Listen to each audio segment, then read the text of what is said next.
Never open experience. So, do you think Epstein and Clinton were friends or something? I don't. This artist made it. That's all. Well, I flew with him 26 times. Yeah.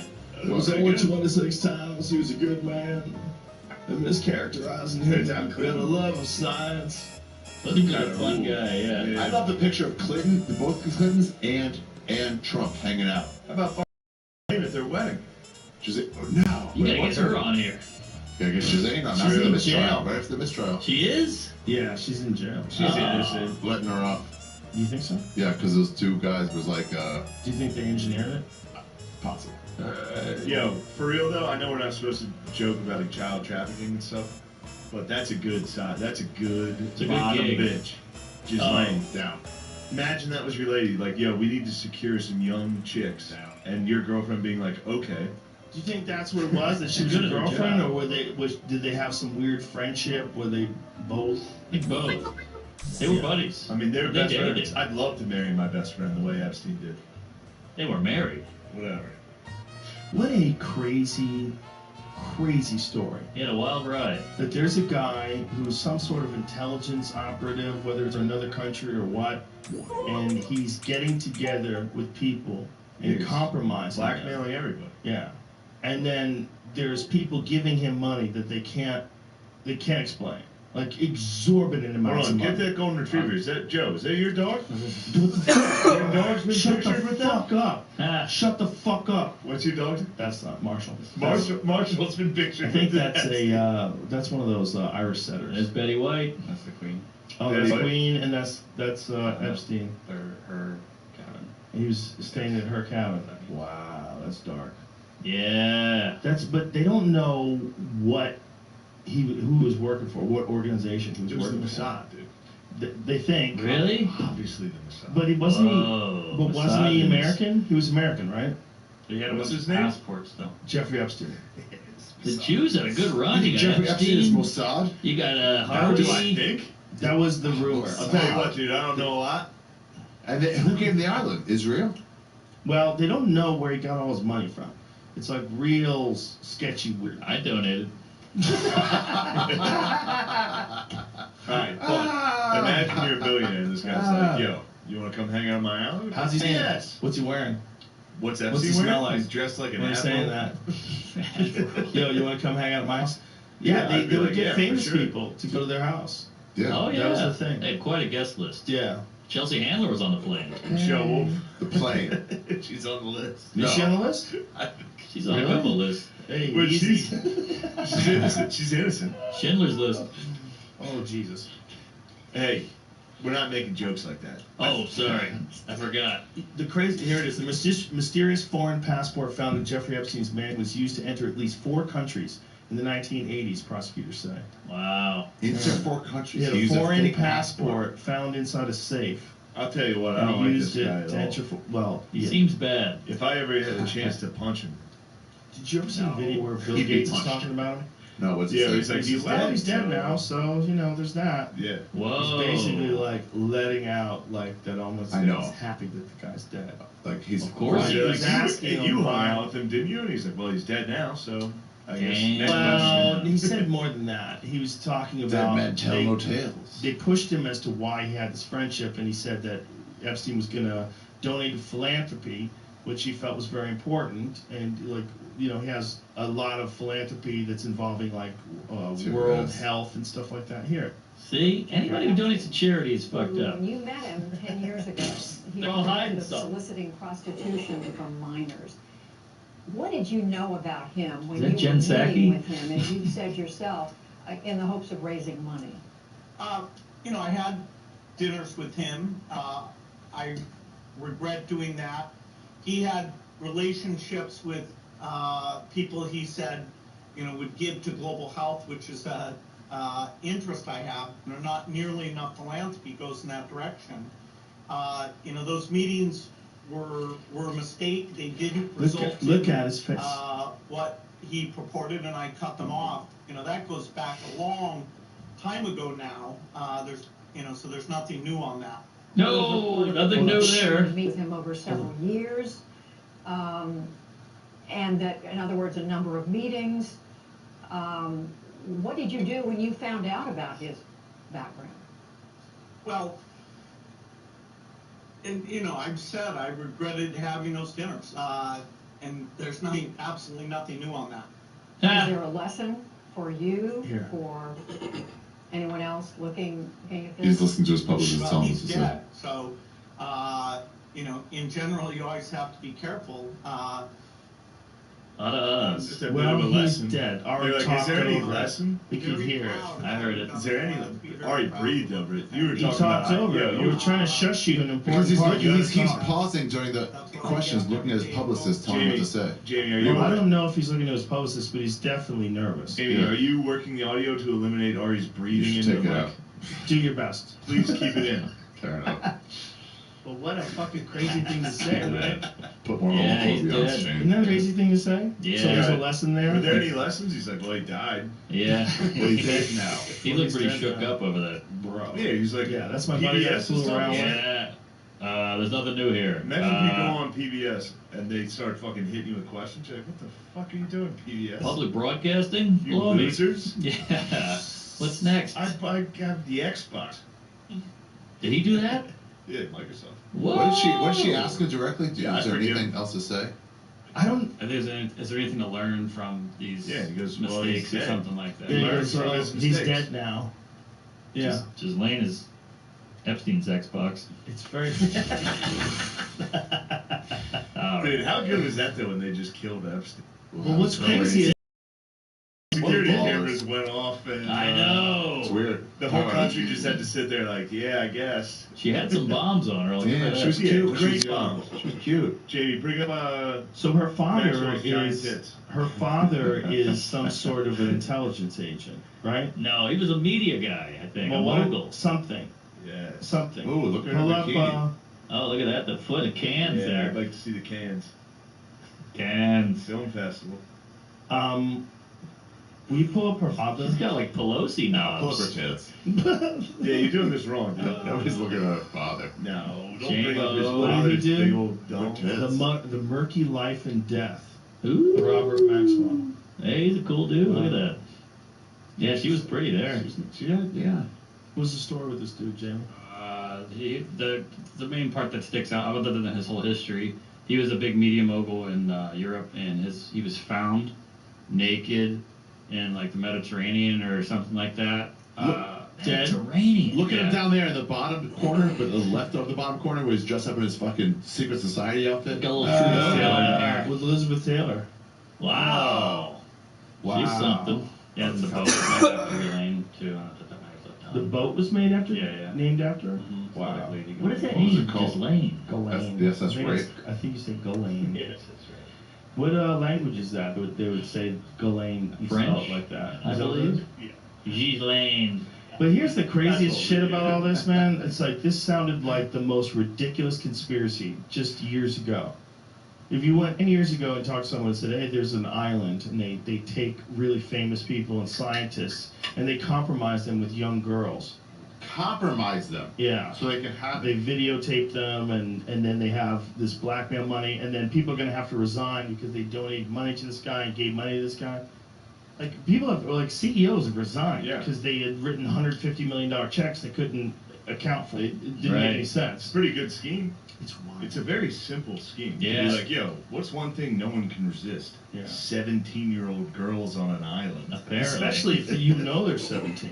Like, if you think Exactly. they're And then you, 19, and then Right. you film them, and then they and tell say, hey, you, by the way, that kid was fucking 15 years old, you freak. Yeah. You better donate. or they Yeah. say that you have the girl say it to you after you've already had sex. That's how the And Boy you see Scouts them go. react to it because they might say it's okay, it's cool, Yeah. and then then they have that. Who the fuck knows? But the fact is, that's the other thing. That his temple was designed to look like the Israeli flag. Temple. Nice, dude. Fucking Look at that. Jews all the Edit way. that part Look out. at that. Look at that temple. That was like the must No, you and see the Israeli owl? flag. You see the owl up there? That was yeah, it's Illuminati shit. No, what's the name of Moloch. the Moloch. What's Yeah. Moloch? Moloch, the owl god. Dude, it Whoa. gets Bohemian Grove. For shit. real?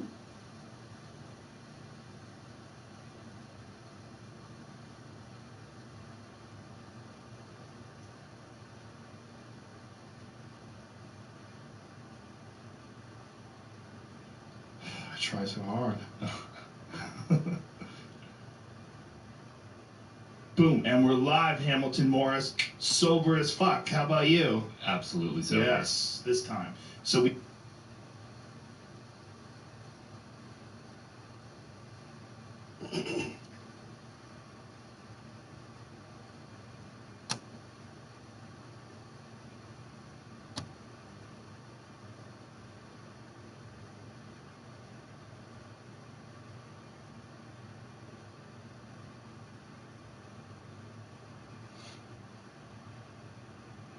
Meet Suvi, the magical all-in-one countertop kitchen robot. Suvi saves you time and lets you cook delicious meals for you or your whole family. The best part? It takes up less space than your microwave. Planning ahead? Simply load your ingredients, schedule dinner, and Suvi does the rest. With its revolutionary cool-to-cook technology, your ingredients stay refrigerated until it's time to start cooking. Suvi's multiple zones ensure that everything is ready at precisely the same time. In a hurry? With Rapid Cook Mode, you can go from fully frozen ingredients to a perfectly cooked dinner in less than 25 minutes. Whether you want to bake a cake, roast, steam, broil, slow cook, sous vide, or even wake up to egg bites, Suvi does it all. To unlock the full power of the Suvi system, add the starch cooker for perfect pasta, rice, and other grains.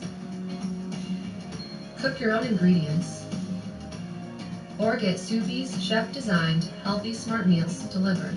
Simply load, scan, cook, and enjoy. And the cleanup? Quick and simple. Created to help you save time and eat well. Suvi makes life easier. Try Suvi. That is insane.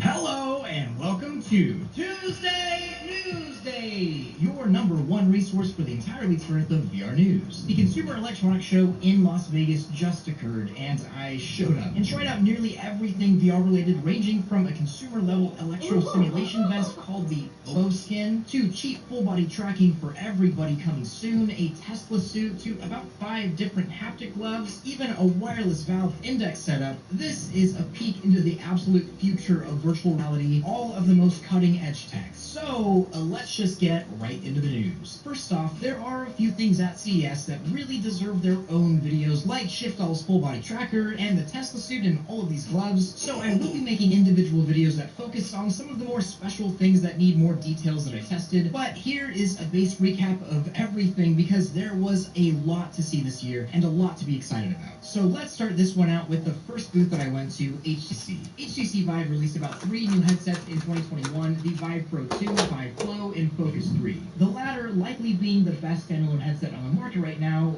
if it didn't cost significantly more than its competition. But HTC did show a couple really cool things at CES this year, starting with a new inside-out tracker with its base functionality being a wrist tracker to use with inside-out tracking. The main usage aiding hand tracking to prevent occlusion, providing a tracking point between the hand and elbow. But it can be used for a variety of things. For example, in my demo, I wasn't actually holding any controllers, instead holding a fire extinguisher that was using these wrist trackers, kind of turning it into a controller or virtual object without needing base stations or any sort of other trackers. And of course, my first reaction was to ask HTC if these could be used for any sort of full body tracking, but of course, since the headset's cameras need to see these trackers for them to work well, that application would work out so great. These will launch for $129 this year. But HTC HTC did have another really cool demo. I got to try, for the first time, super low latency 5G VR. Something that I've been waiting for a long time. I imagine in the future, using some sort of super fast internet connection, you'd be able to buy a VR headset that contains very minimal processing hardware, both making the headset cheaper and lighter, and use that interconnection to run graphically intensive VR games without ever needing a PC or a big hefty battery. And this was the first time that I got to see this in action. Testing out an application that was not rendered locally, instead being rendered a few miles away and broadcasted through 5G to the headset with latency as low as 11 milliseconds. It was really cool being in a VR application that wasn't being rendered locally and was graphically way better than whatever the XR2 could really run. And I legitimately could not tell the difference latency-wise. I sense a very bright future for VR and 5G cloud computing. Of course, this is mainly for enterprise applications now, but I can imagine this coming to consumer VR within the next few years. Next up, something a little more fun. Panasonic held a booth with their affiliate company Shipfell to show off 3 really amazing things that I was able to demo. 1, a tiny micro OLED SteamVR compatible inside-out track VR headset. 2, a VR noise suppressor / microphone that will make more sense in just a second. And most exciting for me, a full body tracking solution that will be available this year that requires no base station, works with any VR headset, and has hands down the best tracking quality I've seen out of a base station-less full body tracking setup. Let's start with the Megan AX, a small form factor micro OLED VR headset launching later this year. So, first of all, it looks really cool. From my demo at least, is pretty comfortable, but its biggest strengths come from its extremely low weight and high resolution displays at 2560 by 2560 per eye. Also being tracked without base stations using 2 cameras on the headset itself. In case you're wondering, micro OLED displays are awesome because they have an incredibly high pixel density and they're very small, allowing for smaller form factor headsets like this and have extreme clarity, but suffer from a couple problems. The biggest being brightness levels, and from the few micro OLED devices that I have tried, they tend to be pretty dim, and the Megan AX did not suffer from that, being one of the brighter micro OLED displays that I have tried. However, the field of view was not impressive, having a noticeably narrow and circular field of view. I did ask about controller options for the Megan A, and they said that they have something to announce in the future, so it's something I'm looking forward to, but for now, we know that this is launching for lower than $900 this year. Next from Shipfell is something pretty weird, but also really useful. This is a noise suppression Bluetooth microphone that straps to your face, blocking out your own voice, so that your voice can only be heard in VR. Now, immediately, I see this being useful for having 2 people in one play space so their voices aren't going through both mics, or if you're in a place with thin walls or your family's around really close, your voice while going through VR chat doesn't echo through the whole house. It's odd, but really useful, and I'm glad that it's here. But the most exciting thing, which I will be making an entire video on this week to get into all of the details showing off the tracking, is the Hardcore X. Easily the best full body tracking solution that I've tried that works with any VR headset, no hassle, and does not require base stations. These will be available to purchase this year for under $300, and similar to Slime Trackers in a lot of ways, just without any setup issues. And these have already been on sale for a while in Japan, so they're proof of work and are pretty widely adopted and have a lot of benefits. Probably one of the most exciting VR things that consumers can get their hands on this year that isn't just another headset. Plus, the tracking, like I said, is just so good. Next up is my favorite thing from all of CES, the OWO skin. And yeah, the OWO skin. We all know about haptic vests using vibration motors like vHaptics and Woodger vests that allow you to feel in VR. But there's a technology out there that is entirely different, electrostimulation. Literally using electricity to stimulate your muscles, skin, and body to feel VR in a totally different way, and it's shockingly good. The only other device out there that uses electrostimulation on the market is the $12,000 plus Tesla suit, but for consumers, we now have the OWO suit to look forward to. Launching just later this year for under $500, and let me tell you, this thing is actually insane. The sensations you set up for the OWO skin can range from light electrostimulation to intense pain that make you curl up uncontrollably from a gunshot wound game. Plus, the form factor of the device is super small and light since you don't need a ton of vibration motors, just a few dry electrodes that make contact with your skin. In my demo, I had the OWO team calibrate the skin to be pretty intense so that I could get the full effect, and holy cow, it can get really intense. A affecting the whole body, sending pulses of electricity through my arms and legs when shooting a gun, or even better, or worse, one of the demos simulating getting stabbed with a knife and driving the knife deeper into my stomach. It doesn't exactly feel like a knife, not that I know what a knife feels like getting stabbed, but it is really intense. Probably one of the craziest things I've ever felt. But it's not just an electrostimulation suit on its own. It fully works within virtual reality, and that's where the real craziness starts. Being in a game and getting shot from all angles, or feeling a jolt of electricity down my arm when blocking a shot from an enemy, was very intense and probably one of the most immersive things I've ever done in VR. Even if the demo game wasn't particularly amazing, essentially just being a wave shooter, if there's something that will immerse you and incentivize you not to get shot and to pay attention to the game, it's getting a strong shock, almost getting tased to your side and having your arm go limp whenever you mess up. And I did also get to try out the Tesla suit as well, and I'll be comparing the two in a video later showing off my experiences, but according to OWO, which the name, we should be expecting this to come to consumers just later this year for a relatively comparable price to other haptic solutions. Next up, I think some of the enthusiasts will like this one. I am personally a Valve Index user. I love the headset and its capabilities, but one thing that does suck a little is it's an entirely wired headset, requiring a tower to do anything in VR. Well, there is a company working on making a really impressive wireless solution for the Valve Index and other high-end VR headsets, using laser beam transmission to allow lossless 4K zero compression video and data transmission with practically zero latency. And this isn't just for the Index, this is for any VR headset, or really any sort of high-speed, high-bandwidth, low-latency data transmission in general. VR in the Index is just one of the great applications to show this off, since wireless VR is already hard to do at these resolutions and frame rates. There's no word on price or ship time, but the technology is proven and really cool. Of course, you still have to set up another base station essentially for it to work, but for super high-quality wireless VR, I'm not even sure what that means. One thing that dominated CES for this year were the plethora of VR gloves. And this is likely another video that I will make regarding the glove options, since there were so many that do so many different things. But I'll just recap the different companies and their capabilities really quickly. First off, I want to clarify a few terms. Haptics are usually... Any of you guys got VR?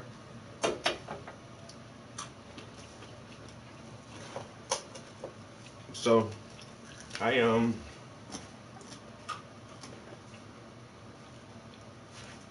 got the PlayStation VR as soon as that shit came out. And I mean, right around that time,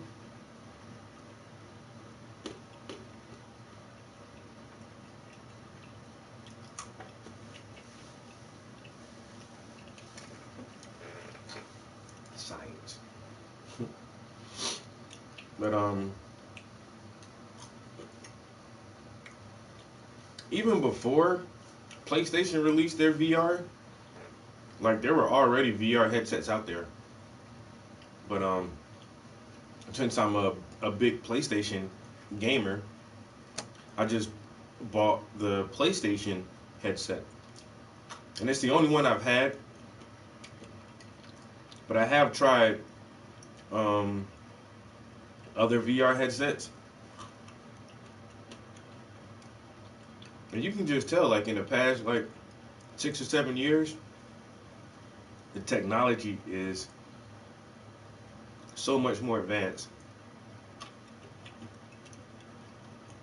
that I think VR gaming is going to be like a really, really commonplace thing in like the next couple of years. Like this past Christmas, with the shortages on the PlayStation and Xbox, a lot of people got that Oculus Quest, yo. I seen like 4 or 5 people on my timeline showing their kids opening up their VR headsets for Christmas, yo. And it's like,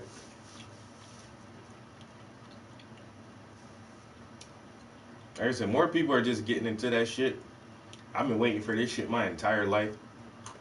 So Sony has already announced the PlayStation VR 2. I'm just waiting for that shit to come out, yo. And it's getting cheaper and cheaper. It is. Like that Quest The Oculus Quest 2 is like $300.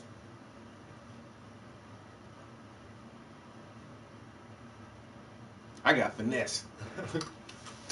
But that's what the Oculus Quest 2 is for the power, the capability, the gaming library, and the price point. You can't really beat that shit. And it's all wireless. It's a wireless VR headset with pretty decent games for less than $400. That's pretty fucking good, man. And like I said, I want to get that shit so bad, but I really want to wait for the PlayStation VR. I don't want to have both of them. But then the thing too, like Sony already said that the PlayStation VR 2 will be wired. It said it will have one wire from the headset to the console. Right now you got the wire, you got these other two wires, you got this box and this converter, and like it's really cumbersome to use the PlayStation VR. And then we still have like the old ass motion sticks that lose tracking pretty easily. So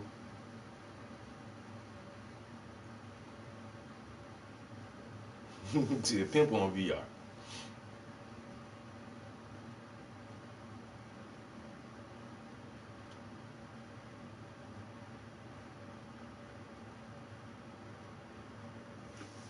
Oh damn, that's crazy. Gave the first one a hurt. Right down.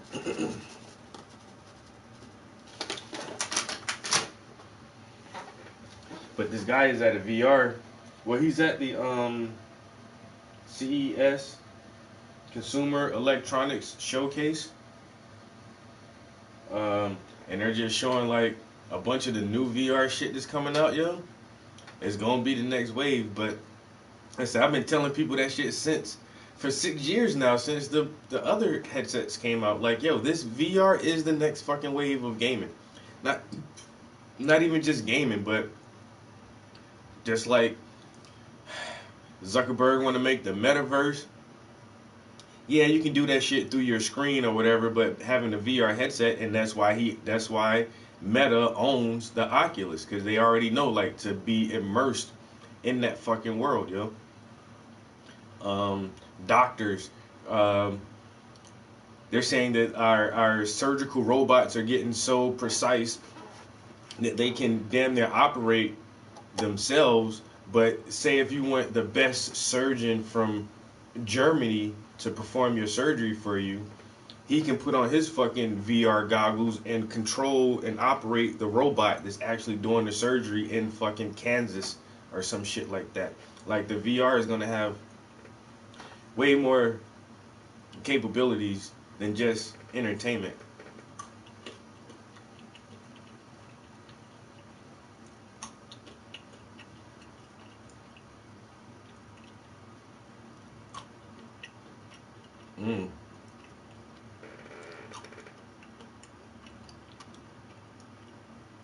Well,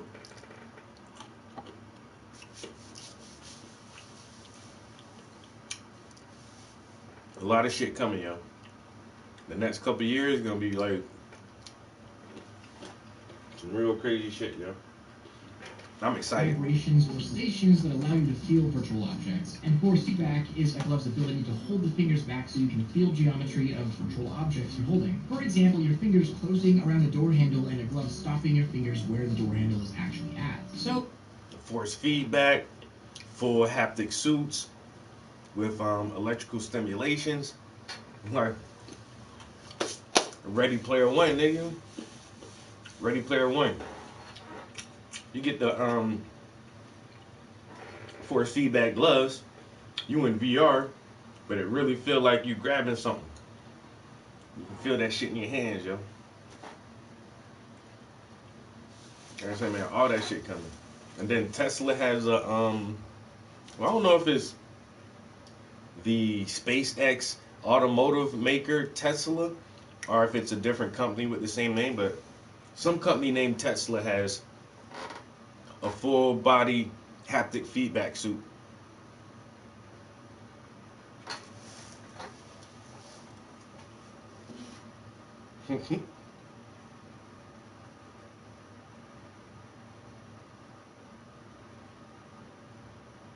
Start with the Tesla glove. This is the first time I got to see this glove in person, and it's actually nuts. Featuring a full exoskeleton with haptic and force feedback, but there weren't any demos available to try with them, just the opportunity to try them on, which just looking at them is kind of cool on its own. However, in terms of actual demos, next were the Sense gloves, a simpler force feedback glove that hold back the position of 3 fingers and your thumb. In the demo, I built a robot in virtual reality holding a drill, feeling the trigger of the drill as I pressed the trigger of a virtual drill that didn't exist. Really an awesome experience, and it relied on an actual controller for the tracking rather than hand tracking, so it was relatively accurate as well. Next up, the Contact CI gloves, a full hand haptic and force feedback glove that specifically has super accurate fingertip haptics, allowing you to feel really light sensations like flicking the switch in an airplane cockpit and holding back your fingers when gripping a plane yoke. These by far were the most immersive gloves that I tried and made me feel like I was actually in an airplane cockpit flicking switches and pressing buttons. But all of these options are very expensive and really only enterprise focused. Unlike the B Haptics haptic glove, using Quest 2 hand tracking and small accurate fingertip haptic motors, you can feel things you touch in VR. And these are the ones I could find myself actually using really often. And coincidentally, they're the only ones that are shipping this year to consumers for $300, a fraction of the $5,000 or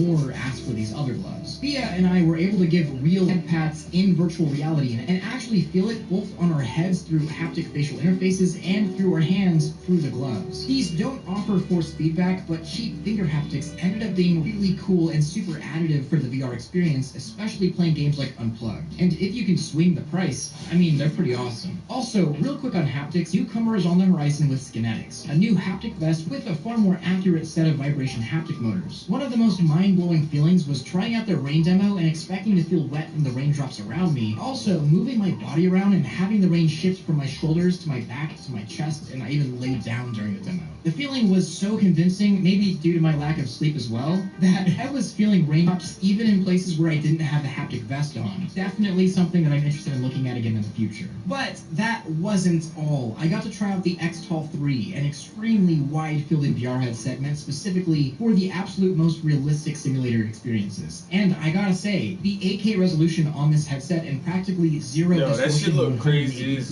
hell. was insane. The widest and clearest VR headset out there by far. Also featuring eye. Bro, look at this fucking rig this dude got, yo. I guess it's a flight simulator, but he has on a full haptic suit and this fucking wide range 8K headset. Yo, that shit look fucking crazy, bro. It's CES. I think that's Consumer Electronic.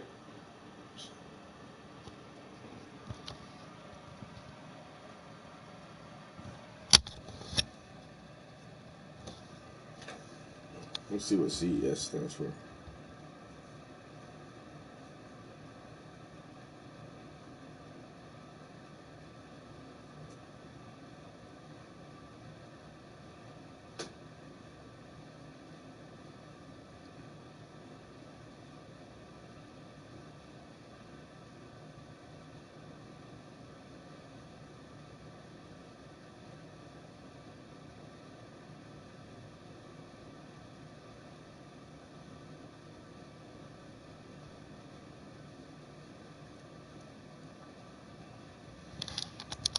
I think it's the Consumer Electronics Showcase, but I don't see where it.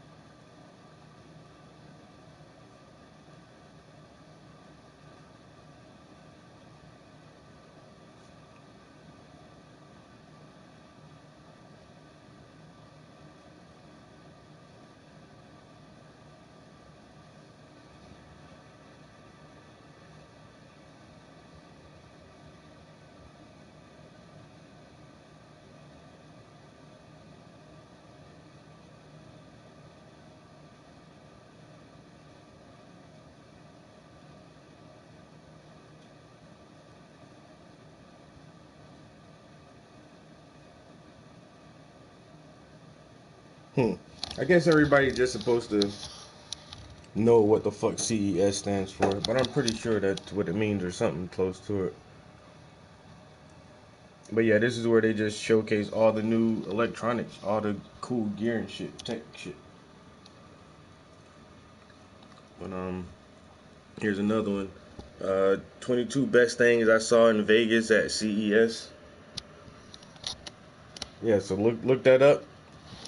This is for the tech junkies. It's reality. All in all, it was an absolute blast and a huge improvement over the previous iteration, which I do have a video on as well. I think one of the coolest parts of this demo was the mixed reality cockpit flying around Las Vegas with an actual pilot. For the simulation, the virtual world was starting over the actual physical cockpit with the incredible clarity and field of view of the XTAL 3. At first, I almost couldn't tell where physical reality ended and the virtual reality simulation started. I had to press the screen and it was really a trippy experience. And I also got to try out Haptic Solutions Microcelia, a smell-o-vision-esque scent module that allowed me to smell things in virtual reality. The demo allowed me to smell an apple, bottle of root beer, cotton candy, all within VR and Neos. And all in all, it was a really cool demo, and I did bring back a module to experiment with more at home, so I can show you guys more on that later. So, what was the most exciting thing for you this CES? Lots of amazing stuff, and I want...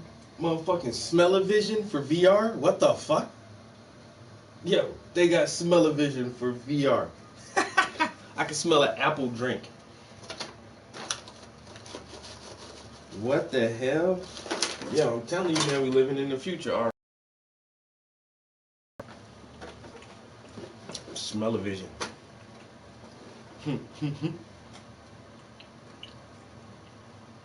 Damn.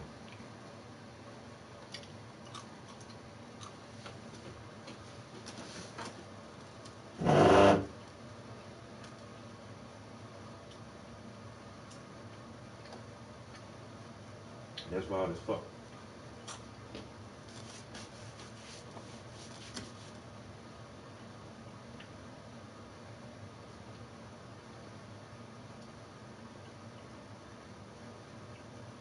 all about it, and if there's any here that you want to see more detail on, definitely let me know, because I've got a lot of footage and a lot of demos. And I will be having an extended Tuesday Newsday on Twitch after this video, since this was more or less just a CE updates on that, or want to be a part of a great VR community. Thank you to all of my Patreon supporters, especially my Omegas, who made this entire trip possible, and I couldn't do it without you. Don't forget to like the video if you loved it, subscribe if you want more of this, and hit that freaking bell if you just can't live without it. Much love, real out.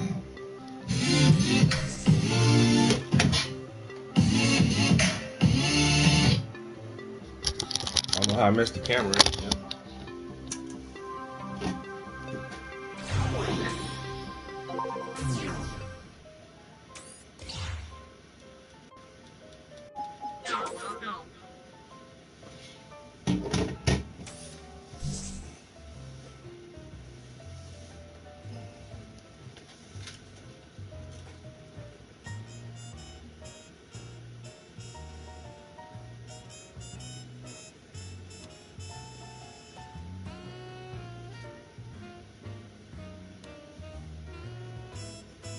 What does it mean be a featherless, two-legged, linguistically conscious creature born?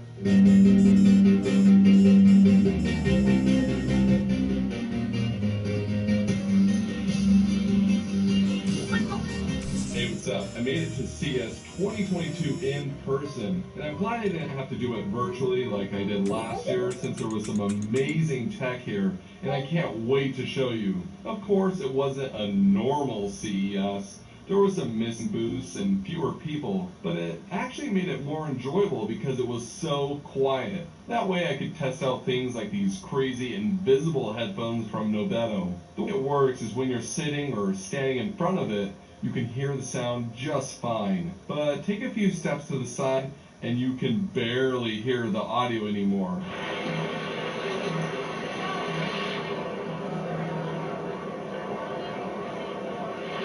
So it's not a speaker, but it's proprietary audio beaming tech, and I've never experienced anything like this. It's expensive, but what's cool is the AI on it tracks your face and ears so it can beam it right to you. This next one is from a startup called Way, and it's an automatic door for inside your house. Remember the doors in Star Trek? Yeah, it's basically this. There's a motion sensor that can open the door as you walk up to it. They disabled it because, all the people at CES. But you can also do a swiping hand motion. These doors open and close so fast. And if you're wondering how many injuries has this caused, well, 0, because it's brand new and it hasn't been released yet. But it does have sensors in the door frame to stop it if it senses someone. It's $2,500 per kit, and I think automated doors are the future. At TCL, they had some amazing TVs, as you would expect. Automated like doors an in your 8K house. Mini LED TV that was extremely thin. But what really caught my attention was the NXT Wear Air. It has dual micro OLED screens inside the glasses. It connects to any USB-C phone and shows the phone screen on them. It's difficult to capture what the screen looks like, but it's 1080p, a simulated 140-inch screen, and it's transparent. They have these magnetic attachments that look like sunglasses to block out the background, so the transparent screen is easier to see. This is their second version of these, and they look better than the first version. Gobi showed up at CES for the first time with some new lights. A computer immersion kit that's going to come out sometime this year with new light strips and light bars. They're also showing off their rope light that came out a few months ago, and some brand new 3D Glide Hexa wall panels. It's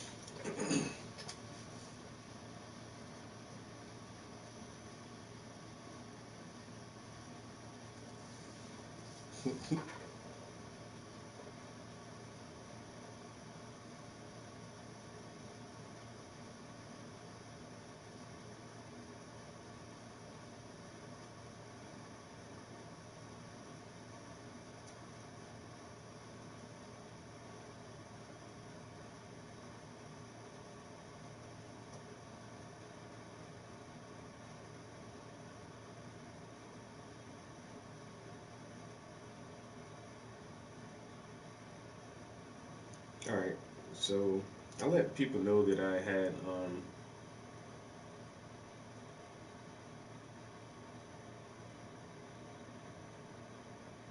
the age of Aquarius technology takeover. This is the age of Aquarius. But think about it though. Automatic doors in your house where the door just slides into the walls when you walk up, but then how would you lock that?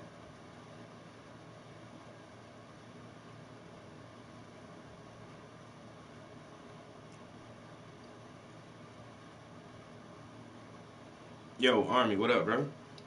Yeah, how would you lock that door? How would you program it to stay open when you want it to? Like, most of the time I keep the bathroom doors open so that you know that no one's in the bathroom. But if the door is always closed,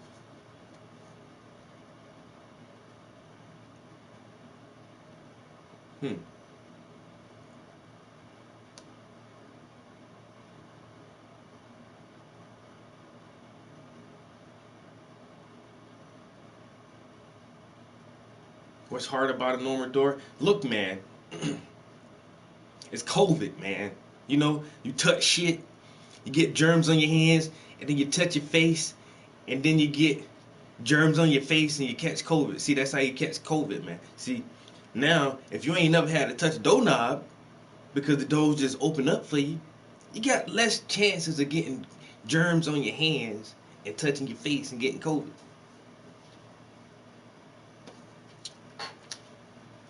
You know? I don't want to touch no doors at all. You know, like most modern public restrooms are purposely set up that way.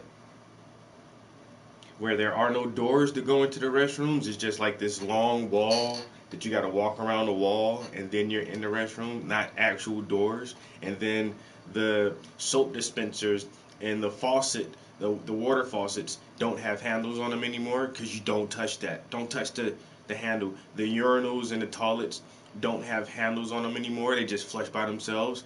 And the hand dryers or motion operated or the paper towel dispensers. You just wave your hand. And so, like in most public restrooms, you don't really touch doors anymore at all, except the stall door that you have to close. But I'm pretty sure they're gonna get those automatic doors on that shit sooner or later, where you just walk in the stall and it closes itself or some shit. I don't know. I don't know. It's germ safety, man. Germ safety. I don't want to have to touch doors and shit in public no more, man. I don't want to have to.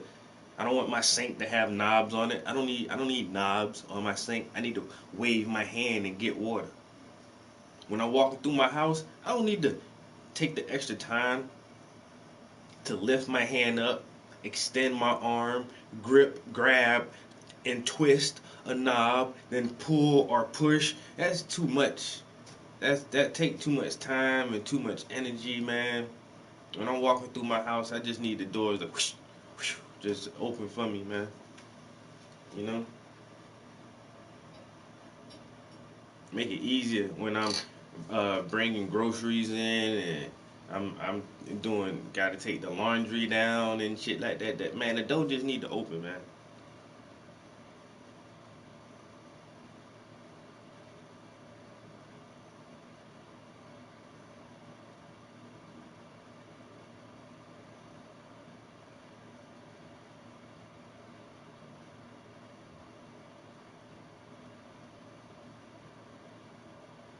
Mm.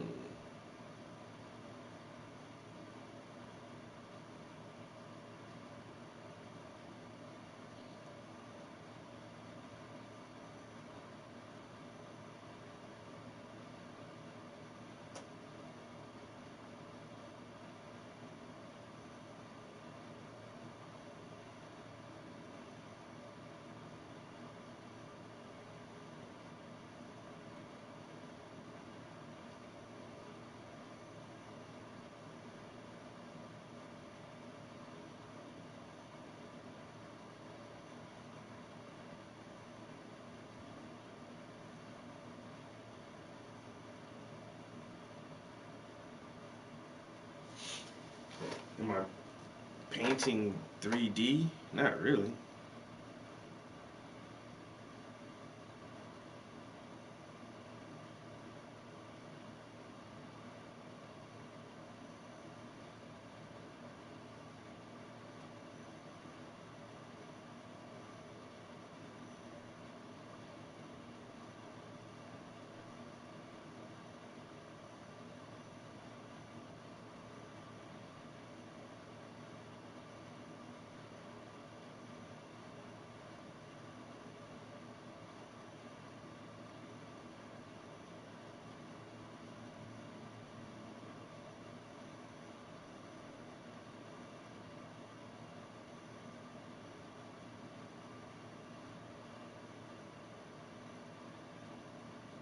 What the hell?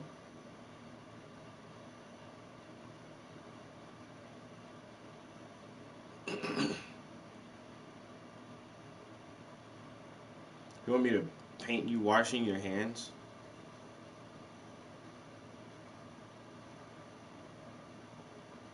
I mean, I could do that.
Oh, wow.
Oh, hands are very, very hard to paint, yo.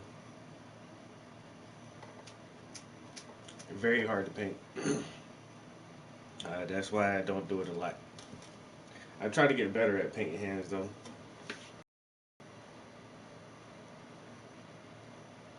I may have to, like, customize one of my brush holders for another customer. That should be pretty dope. I'm still trying to see if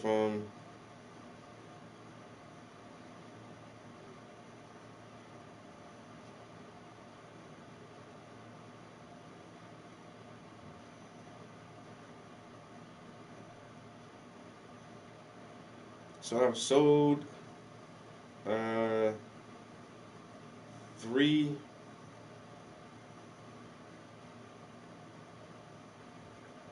I've sold 3 T-shirts so far. Sold 3 T-shirts so far. It's pretty good.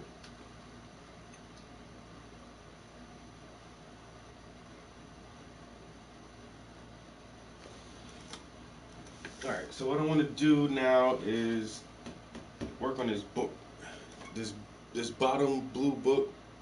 I just want to get some of the blues a little more contrast in there, and then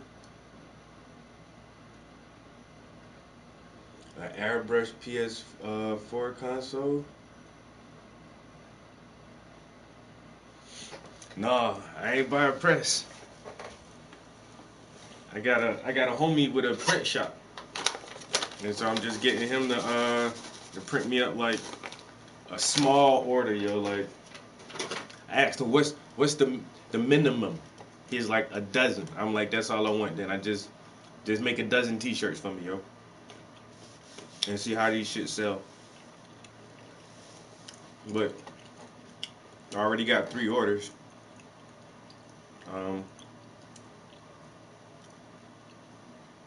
So we'll see if I can sell 12 shirts. Then next time I'll double the order and get 24, and see if I can sell 24 shirts. If them shit sell out, I'll double the order again.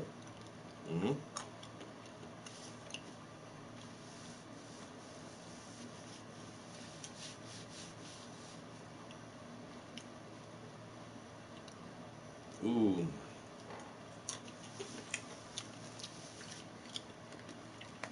The dank would be good, but I'm actually I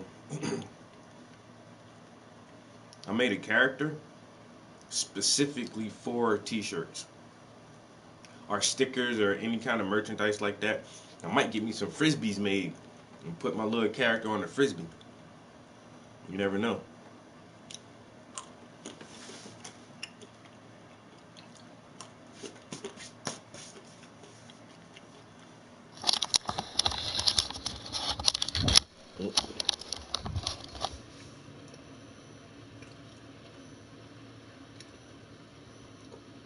Yeah, I'm gonna put this on the T-shirt.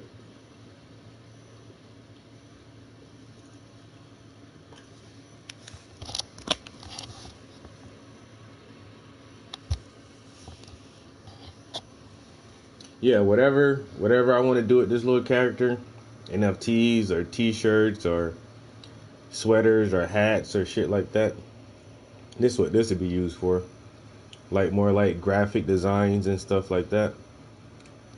And that way I can have like 2 different kinds of art. And then on this I can switch the backgrounds. I can even I have one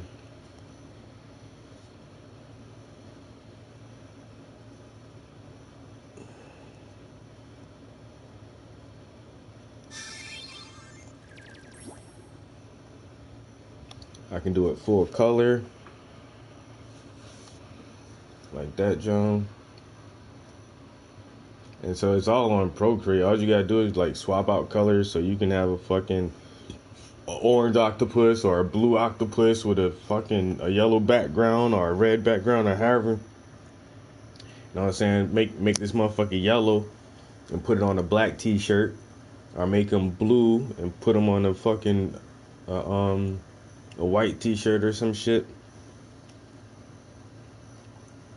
But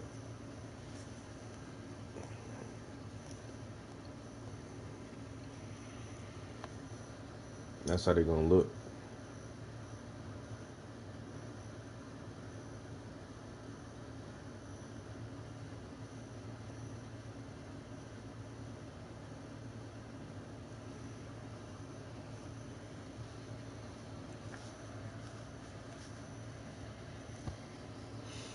A lot of people ain't catch these.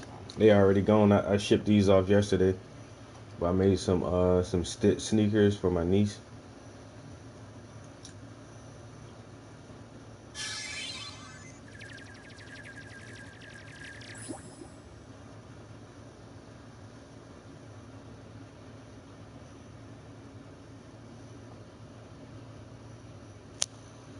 Them shits came out hot though. Actually, pretty proud of those. The little Stitch sneakers. I was pretty proud of those.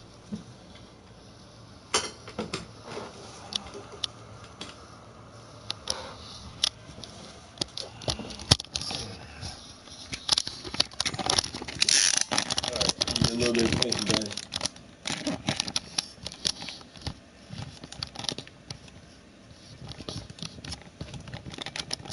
Yeah, so don't forget, man. I do a little bit of everything, man. I can get you some sneakers.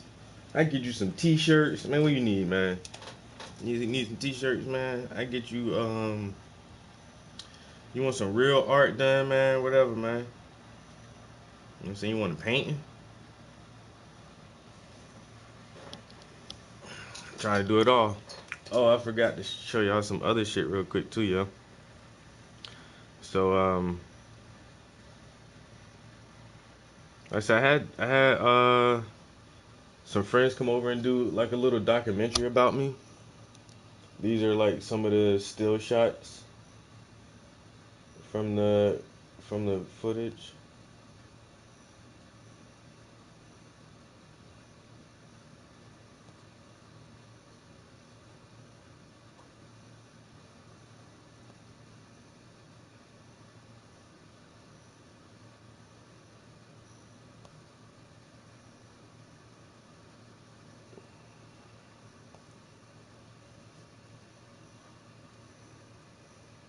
Yeah, so the documentary should be out on Monday.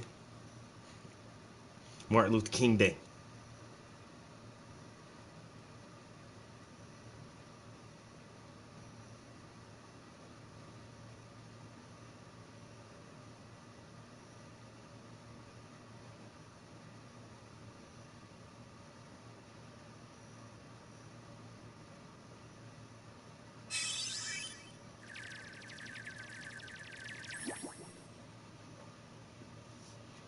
I don't know what's up with these comments this morning.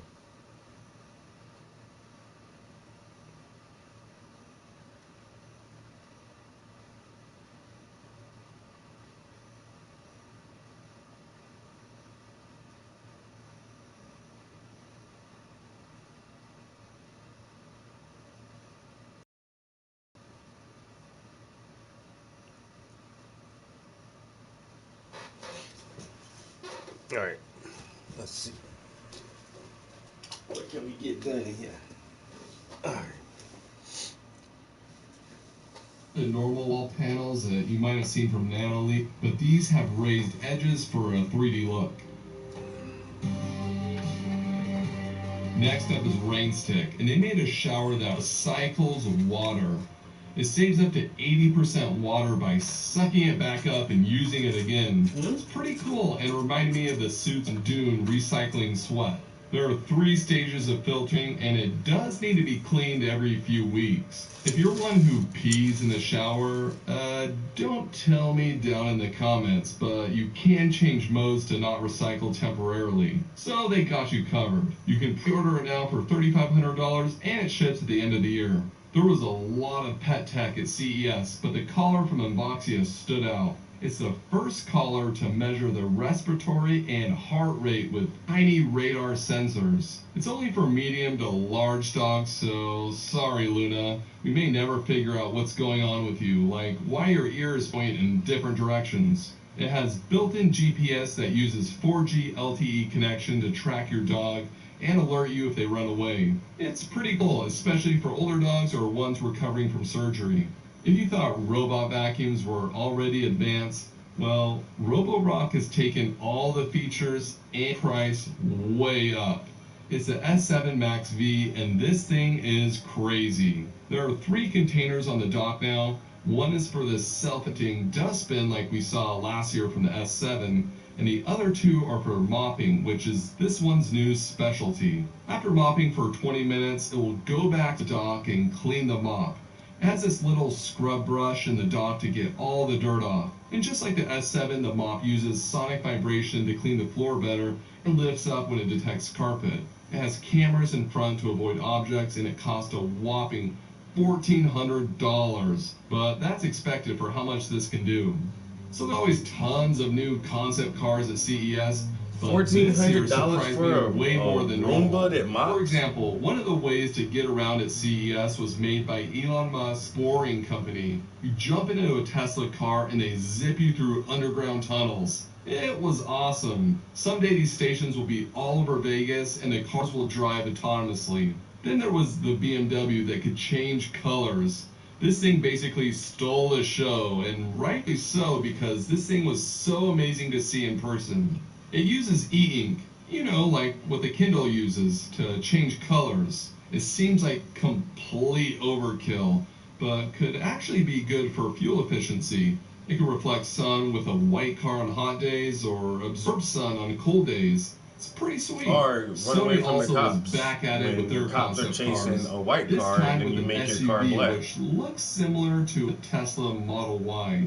Sony seems to be getting more serious about making an electric car we can actually buy, so we'll see if it ever happens. Sony Then there making was a an car? unexpected vehicle from the United States Postal Service. Alright, showing off a new concept mail truck that could be hitting the streets at the end of next year. It looked really big, and they even have an EV option. SendGlide announced a whole slew of new products. They plan on supporting Matter, and I'll be covering all of this throughout the year. What really got a lot of attention was their innovative health bulb.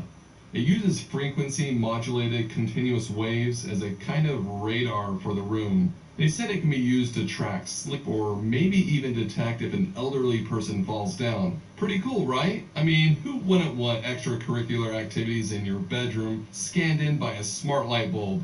Of course, CES wouldn't be CES without lots of robots everywhere.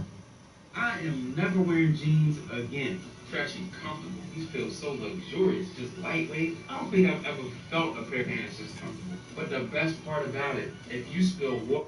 They were chasing us, taking up the walkways, and trying to run into us.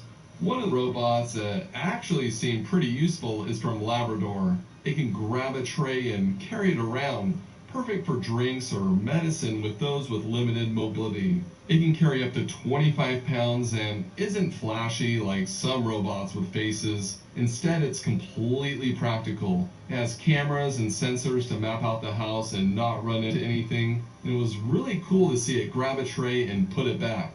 We've seen smart window shades, but automating the window for fresh air is new. Smart Slider just announced a device that you can add to your existing windows to automate them. It works with Amazon, Google, Siri, or just with a button. You can also automate it with an Amazon routine. Like say you have Amazon's new air quality monitor and the air isn't very good. It can have the window automatically open. You can even put on sliding glass doors, so it could be pretty useful. My wife Allie's favorite thing was the new Withings scale with an attached sensor. Yeah, sorry Withings. Okay, actually her favorite thing was Cocoon. These are extremely thin in-ear headphones to help you fall asleep. They work with Spotify, and once it detects you dozing off, it can play white noise so you can stay asleep. They were extremely light and thin, so I think you could actually sleep wearing them. If you lose your wallet often, the Chipolo card is a tracker that can help you find it. It's just a little bit thicker than a credit card, and it works on Apple's Find My system. It can make a beeping noise to help you find it, and it costs $35. It does not have a replaceable battery, but they say it should last around 2 years. And after that, you can send it to Chipolo for half off another. Alright, so one of the things that was weird about this CES was that there was a lot of empty booths. Ring didn't show up, and they turned their spot into a sponsored lounge. It was a great place to relax, so thanks Ring, I guess. Usually LG has the most grandiose booth at CES. This year, if you made the long journey to CES, they rewarded you with a QR code. It'll help you imagine what the previous booths look like. It's pretty much the same thing, isn't it? That's because of the current variant going around. Well, this company called ViraWarn is looking to help with that. They claim that they can detect the virus through the air with one of their machines. The idea is if this was in a classroom and it detected an infected kid, everyone could quickly take a breath test for instant results. They did not turn it on at CES because who knows what kind of chaos that could have created. They were looking for an FDA emergency use authorization. And lots of people said CES would be a super spreader event, but what would be ironic is if this thing worked and ends up having a positive impact. Who knows? Zeus had some new sensors and a new Titan water valve actuator that's extremely strong and can turn off your main water line if there's a leak. Their big announcement is a new Z-Wave hub called Z-Box Hub. It was made in partnership with Fabaro, who wrote the software, and I got a little peek at the dashboard and it seemed pretty customizable. It will be available this year, and I'm curious to try it out. Samsung had a massive booth again and was packed with new devices. The 2022 Frame TV now has a matte finish for less reflections, making it look even more like art when the TV is off. And if you bought a 2021 version like me, it's okay, we can all mourn together. They also had this massive curved monitor, the Odyssey Arc, which is 55 inches. Viewing content on this in vertical mode was so bizarre, but bizarre in a good way because I want one. They also updated their solar-powered TV remotes from last year. Now it can be charged from the Wi-Fi signal in your house. I think it's just a gimmick for how little power can be gained from just Wi-Fi, but it's interesting. Samsung showed off some pretty amazing TVs and lots of colorful appliances in their bespoke line. On the smart home side, their new Family Hub will have a SmartThings hub inside. They also are adding it to some of their new TVs and smart monitors. So I guess SmartThings is not dead. It won't have Zigbee or Z-Wave in the integrated hubs, and I'm not really sure why. If you want to add Zigbee, you can buy this little dongle. It only works on the TVs and monitors with hubs inside, not the refrigerator. There's a new portable projector that's $900 and not heavy on the specs. It's cool that it's small, light, and can screw into a light socket, but at $900, no thanks. Also, you can now buy and view NFTs on Samsung TVs. Yeah, you can buy an NFT that costs more than the TV itself. What is this world coming to? Smart homes have been able to turn on lights to make it seem like someone's home for a while. But this new device from Home Shadows is taking that up a notch. It uses 60 LEDs to make a shadow move around, so it looks like someone's home. It's not smart, but it can turn on automatically when it's dark, or you could control it with a smart outlet. It's cool that you could do something like this way easier now. In the 90s, it took Macaulay Culkin a lot more effort. TP-Link showed up with a really interesting router. The antennas moved to get the best signal, and time will tell how much this is really going to help, but it was cool to see it in action.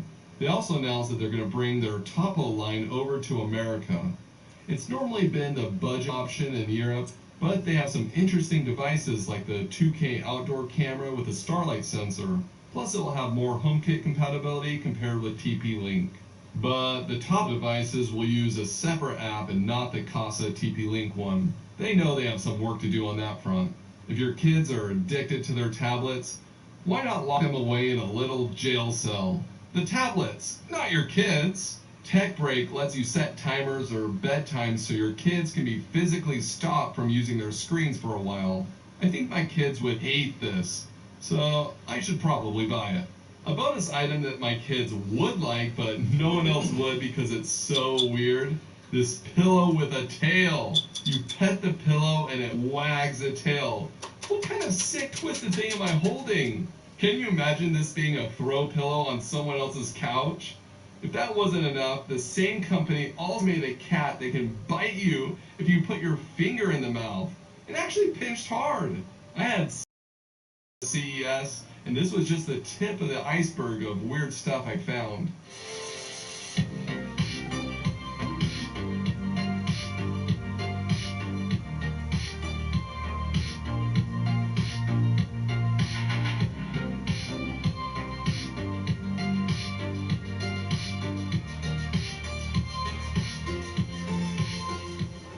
My name is Amata.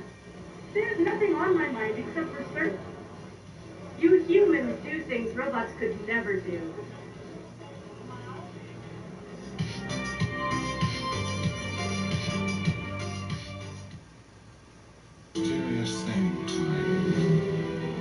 You humans do things robots could never do, like eat, grow, and reproduce.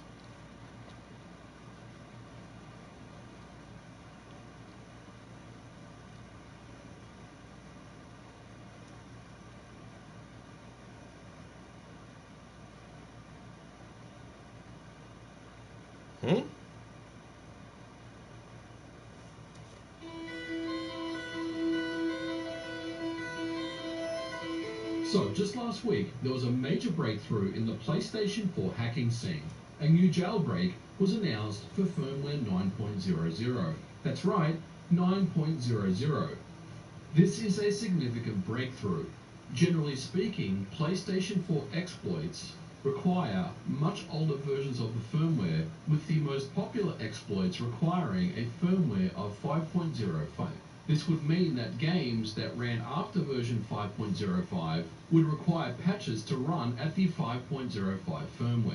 Now, earlier this year, there were recent updates in the scene with a newer 7.55 firmware exploit, but these had issues with stability, and most people recommended staying on 5.05 if possible. But now, thanks to a file system exploit that was discovered in PlayStation 4 firmware 9.00, many PS4 owners who haven't updated to the latest 9.03 can jailbreak the console. And this jailbreak, I might add, is very stable, with only, at least in my experience, a very small chance of failure. And even then, you can just simply retry it, and it will usually work the second time round. But what can you do with a modded PS4? Well, you may have heard about things like being able to run PT, or Bloodborne 60 FPS. Well, you can do that, and you can do a bunch more. And in today's episode, we're going to walk through some of the cool things you can do with a modded PlayStation 4 running 9.00. But first, let's quickly talk about the exploit and how it all works.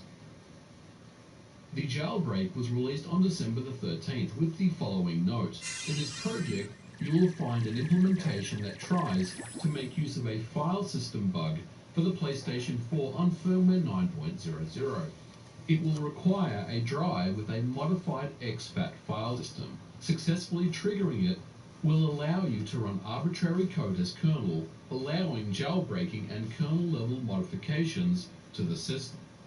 Now, running the jailbreak is pretty simple. I don't want to cover it here because guides like this tend to go out of date fast. But if you want a step-by-step guide to jailbreaking your PS4 running 9.00, I will leave links to both Modern Warfare and Mr. Mario 2011. Both have made comprehensive step-by-step walkthrough guides on how to jailbreak your system. But the important part of this exploit is that it requires a drive with a modified exFAT file system. And in order to do this, all you will need is a USB stick. To run the exploit, you must simply write a binary file to the USB stick, which will provide our modified exFAT file system. And then we point the PS4's web browser to the following address. When prompted, we insert the USB stick into the PS4, wait for the prompt saying that it can't read, and then we press OK. And with any luck, the prompt will tell you that it's waiting for a payload. To do this, we can use a tool called Netcat to push a homebrew enabler such as Goldhen to the PS4, and that's it, we're all done. To double check if it worked, go into the System Settings menu and you can see Goldhen on the top of the list, and from here the fun can really start. Now obviously, this is not a standalone jailbreak. It requires a USB flash drive as well as a PC to push the payload. What this means is every time you shut down the PlayStation 4, you will need to run the exploit again. But in my experience, so far at least, I've had success putting my PS4 into rest mode, and powering it back on, it will remain exploited. It's not ideal, but it works. And to be honest, the success rate of this exploit is so good that it's not really a huge deal running it over and over again if you need to. Once you are running Goldhen, you can push other payloads to the PS4. And let me tell you, you'll want to do this, because things like game dumping tools, trainers, and much more are at your disposal. So we've successfully jailbroken our 9.0 firmware PlayStation 4. Now let's go ahead and take a look at the really cool things that you can do with a modded PS4 in 2021. The starting point for any jailbroken PS4 is the package installer. Goldhen has an option to install package files, and you'll be using this feature a lot. All homebrew and games that you download will require this. And here, you can even install things like PT, a small demo that was discontinued all the way back in 2015, and in danger of being lost forever. Now, as this is a demo, it's pretty easy to find online and reinstall it back onto your system, and it will be preserved forever. Now, running PT is really cool, but let's up the ante a little. Because the jailbreak is running on firmware 9, this means that you can pretty much dump the entire contents of disks to an external USB drive, like this one here. Even current releases like Ghost of Tsushima will run on firmware 9 without any updates. Now, a specific payload known as AppDumper will dump the contents of the currently running disk-based game, where then you can use tools on your PC to create what is known as a fake package file. Via this package file, you can install this file back onto your jailbroken PS4 without ever requiring the disk again. One of the things I really like to mess around with on a modded PS4 is the ability to use trainers. Now, this is obviously something you could do to apply cheats to certain games, and there is a particular website out there that has cheats for pretty much any PlayStation 4 game on the market. Activating trainers on your jailbroken PS4 is pretty easy to do. First, you need to launch the game that you want to apply cheats to, then run a payload known as WebRTE 900. From here, simply browse to a website that contains all the games that have trainers and then search for your game. And then simply select the cheats that you want to apply. For example, in Final Fantasy VII Remake, I can easily enable things like Unlimited Gil and Max HP. And then from here, I can just go back into my game and play as normal. Halt! Who goes there? You're up. Or how about Infinite Blood Echoes in Bloodborne to max out the character's stats at level 99 across the board? I guess you could say that this is the easy mode that was never included in the game. It's pretty cool to mess around with this feature, and because it's only ever offline, this is not anything that would affect online multiplayer games.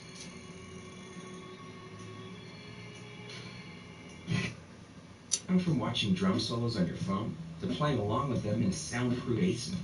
Download and rock out even when the Wi-Fi's lagging. Try YouTube Premium on us.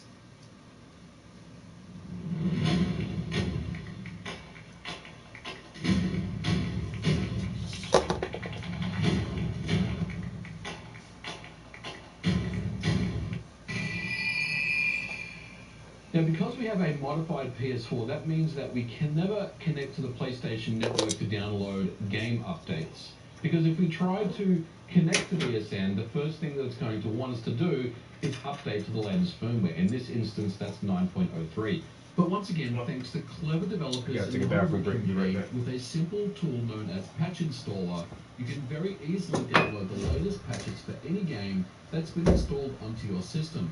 You can even delete the patch and roll back to a previous version. This makes it really easy to keep your games up to date, even when you're running on a jailbroken PlayStation 4. Now, you probably heard about the 60 FPS patch for Bloodborne that was released by Lance McDonald, but the community has been releasing other 60 FPS patches, notably games like Final Fantasy VII Remake. So if you are interested, there are 60 FPS patches out for certain games, and Final Fantasy VII Remake was one I was interested in. Now, I will say there are a few steps that you have to take. First was to dump my original copy along with the 1.01 update, and then over on my PC, I had to use a tool to marry the 60 FPS patch file with the game, and then I installed it back onto my hard drive. But the result overall is worth it. It's immediately notable that the game runs smoother. Now keep in mind that this is running on a base PS4, and a PS4 Pro would be much better suited to run this game at a more sustained frame rate. There are these slowdowns, and I don't think it's fair to expect a locked 60 FPS experience on base PS4, but it is what it is, and it's really cool to see the community developing 60 FPS patches for games that can transform the experience into something more playable.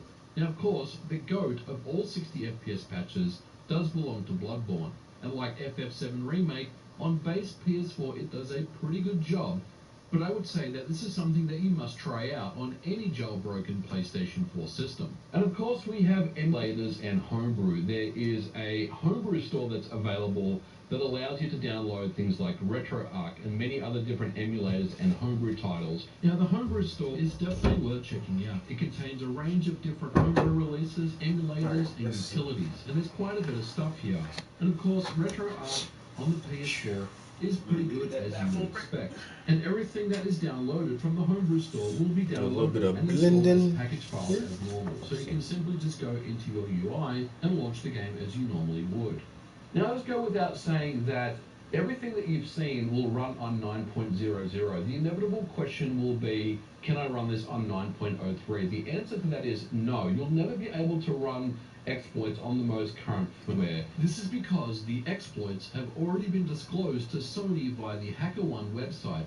Security researchers will submit their findings to Sony and are offered bug bounties in return. This means that when the exploit is made public, Sony has already fixed them in a future firmware update. So for those people that are on 9.03, unfortunately you're out of luck. But I would suggest potentially waiting to see if another exploit is found. Now, it does go without saying that these exploits will also run on the PS4 Pro. The PS4 and PS4 Pro, for all intents and purposes, are exactly the same thing. They run the exact same firmware, and they have the exact same security issues. So everything that you've seen in this episode today will run on a 9.00 firmware PlayStation 4 Pro. So if you are interested, check out the 9.0 firmware jailbreak for the PlayStation 4. I definitely think you'll get a lot of enjoyment out of it, as I did, discovering all these cool things you can do on the channel today. But we are going to leave it here for this episode. Now, before I go, I've got a quick announcement. This is the last MVG video of the year. I'm taking a short break, and we'll be back with videos starting on January the 3rd into the new year. So I just want to give a huge thank you to everyone that has followed the channel this year, watched the video, clicked the like button, left a comment. It doesn't matter. You guys have been absolutely amazing and fantastic, and I just want to give a huge thank you to everyone that has supported me, not only this year, but pretty much since the beginning. But that will do it for this episode, guys. Thank you so much for watching. If you liked it, don't forget to put a like on it, and I'll catch you guys in the next video. Bye for now.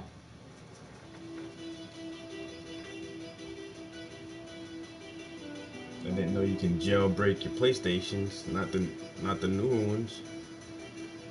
I remember the PlayStation 2, yo, there was Find a rental car that's the right address, location. there was a way to fucking play foreign games on that shit, yo. Like Japan has some PS games that didn't release in America, but And if you had them, it wouldn't even play right on the American consoles. But there's a way to make that shit work, yo.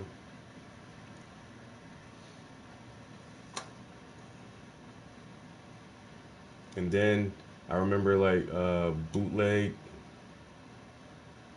games, like the bootleg burnt game CD games, and that's why Nintendo said when they did the Wii, that's why the disc for the Wii were so small, because it was harder to copy and counterfeit them shits, yeah.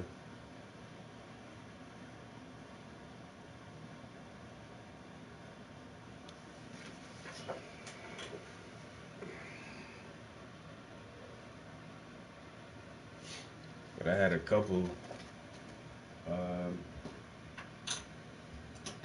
like bootleg PlayStation games back in the day. Fuck that. You gonna sell me the new game for $30? Oh, let me get that.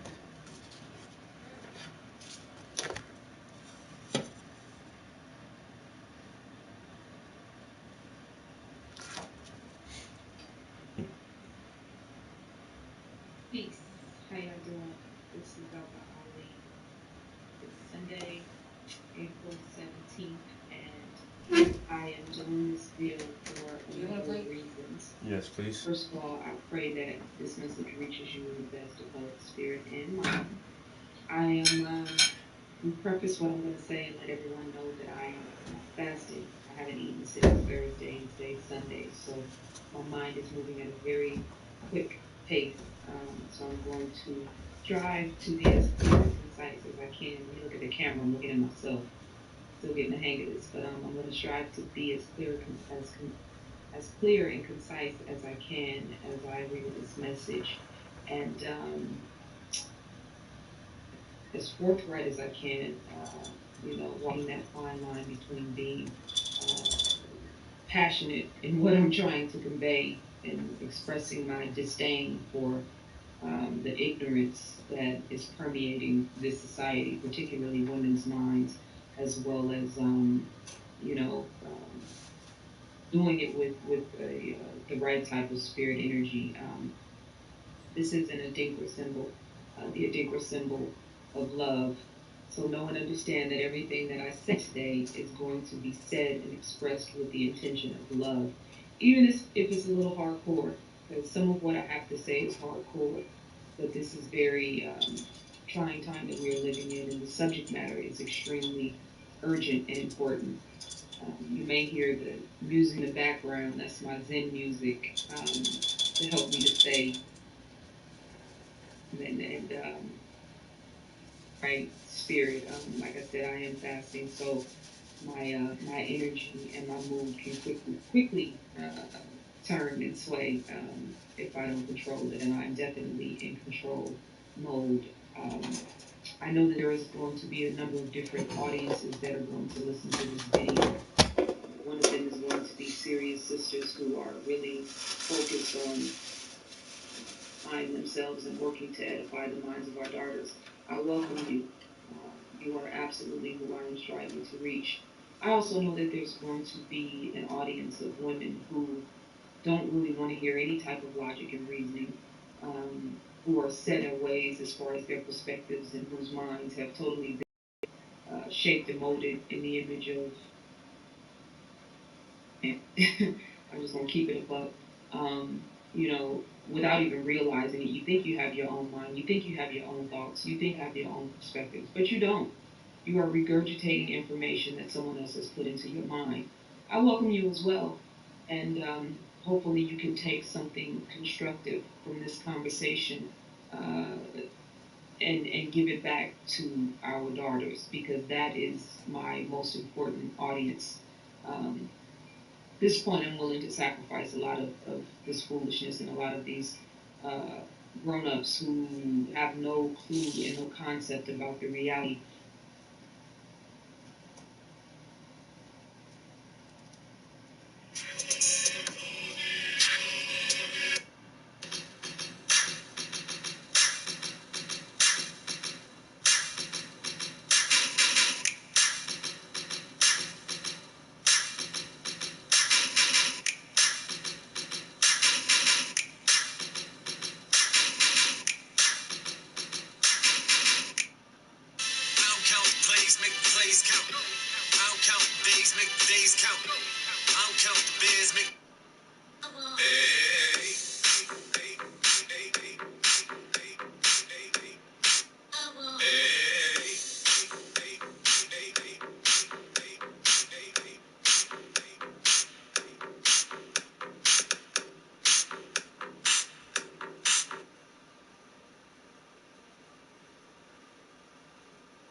put some work in real quick.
We all know about Hunter Biden's dirty deeds. But Sleepy Joe isn't the only top Democrat with a son with some shady business ties. The Daily Mail reports that Nancy Pelosi's son, Paul Pelosi Jr., was involved with 5 separate companies that were each investigated by federal agencies, including a biofuel company that defrauded investors, another company that was previously caught up in an investigation of scam calls that targeted senior citizens, and a medical company accused of testing drugs on people without FDA authorization. But hey, maybe he's just really business savvy, like his mommy and his daddy, whose stock moves are followed by retail traders on TikTok who are looking to be as rich as the Speaker of the House. Miranda Devine is a New York Post columnist and Fox News contributor, and she's here with us now. Miranda, always great to have you on. You're one of my favorites. We hear so much about Hunter Biden, and his story is obviously so colorful with hookers and cocaine and pornography. But now we're hearing about Nancy Pelosi's son. Tell us what he's been up to.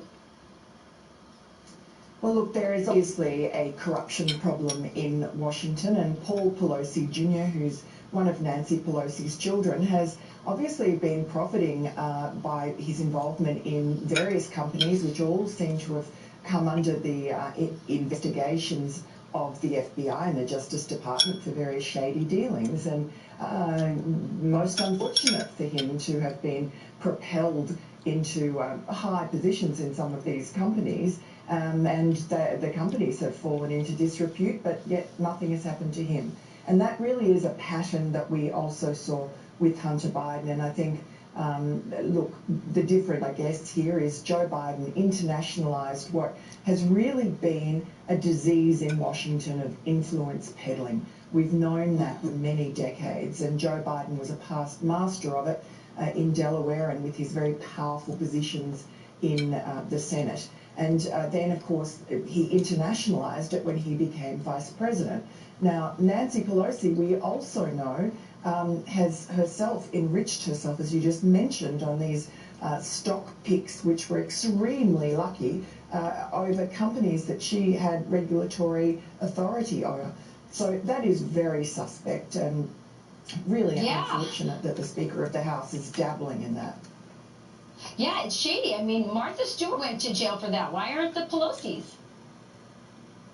Well, exactly. And Nancy Pelosi, when this was raised in Congress, came out and said, oh, it's a free market and we're entitled to do what we like. They are shameless, the Democrats in particular, but I mean, Republicans are also involved in this. They're absolutely shameless in their refusal to be accountable. You don't go into Congress to enrich yourself, but this is what so many of these people have done. It's really disgusting. And then to be, lecturing other countries about corruption when you're behaving in the same or worse fashion. I mean, we saw with the Bidens and with Hunter Biden, Joe Biden was there in Ukraine telling them that they have to do something about their corruption problems, while out the back door his son was getting millions of dollars. We know, whether it be Russia or China or Kazakhstan or Ukraine, this sort of corruption is commonplace. You don't give the money to the powerful person. You give the money to what in China are called princelings. This is the sons, sometimes daughters, of powerful people, of the oligarchs, of the rulers. And you give the money to them because you're wanting to curry favour with their father or their mother in Pelosi's case. Yeah, the princelings. Well, Miranda, every day we look a little more like China. It's very sad. Again, the great Miranda Devine, thank you for joining me tonight. Thank you, Rachel. Hey, Sean Hannity here. Hey, click here to subscribe to Fox News YouTube page and catch our hottest interviews and most compelling analysis. You will not get it anywhere else. Lindor, made to melt you by the Lindt Master.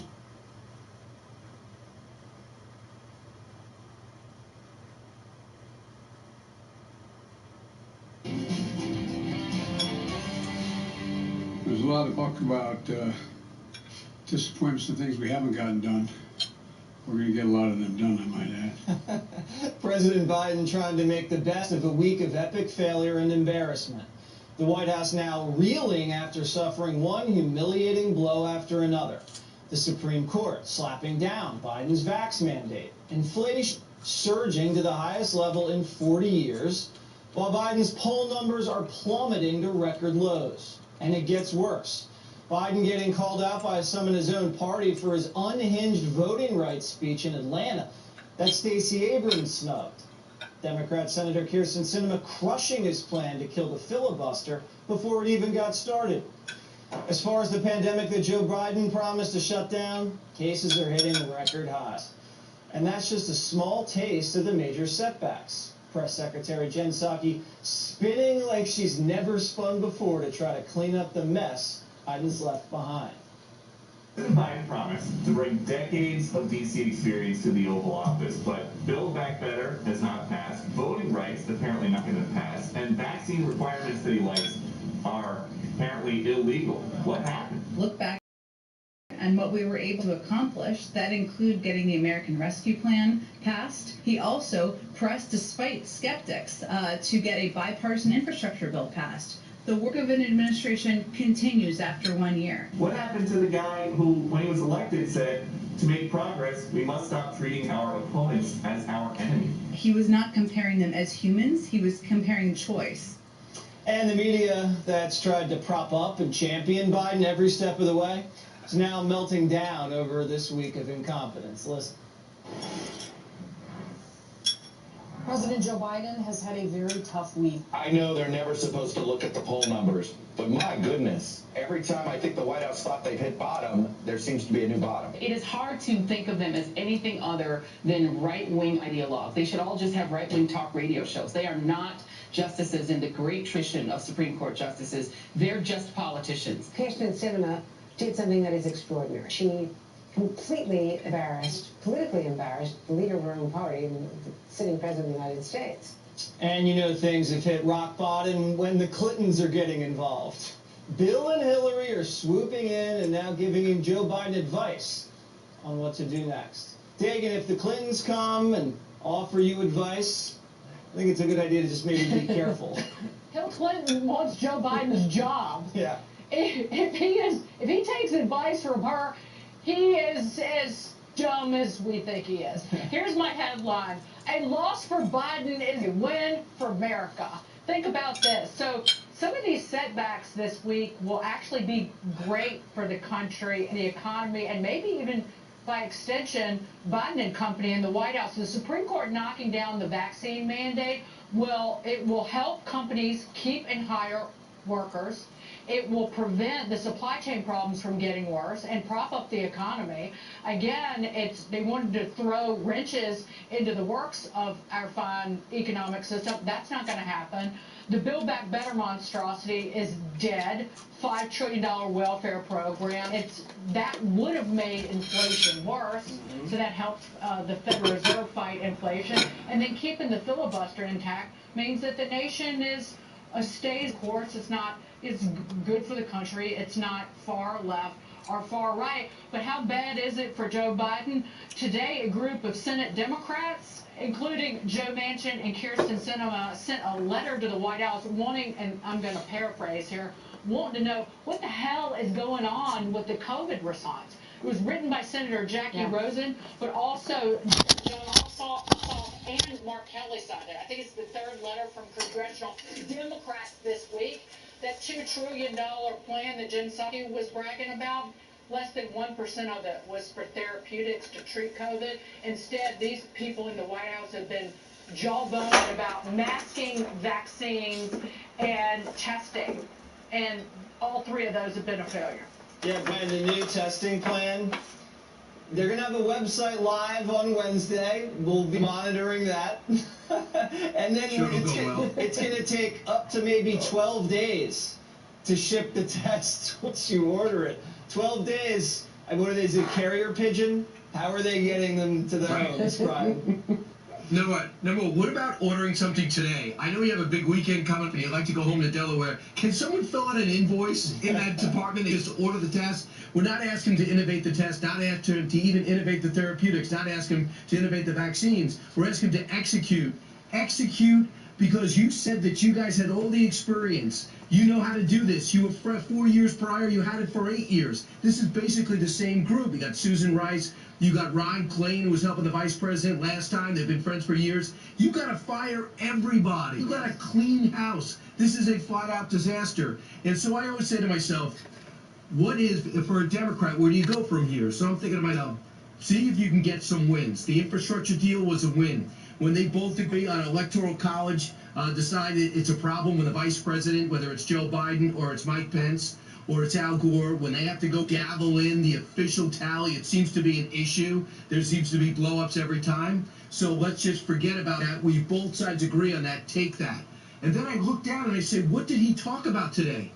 He talked about doing police reform. What?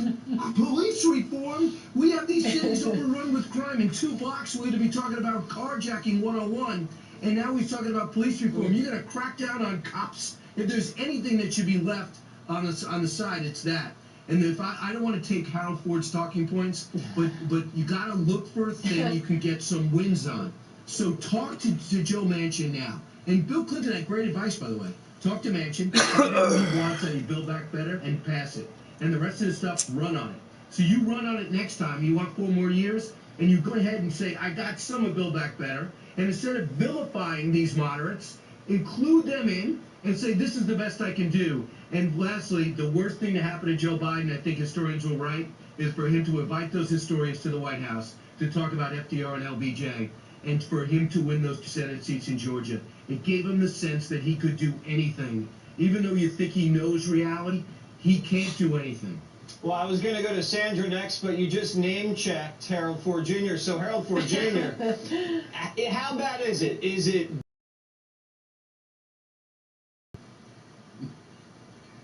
So I think Brian's frame is the right one. You've got to, if we're in that White House now, and Dagan had a lot of good points. I would disagree with some of them, but I think the overall thrust is that it's not going well. So you got to reset your whole frame. When you're president, you have 2 jobs. Your first is your commander-in-chief. So you think about the geopolitical threats, China, Russia, North Korea, Iran, the challenges we face in our own hemisphere, obviously with the border, and obviously in the Middle East. And then you think about the domestic challenges, and we've had a few really emerge. COVID, obviously, the president won because of it. Crime, again, our border and supply chains, the pressure it's creating on inflation and our economy.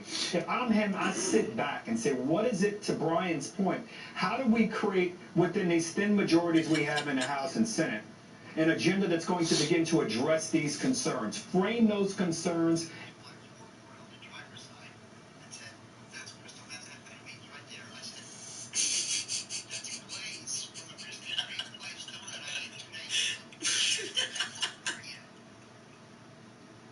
This feels right. It's like how you gonna blackface some feet? This feels right. It's like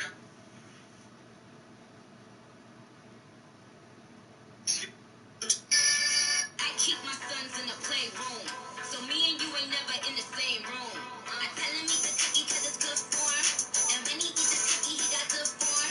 He knows. I see you. We're at the club.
You're so emotional. Like, slow down. Wait.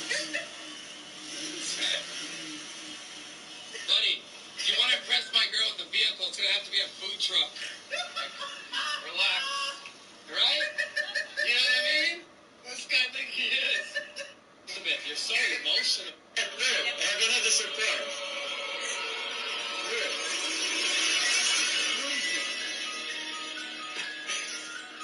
Look, I have another surprise. Look.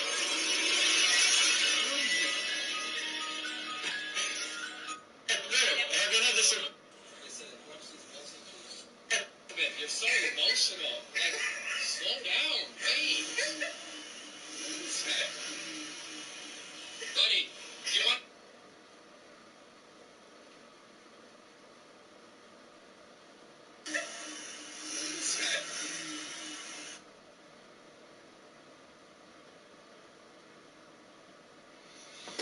All right.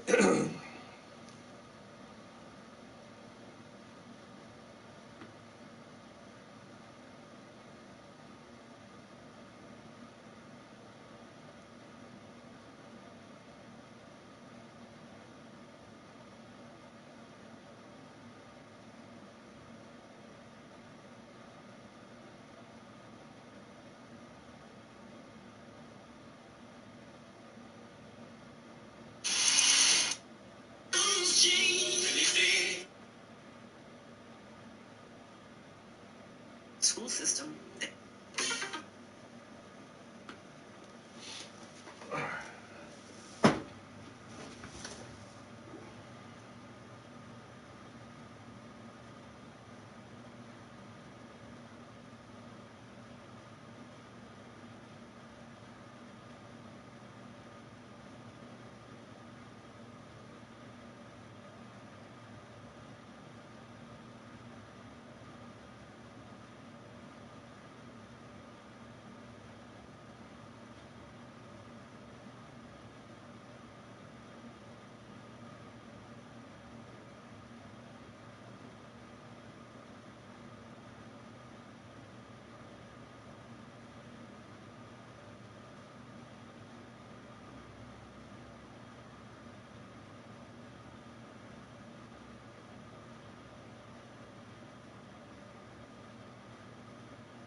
Trying to find something inspirational.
See if you can mix up a nice little gray here.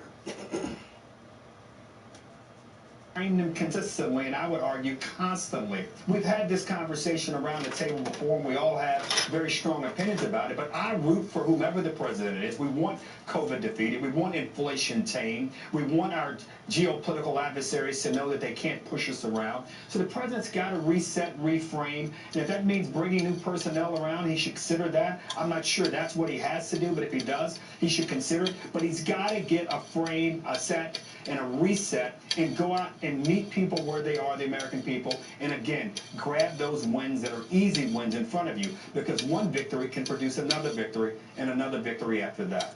Will Sandra answer Harold Ford Jr.'s question? Does he need to fire anybody?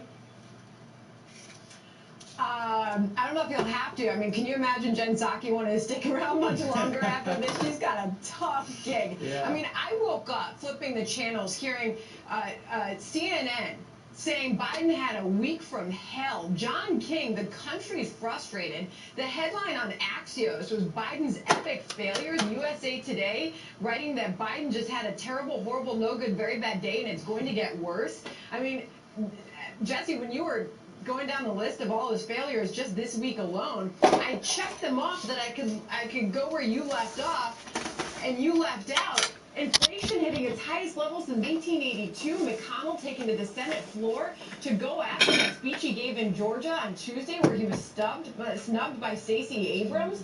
And he finished the week Thursday with that lunch on Capitol Hill, coming out to the microphone acknowledging that his voting legislation is unlikely to pass. I mean, it really couldn't have gotten worse, and I'll just leave off on this.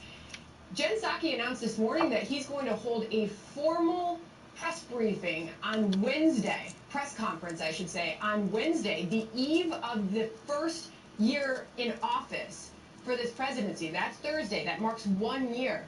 What are they going to say? How do they spin this? And it's tough to really even guess what victories they are going to be able to tout on Wednesday. It's been a rough week. It's been a rough year. They better do a little bit of looking back to see where they can correct, because Hillary Clinton sees an opportunity. Oh, crooked is circling. The worst possible thing to have happen. Hey, Sean Hannity here. Hey, click here to subscribe to Fox News YouTube page and catch our hottest interviews and most compelling analysis. You will not get it anywhere else.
What's up?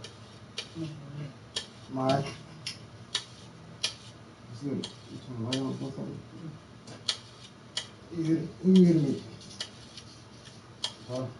Would you like me to call the police right now? Huh? No. You want to talk to me? Yes. All right, what is your name? I can call the police. My name is Travis. Travis? Please don't process. What is your name? What are you here for? I'm here because I'm meeting somebody. You're meeting somebody? How old are 18. you? Want me to inform you on something? Would you like me to inform you on something? I'm gonna tell you right now. Openly already. Do not lie to me. Your best is to tell me the truth right now. I'm sorry. I'm sorry. This is... All right, now, how old did the kid tell you was? And off the top of my head, I delete all the messages. You delete it. Don't lie to me. How old did the kid tell you he was? Want me to inform you on something? The person you was talking to was me the whole time. So I know everything that was said. So don't lie to me. Have you been in getting trouble? Have you got in trouble before like this? No. Huh? No. Where you from?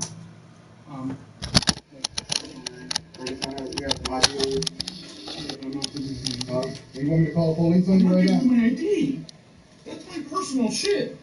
You know what's bad right now? That you right here to meet up with a fucking 15-year-old for fucking sexual pleasure. To come in your car to fucking to drive your fucking parking lot to fucking suck him off. That's what's bad right now. Okay, here's this.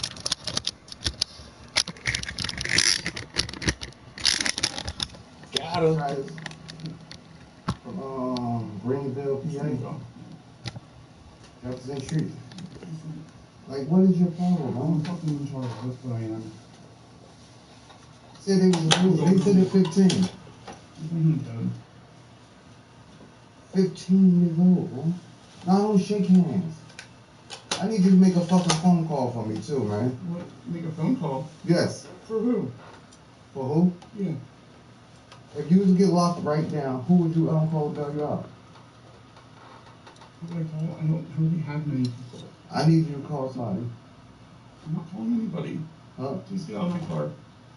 Please. I'm about to call the police then. I have your license plate already, Travis. Oh shit! I have your license plate. Come on.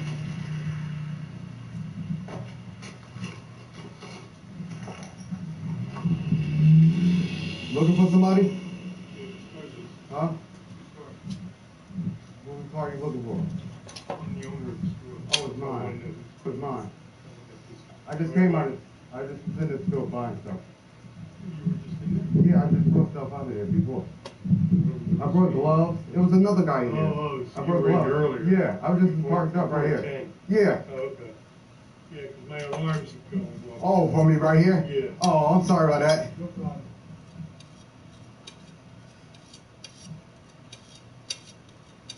Oh man, I messed up with the lunch. No, not all night. I'll be leaving in a little bit. All right. I'll be in there. I'll probably be getting some gas in a little bit. All right. Yo, damn, that one threw me off, man. I forgot to get his license plate number just now. But I got his name and everything. Yo, I got his name. I got another on the blind. Let me check this one off.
The National Aeronautics and Space Administration is one of the most iconic agencies in the US. It has been responsible for many of America's finer moments with its research and achievements. With one of the biggest budgets of any agency in the US, NASA is equipped to fund many high-power investigations. However, by teaming up with Elon Musk, NASA has locked many more opportunities. The latest example is the discovery on planet Neptune.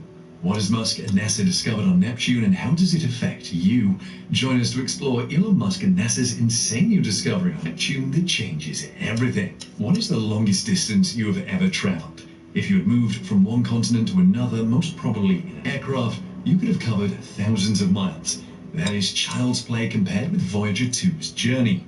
Moving in the opposite direction to its twin, the Voyager 1, the spacecraft reached planet Neptune in 1989, 12 years after it took off from Earth. It was and still is on a journey through the solar system.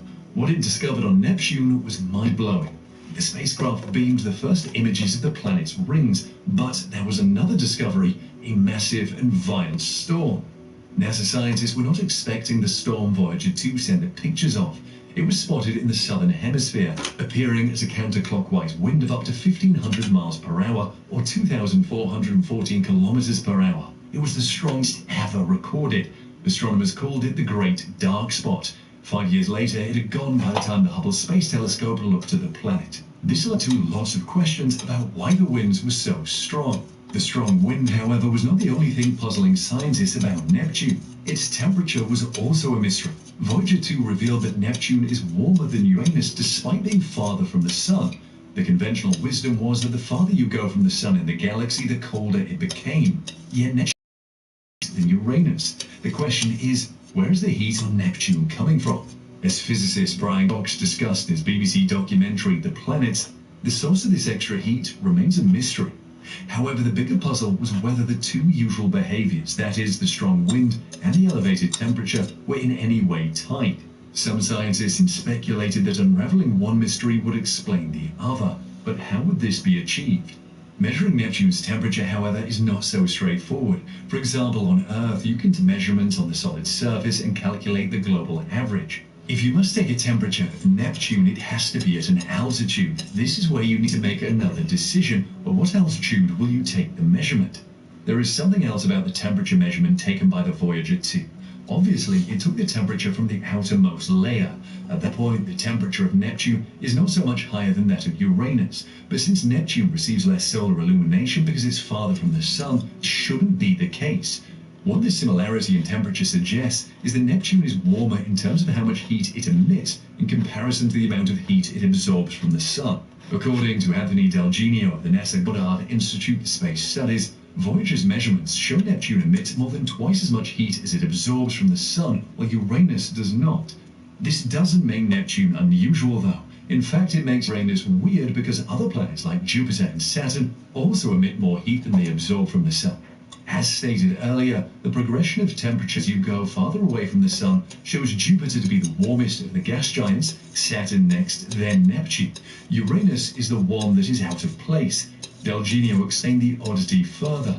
Yet that unusual result is associated with the fact that Uranus does not have a significant internal heat source. In other words, Neptune is finding a way to warm itself up to the levels of Uranus, while the latter is unable to generate any extra heat other than that gleaned from the Sun. But just what?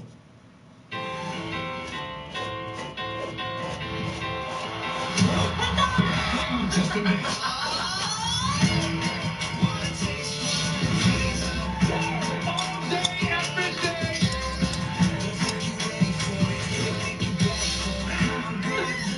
Couldn't be more proud of you. What fun that is.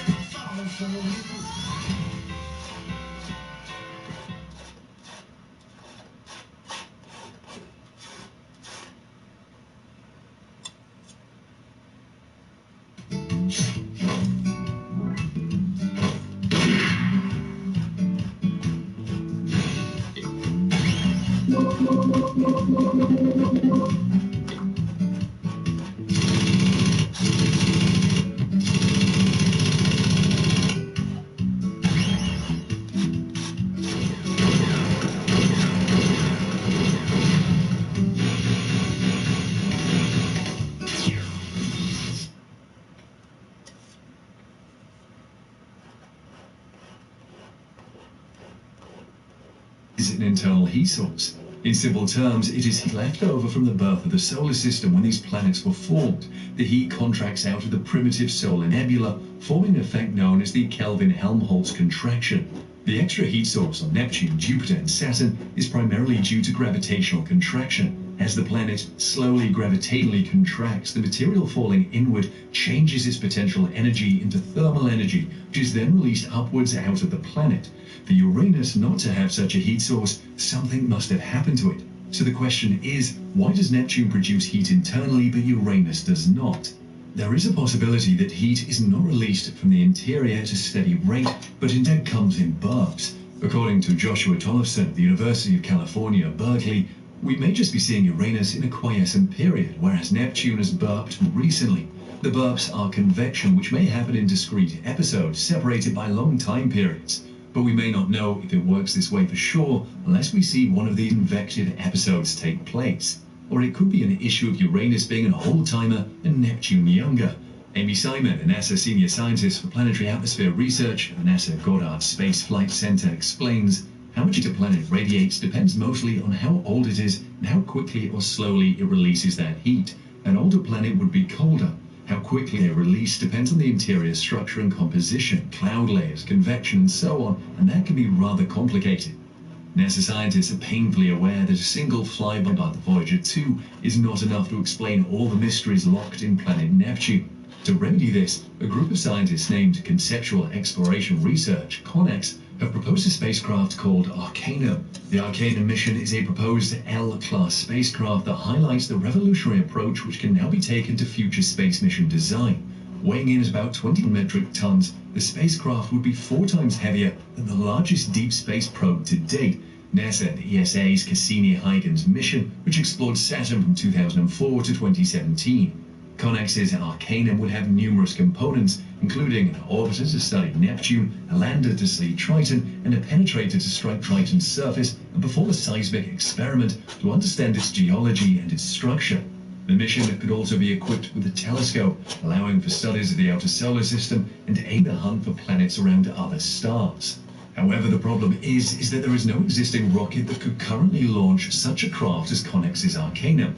When scientists face problems like this, they try to work around them. For example, equipment such as NASA and ESA's upcoming James Webb Space Telescope must be launched folded up and then unfurled. But the process is expensive, complex, delicate, and could be prone to error. A single mistake due to the complexities could send billions of dollars and numerous person hours up in smoke. This is where Elon Musk comes in.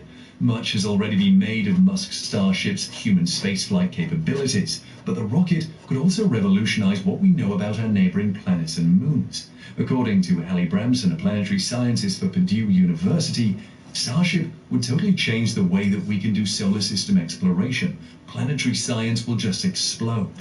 Scientists are already talking about sending missions to Neptune and its largest moon in the outer solar system, bringing back vast quantities of space rock from Earth's moon and Mars, and even developing innovative ways to protect Earth from incoming asteroids. The Starship, which is being built at a Texas site dubbed Starbase, is made up of a giant spaceship on top of a large booster known as Super Heavy. Both can return to the Earth to be reused, reducing costs significantly. SpaceX has suggested launches of $2 million only using the Starship. With a drastic reduction in costs, more funds can go towards the actual equipment, the scientific experiment or exploration, rather than to the transportation. The entire vehicle will be capable of lifting 100 metric tons or 220,000 pounds of cargo and people into space on regular low-cost missions. The volume of usable space within Starship is a massive 1,000 cubic meters. You can fit the entire Eiffel Tower into the Starship payload area when the tower is disassembled, and that's got scientists excited. For example, you can transport a whole drilling rig to Neptune using the Starship and drill down a kilometer as possible on Earth today. This will afford scientists unprecedented access to the interior of the planet. Starships is like wow, says James Head, a planetary scientist from Brown University. In fact, CONEX proposes sending the Arcanum to Neptune aboard the Starship. Musk has suggested that SpaceX could launch as many as a dozen Starship test flights in 2022, with missions to the Moon and Mars both on the horizon, and plenty of scientific potentials to boot. Once Starship starts flying, the development will be very fast, says Margaret Marinova, a former senior Mars development engineer at SpaceX. There will be so many more people who will be able to fly things. Those could be anything from standalone missions using Starship to ride-along missions on the existing flight manifest. When you have a 100-ton capability, adding on science hardware is pretty easy, says Marinova. If somebody wants to buy payload space, they can have payload space. It will be a really drastic change in how we do science. Because Starship can land back on Earth, it will also theoretically be able to bring back vast amounts of samples. The sheer volume that could be returned from Neptune would give scientists on Earth unprecedented access to extraterrestrial material. That could shed light on a myriad of mysteries, such as the planet's volcanic history. One of the things that makes the Starship suitable for NASA missions to deep space like to Neptune is the method for refueling. Unlike other Super Heavy rockets like NASA's much-delayed Space Launch System and Blue Origin's New Glenn rocket, the upper half of the rocket is designed to be refueled in Earth orbit by other starships, so more of its lifting capability can be handed over to scientific equipment rather than the fuel. Taking humans to the moon, for example, might require 8 separate launches, with each consecutive tanker Starship bringing up fuel to the lunar Starship that then makes its way to the moon with scientific equipment and crew. On a mission to Neptune, the Starship will replenish all the fuel spent during the escape from the Earth and then proceed to the planet on full tanks. Musk is even proposing having fuel depots on other planets where the Starship can stop to refuel, just like you stop to refill your gas tank when on a long trip. This is ambitious, but it makes missions to planets like Neptune or moons attached to Jupiter more feasible and less complicated to coordinate. Let's hear what you think of NASA using the Starship in the comment section below.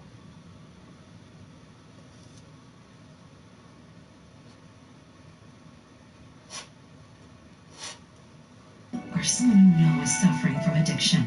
Call 1-800-662-HELP.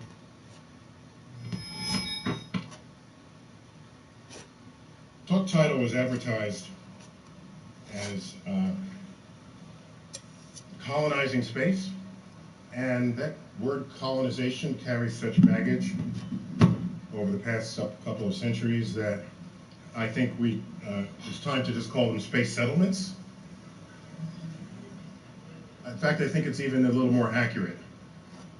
I want to offer what I call a rational assessment of people's ambitions and dreams of settling space. And let me just lead off by saying predicting the future is hard. And I'm going to show you something. I have 3 postcards from the year 1900 that the illustrator was asked to predict what life might be like in the year 2000. I just want to show you these postcards. Okay, here's one. They imagined that steamships would also have railroad wheels on them because steamships were big and the railroad was big. So, of course, in 100 years, you would combine the two of them and you would just drive right off the ocean onto the land. Here's another one. Of course, everyone would just be floating on the water because, of course, that's what we want to do in the future. Here's my favorite. Remember, this is 1900. Powered airplanes began in 1903. But, of course, people wanted to fly. And so here people just flying. Not imagining that if any of those fell out of the sky, you would just be dead. So predicting the future is often an exercise in extending what you already know, but not inventing something completely new out of left field and out of the ether. So it's possible to predict the future within 10 years, maybe 20, because often that is an extension of what you know. But beyond 30 or 40 years, 50 years, it's an almost hopeless exercise, given the pace of technology that we have, given the rate at which technology converges in ways that are not obvious and could not have been extrapolated at the time you engaged in that exercise. I also want to offer you some, what I would call embarrassing quotes, space quotes. Often people look in the literature and they find futurists, and they pick the 1 or 2 predictions they made and say, look, they knew the future. Well, I did the opposite of that. I collected quotes from important people that were just plain wrong. They're often just forgotten because we like to remember the hits and not the misses. Here, we are remembering the misses. From 1900, the Brooklyn Daily Eagle, a New York City newspaper. It is scarcely possible that the 20th century will witness improvements in transportation that will be as great as were those in the 19th century. That has got to be the most boneheaded comment ever printed in a newspaper editorial. Again, they were riding high on steamships, and the internal combustion engine car was a recent invention. The country was crossed by railroads, and they're saying, oh my gosh, nothing can top this. And in 3 years, we have an airplane. 66 years after that, we've landed on the moon. So this exercise in predicting the future is rife with embarrassing moments. How about this one? Man will not fly for 50 years. Who said that? In 1901, 2 years before they both flew. You think if two guys who invented airplanes can't get it right, what hope do the rest of us have? Here's another one. No flying machine will ever fly from New York to Paris. This is a trend that will continue up until 1957. The trend is there is some advance, and people constrain that advance. So this quote came out after we knew how to fly. Now they're saying we'll never fly to Paris. Who said this? Orville Wright, 1908. How about this one? Landing and moving around on the moon offers so many serious problems for human beings that it may take science another 200 years to lick them. Science Digest, August 1948. It did not take 200 years after this. It took how long? 20 years, 21 years. So these are people who should know better. This is a magazine that thinks about science. Technology was surely advanced then. So what was missing? Let's keep going. Man will never reach the moon, regardless of all future scientific advances. Radio pioneer Lee DeForest. What's significant about this is that it's in February 1957.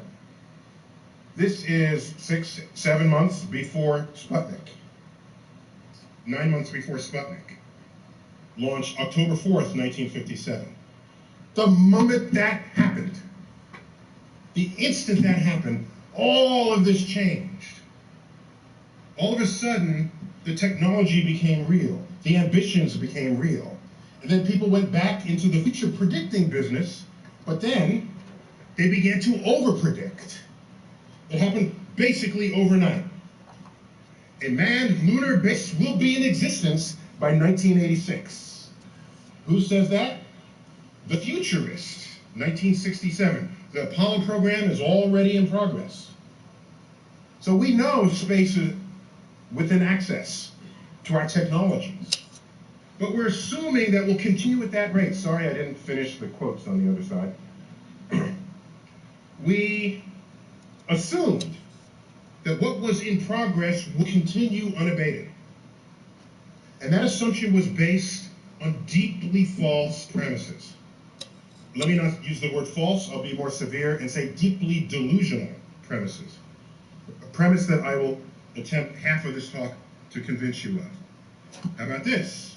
I'm convinced that before the year 2000 is over, the first child will have been born on the moon. Who said that? Wernher von Braun, the guy who invented the Saturn V rocket. So people are, again, thinking that the pace that had been put into play was something natural for the human spirit, the human DNA. What else were we predicting for the year 2000? By the year 2000, 50,000 people will be living and working in space. 50,000. I checked. In the year 2000, there were 3 people living and working in space on the International Space Station.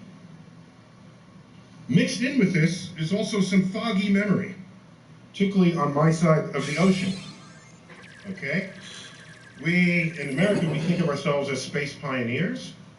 It's easy to think that because we landed on the moon.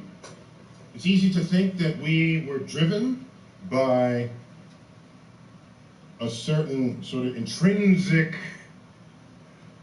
patriotism, an intrinsic pride. But if you unpack it, that's not what shows up. Here's a quote, "I'm not that interested in space." John Kennedy said that to the head of NASA. in 1962. The man who we all associate with launching the Apollo program. This came out of his mouth. This is, whether we like it or not, a race. Everything we do ought to be tied to getting to the moon ahead of the Russians. John Kennedy to James Webb. This is not, oh, it's exploration, isn't it beautiful? It is.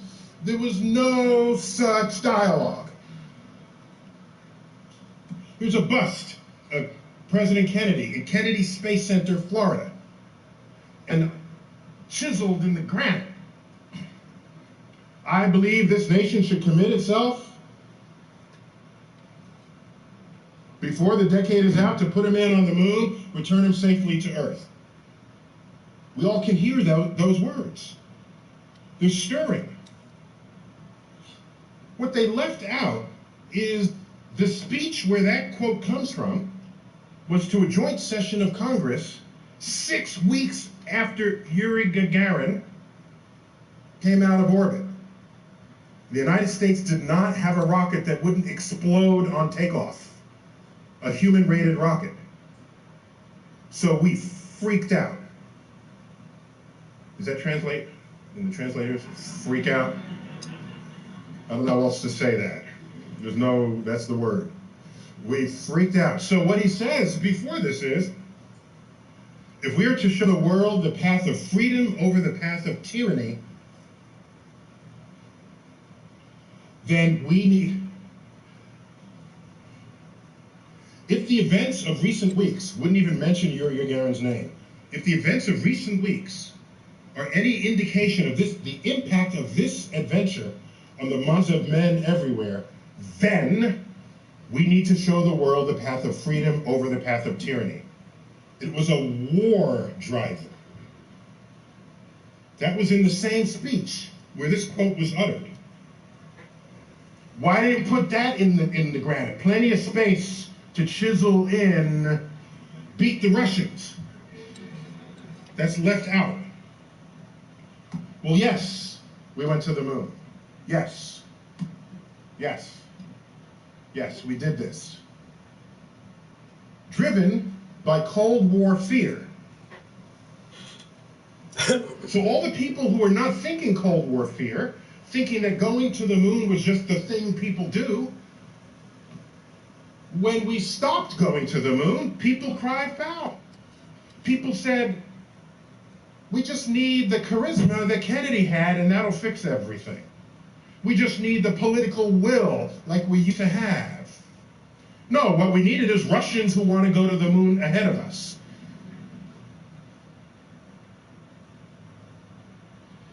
There was a side benefit. This photo, Apollo 8. This is the 50th anniversary this year of that photo, December. Apollo 8 goes to the moon, orbits 12 times, 15 times, does not land. It is the first time we leave Earth for another destination, ever. In some ways, this is more significant than Apollo 11. No one had left Earth before. Yeah, we go into orbit. People like to think of that as leaving Earth, but not really. In a schoolroom globe, this International Space Station is orbiting half a centimeter above the globe. And we've all sort of bought into the idea that that's space. To an astrophysicist, that's just driving around the block. After this photo was taken, here's what happened. Something unexpected. We went to the moon to explore the moon, and we discovered Earth for the first time. No one had seen this before. Spaceship Earth. Earth as nature intends you to view it. Not with color-coded countries, as in your schoolroom, but with just oceans and land and clouds.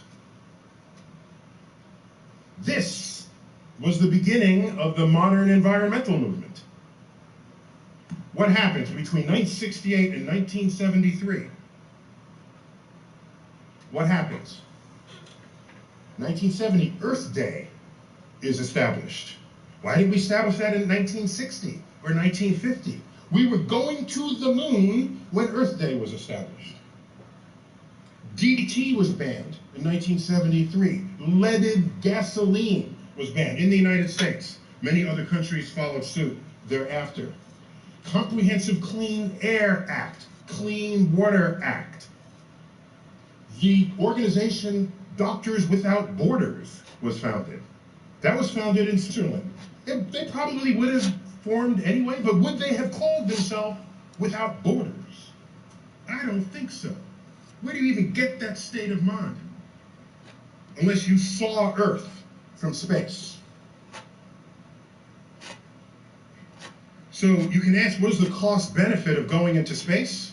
This one, I think, was unimagined. That all of a sudden, Earth would have a shared fate in how good or bad we shepherd its future.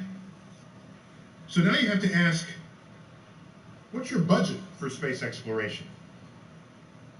A series of talks at this conference? Talk about weather satellites, missions to Mars, this sort of thing? You should know this. If your monies are established by a tax base funded by an electorate,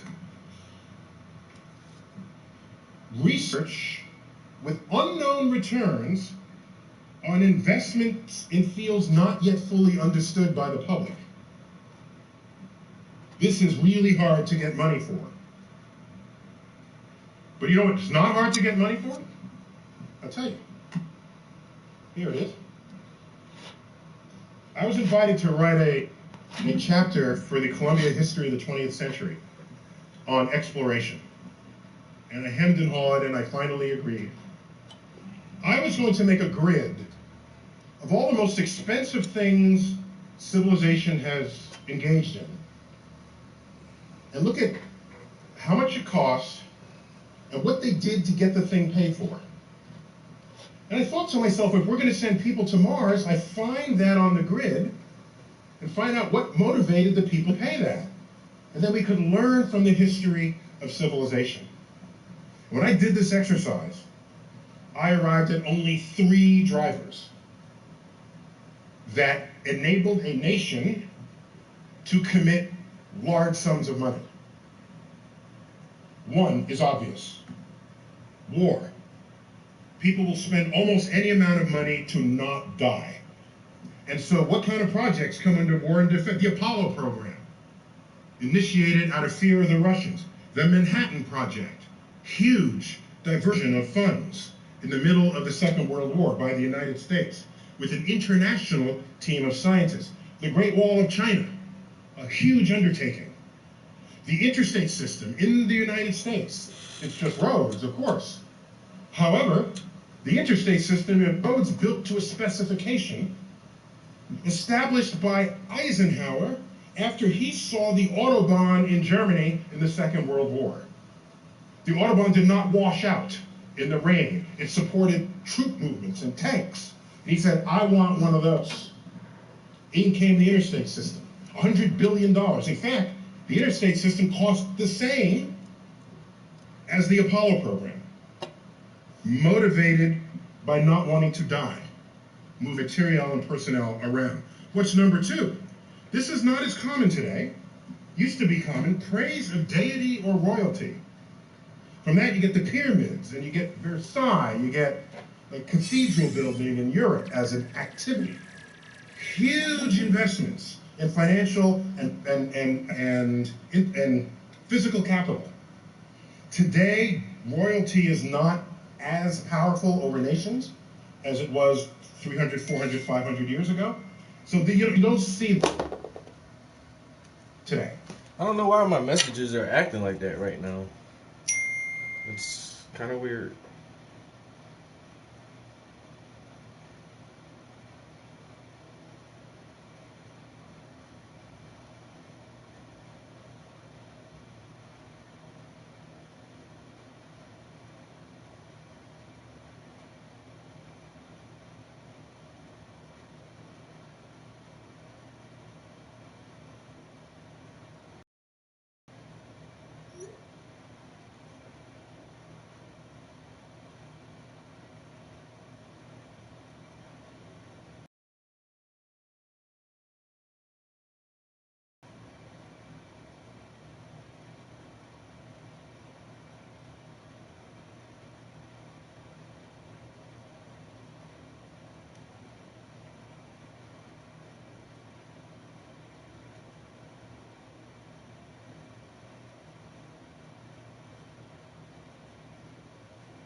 Let me take a bathroom break in real quick.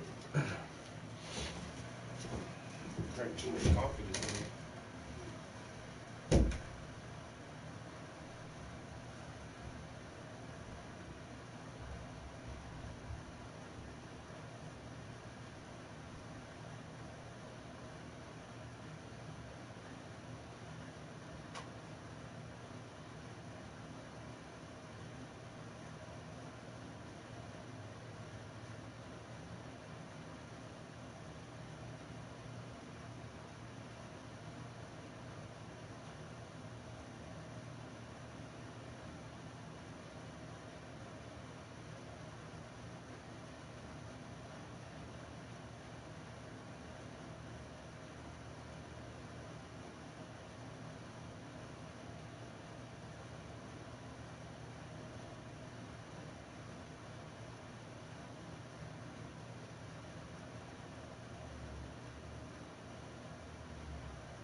Blake Ryan says that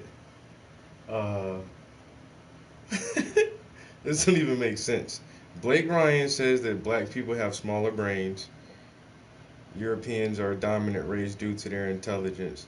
Black people are almost extinct. Facts. Black people are almost extinct. They say that black race is going extinct. And then he kept repeating it over and over that the black people are going extinct. You can't find that information anywhere. I don't know, like, where are you trying to find these sources from? But in actuality, it even sounds racist when I say it, but just because white people hate their situation, but the white race is actually going extinct. People who are considered white, people who, the phenotypes that produce very, very, very little melanin, like little to no melanin in their skin. We know what people aren't white. Like, I'm painting with white paint. There's no person on the face of the earth whose skin pigment looks like this. It just doesn't, you know. But we know what we mean when we generalize and say a white person. That phenotype is actually only about 10% of the entire global population. That phenotype is only about 10% of the entire global population. White people don't make up a large percentage of humans because for the most part it's a disadvantage to not have skin coloring or not to have skin pigmentation. It's a disadvantage not to have color in your skin. It's a disadvantage. And that's why most people groups of this planet have color.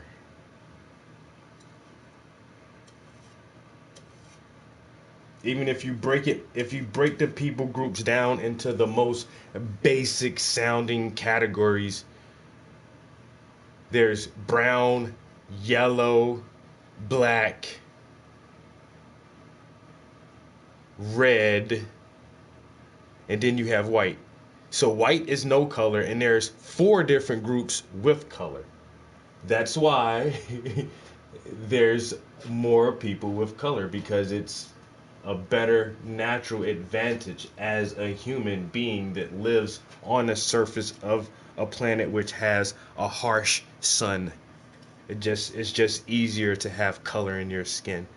So for one, white people make up a very, very, very small percentage of the global population of humans.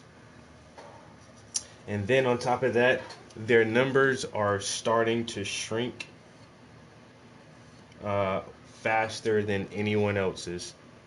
Especially here in America, where by the year 2045, white Americans will become a minority. Now, if black people were almost extinct and all of this other stuff, then there wouldn't be a chance of having a white minority in a country that was founded by white people. And so I just want to know, like, where are you getting your information from, bro? Like, who's telling you that black people are almost extinct?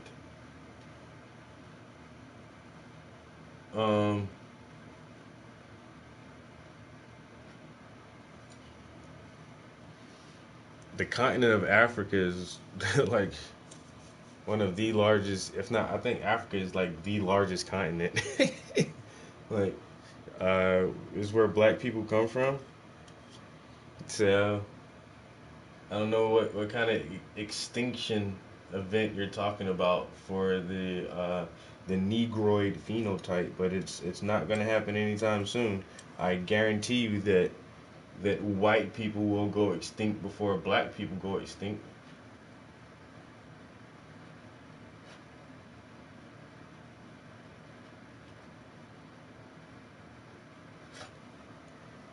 Especially if this trend of globalization continues the way that it is, and all countries should just mix and mingle, and all people should love each other. You already know what happens when people mix and mingle and love each other. The white disappears. The white disappears every time, yeah. Why? Because it's recessive. It is not a very strong trait. It is not a dominant gene. It is not something that is preferred. So when you mix, the darker genes are normally going to push their way to the top because they're dominant and they're most preferred and they have the most benefits. And so we keep mixing and mingling in like this, man. There ain't gonna be nothing but brown people left around, man. You know, so you're gonna have a bunch of brown people in America and no white people. So once again, bro, I don't know where I don't know. I've never heard anyone say that black people are almost extinct. It's very to the contrary, actually. And that's a known fact. It's a really big scare, especially in Europe.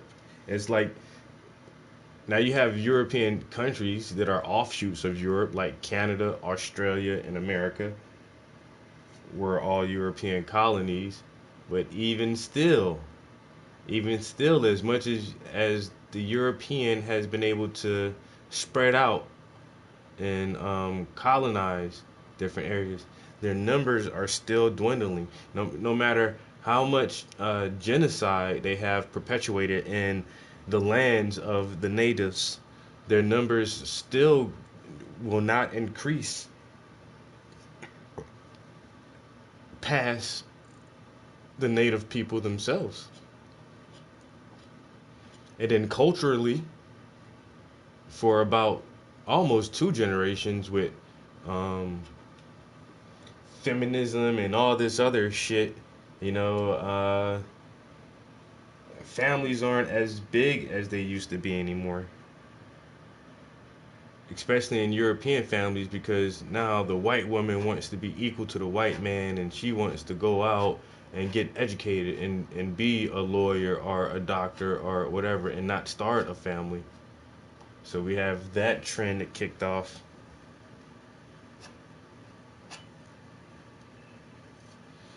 And so the breakdown of the typical American family changed for a long time. And it still really hasn't gone back that way due to cultural changes and economic and financial changes within our culture. Now it's almost too expensive to afford a large family. And white Americans don't like being seen as poor or below the poverty line. So instead of enriching themselves with a large family that would be a hindrance on them financially, they may have a smaller family or opt out of having a family at all. Whereas other cultures, such as African Americans and Spanish peoples, we already been poor, so we don't give a fuck, man. We just gonna keep fucking and having fun and having kids and raising beautiful big ass families. And it's just gonna be that way. And so our population, our numbers are pretty much stable and have been stable for generations. While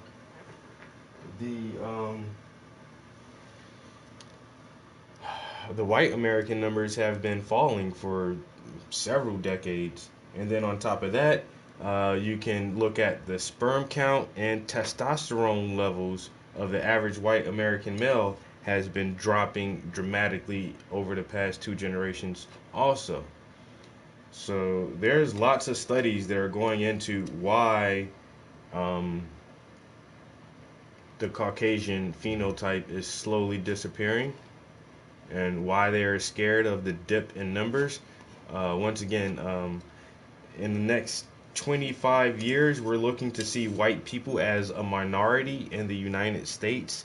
In the next 50 to 60 years, we're looking to see the global population of the Caucasian phenotype dip below double digits, which means that more than likely by the year 2060, white people will count for less than 10% of the population. They're going to be about 9.7% of the global population by the year 2060.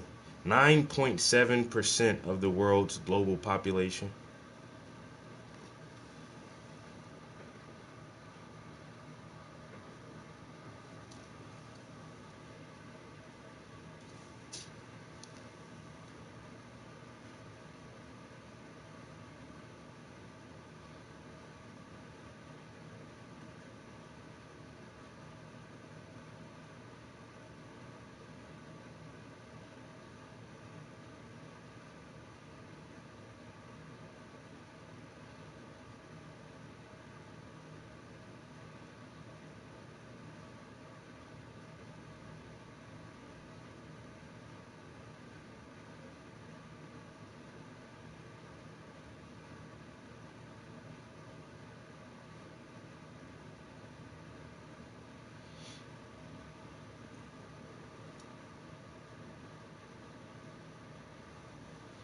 So once again, I'm sorry that you've been grossly misinformed.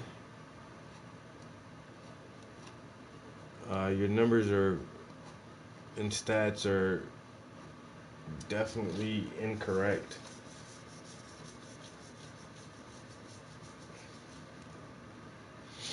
So I just urge you to look into some other sources for information and stop being a dick your whole life.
All right.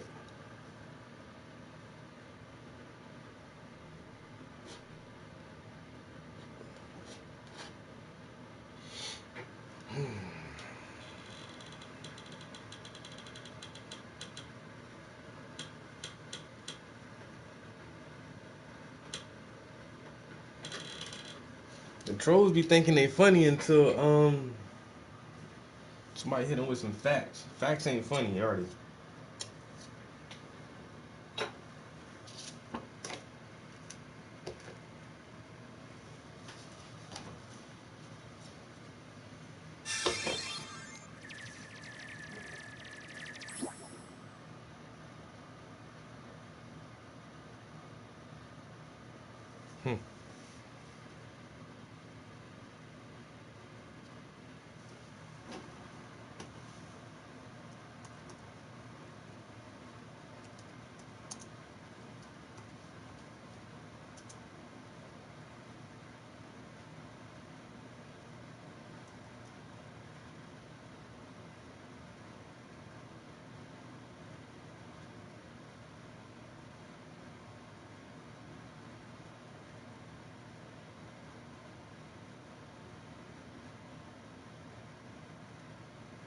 Oh wow.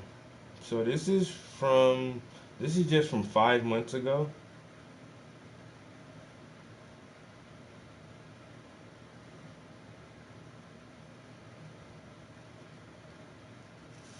And so I literally just typed in global white population. So the first 3 videos, the Economist mapping global population and the future of the world. This is a news article, a news clip from 3 years ago. The second clip here is from 5 months ago. This clip says United States white population shrinking, low birth rate. Latest World English News. The third clip here is from CNN. This is also from 5 months ago. Census shows U.S. more diverse than ever as white population declines. The future of humanity, world population in 2050. This was from 1 year ago.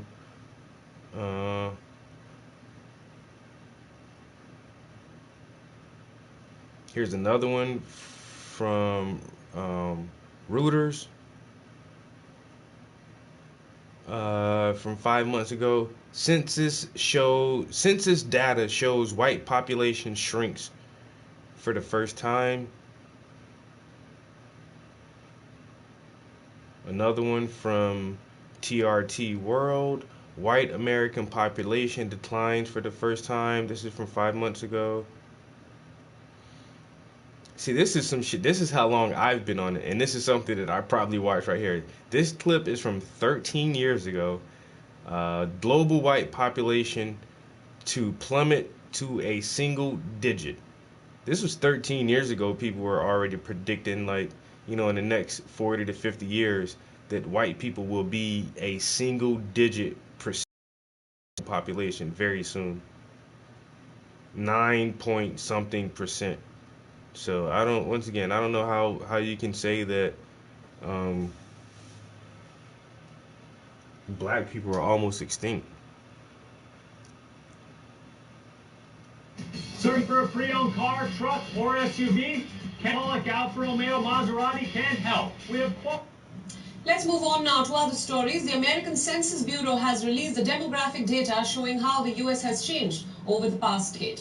It is the most detailed account of the demographic changes in the country since the year 2010. U.S. Census data release shows that the United States is an increasingly diverse country, as they have significant increases in the number of people who identify as multiracial, Hispanic and Asian. These categories have driven much of the population growth between 2010 and 2020. The multiracial population has changed considerably since 2010.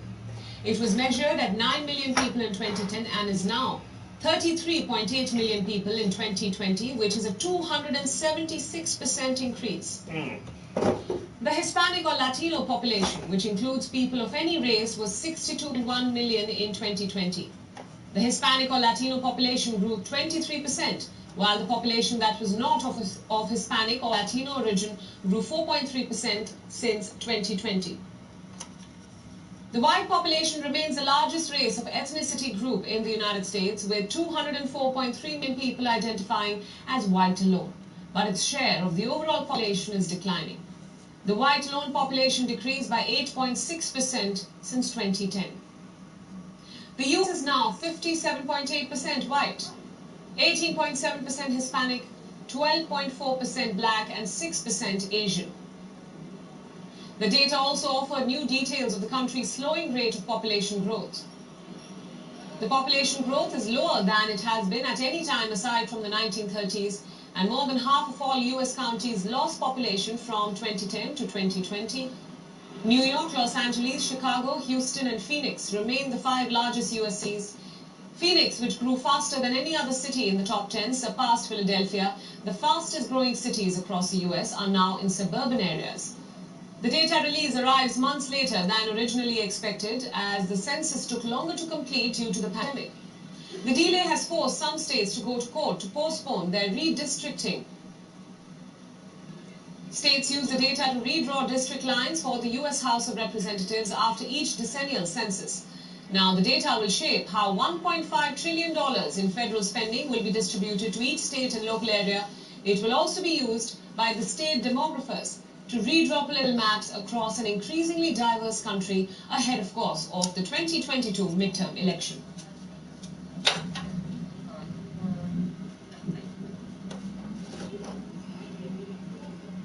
Our correspondent Susan Tehrani has more details on the U.S. Census Bureau report in this next ground report. Take a look. The census report shows that the U.S. population is diversifying and the white population is shrinking. It's a portrait of how the United States has changed in the last decade, and it's important because it is used to redraw the country's political map in the next decade across the United States. It may also be used to help determine the control of the U.S. House of Representatives in 2022 and provide a political edge for the next decade. While the white population did see an increase in some states and communities, the population for individuals under the age of 18 remained quite diverse. Susan Tehrani from New York for WION World is One. WION World One is now available in your country. Download the app now and get all the news updates on the move. Hey, wait a minute. Don't stop watching. If you haven't heard about this, you might want to stick around. Democrats are launching an all-out assault on our democracy. The so-called election reform bill is just another.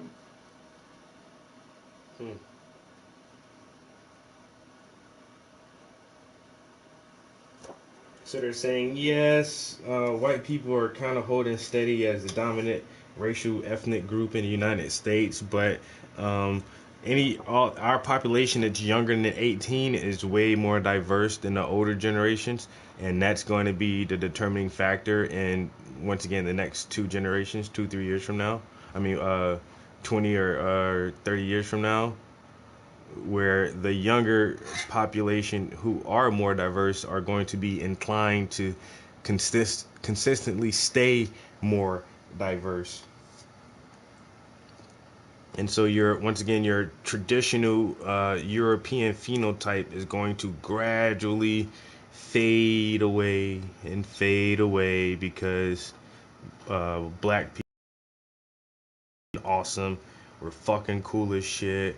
We're fucking gorgeous and beautiful as shit because we have these beautiful shades of skin color and hair texture, and everybody wants a part of it. And so all the young white girls are gonna get with like handsome Spanish and black guys, and then they're gonna have mixed babies that aren't white, and the population is gonna continue to change and progress towards more of a mixed neutral identity here in this country. I'm all for it. You know what I'm saying? I'm all for it. I don't want white people to go extinct or to disappear. I think every group of people are beautiful, and we definitely deserve a diversity amongst humans. And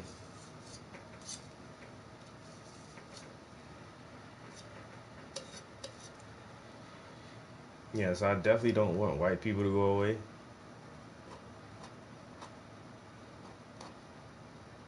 But at the same time, I see the trend.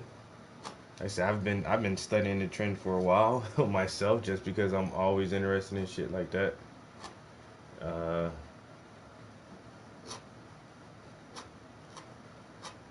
But yeah, it just is what it is.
Dating a young Latin woman is a good option?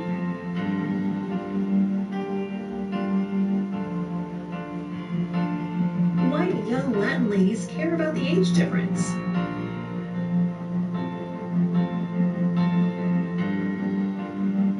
Why young Latin ladies adore American... New tonight, for the first time on record, the white population in the United States has declined.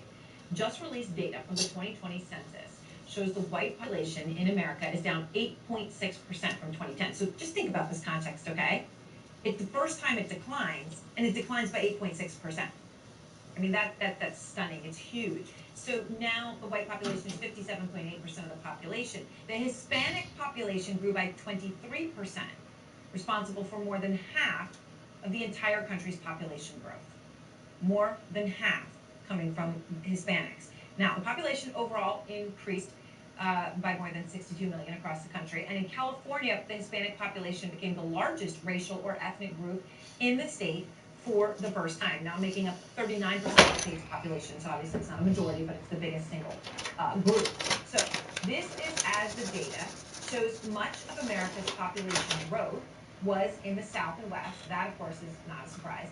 And this data is crucial because it's going to be used to redraw the district lines for congressional districts before next year's midterm election, right? And it determines, right, the political future of the country. Up front now, elections guru Dave Wasserman, who is the U.S. House editor of the nonpartisan Political Report, Maria Cardona, former DNC communications director, and, of course, our own Van Jones, former special advisor to President Obama, among many other things. So, Dave, let me start with you. You've gone through the data and the numbers that just came out. What was a big takeaway for you? Aaron, this is a country that continues to get more urban and more diverse. Non-Hispanic whites were just 57.8% of the population in this census. That's 2 points lower than the pre-census estimates suggested. It's 6 points lower than it was in the 2010 census. And the Latino undercount that a lot of Democrats and advocacy groups feared heading into this census as a result of the chilling effect from the Trump administration, it didn't materialize in the data that we saw today. In fact, Hispanics were 18.7% of the U.S. population, which is even a tenth of a point higher than the benchmark estimates suggested. That will keep more power in urban areas of Texas and California. More good news for Democrats, where the counts from big cities like Chicago and New York came in a bit higher than the estimates suggested. And those are states where Democrats are really hoping to draw the lines in their favor. Now, we're moving into a critical phase here, and that's redistricting. And that's where Republicans hold a net advantage when it comes to redrawing the political boundaries for the next decade. They could gain between 0 and 10 seats thanks to their advantage in Florida, North Carolina, Georgia, and Texas. Wow. And keep in mind, they only need 5 seats to take back House control in 2022. All right, so Maria, when we talk about things that stand out here, of course, obviously the drop in the white population, it stands out hugely, but so does the growth in the Hispanic population and where the growth happened, right? A lot of it in the South. Texas gaining 4 million residents in the last decade. Nearly half of those residents were Hispanic. But I just want to challenge the assumption here that this is all going to be good for Democrats, who, by the way, have failed to turn Texas blue. And, we've heard about that campaign. It's going to happen, it's going to happen. It hasn't happened. So all this Hispanic growth that we are seeing, is it really just good for Democrats, or could it actually be a gift for the GOP? I actually think, Aaron, it's good for the country, because I think diversity is good for the country. The more diverse this country is, the better it is for our economy, the better it is for our policies, frankly, the better it is for our politics. That doesn't mean that there's going to be a fight, because there will be a fight. To your question as to which party this is going to be better for, that depends on the parties. I agree with you. It should not be an assumption that this is going to be good for Democrats. Demographics is not destiny. But I do think what it does is that it will embolden Democrats to fight very hard, especially, like you said, in Texas. Even though we have not been able to turn Texas blue, we have been able to come very close. These new numbers, these growth numbers, will really give us a chance to continue to fight. But we have to have a message that attracts the Latino population, the multiracial population. Aaron, this country now, the under 18 population is majority non-white. That is jaw-dropping numbers to add to the ones that you focused on at the very beginning. Right. So Van,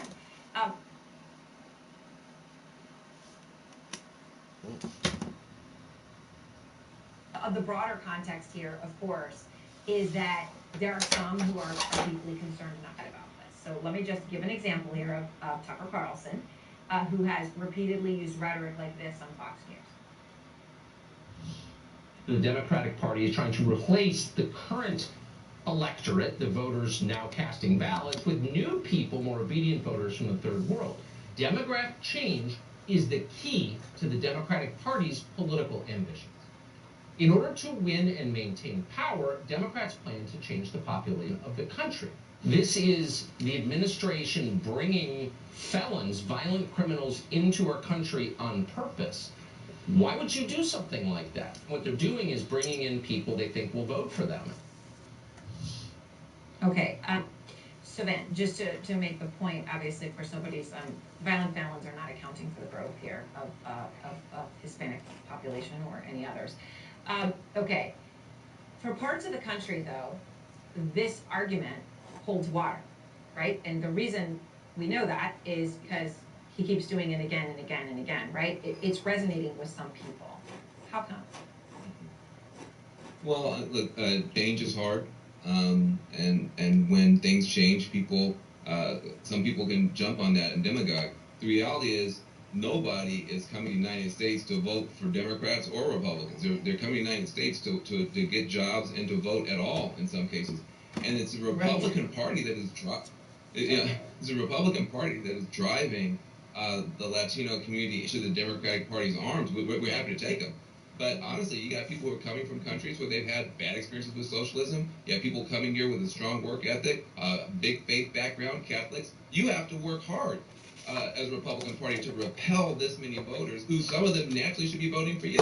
So it's not that the Democrats are bringing people here to vote, it's people are coming here to work, and the Republicans have been so nasty and hostile, they're literally driving away voters they can have. This demographic change can help either party or neither party, but it's helping Democrats because of Republicans. Aaron, yeah, go ahead, Maria. If I could just add, to your point, I think we should all go into these next several years with eyes wide open. Tucker Carlson is making an argument that a lot of people are eating up and will eat up. Donald Trump's rise and his popularity within the Republican Party and in this country is still based on white resentment of the kind of demographic change that today is underscored more than at any other time in our country.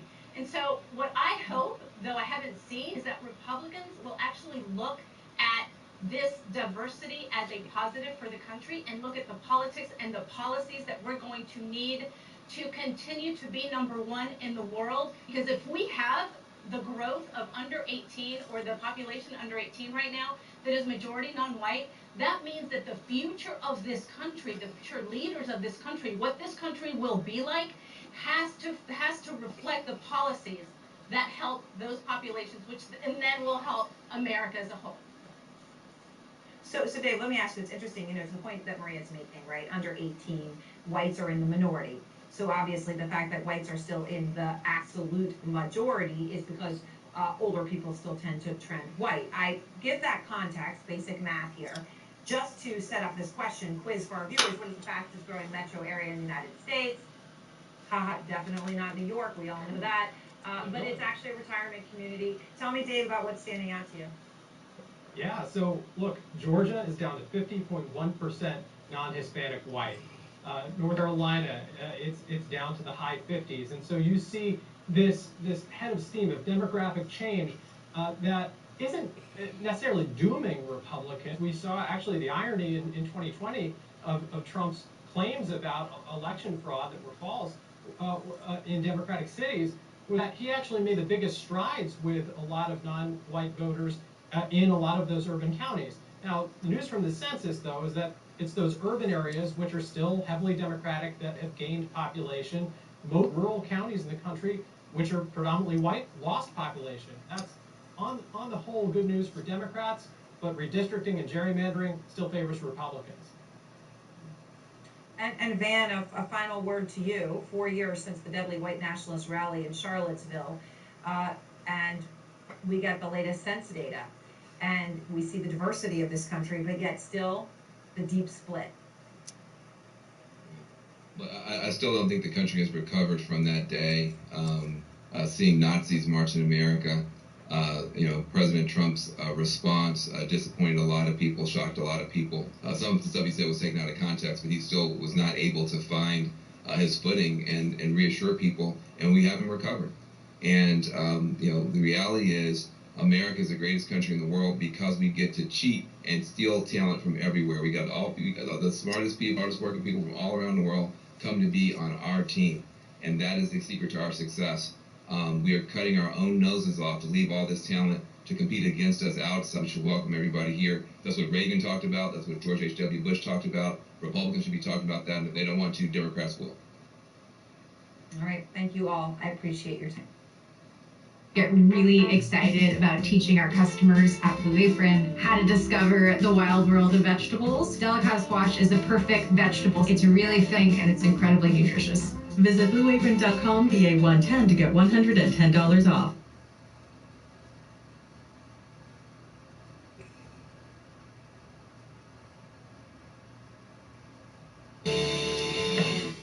Welcome to Tucker Carlson Tonight. Not trying to be cruel this Wednesday, just reading the numbers. Joe Biden is the most unpopular president that the United States has had in a very long time. Voters dislike Kamala Harris even more. And that's a problem because this is supposed to be the new administration's honeymoon period, the part where everyone thinks they're great. So it's not getting better from here. This is as beloved as the Biden administration is going to get. Smart Democrats can read the numbers, they understand this, and they're working on a solution. This week, two of them wrote a piece in the Wall Street Journal calling on the party to support Hillary Clinton for president in 2024. Hillary is the best positioned candidate to win a national election, they argued. She's also, they noted, younger than Joe Biden. Former President Bill Clinton agrees with this, or says he does anyway. Bill Clinton told People magazine that his wife is, quote, the most qualified person to run for office in my lifetime, including me. In fact, failing to elect Hillary in 2016 was, in Bill Clinton's studied estimation, an historic national tragedy. Quote, one of the most profound mistakes we've ever made. Unforgivable, really. The good news is we now have a chance to correct that mistake. And you don't get those very often in life. Typically, when you do something rash or stupid, you've got to live with consequences. It's probably happened to you. One night you're listening to Born to Run after too many drinks. The next thing you know, you've got Bruce Springsteen's face tattooed on your lower back. It's embarrassing. It's also permanent. Think of Hillary Clinton as America's national tattoo remover. She alone can erase the stain of our youthful bad judgment. God bless that woman. But wait a second, you say. Hillary can't win. She's yesterday's candidate. This country's got a short attention span. We want the new thing. And Hillary Clinton isn't new. She's been around forever. We're bored of her. Well, if you believe that, you don't remember Hillary Clinton very well. Call her what you will, but she's not boring. Hillary's like a box of Cracker Jacks or your emotionally volatile niece who goes to art school. She's full of surprises. You never know what you're going to get. There are days when Hillary seems like a sensible Midwestern Methodist who grew up Republican in a suburb outside Chicago. That's the biographically accurate Hillary Clinton. But it's hardly the only Hillary Clinton. During the years she spent in Arkansas, for example, Hillary often played the loyal daughter of the American South, a Southern fried Dixie lady with a spunky feminist twist. That was the character she was portraying when we first met her 30 years ago this month. It was during the 1992 presidential primaries. Listen to her accent here. You're looking at two people who love each other. This is not an arrangement or an understanding. It's a marriage. That's a very different thing. You know, I'm not sitting here as some little woman standing by my man like Tammy Wynette. I'm sitting here because I love him, and I respect him, and I honor what he's been through and what we've been through together. You don't hear a hint of Parkridge, Illinois in that voice. It's all bourbon and okra. Pretty impressive. But that's hardly the only persona in Hillary's quiver. She contains multitudes. When she feels like it, Hillary can transform herself entirely from a middle-aged, rich white lady to a weary but dignified household domestic turned civil rights protester, bruised and battered from a harrowing march across the Edmund Pettus Bridge on the road to freedom. Sometimes Hillary Clinton is just sick and tired of being sick and tired. I don't feel no ways tired. I come too far from where I started from. Nobody told me that the road would be easy. I don't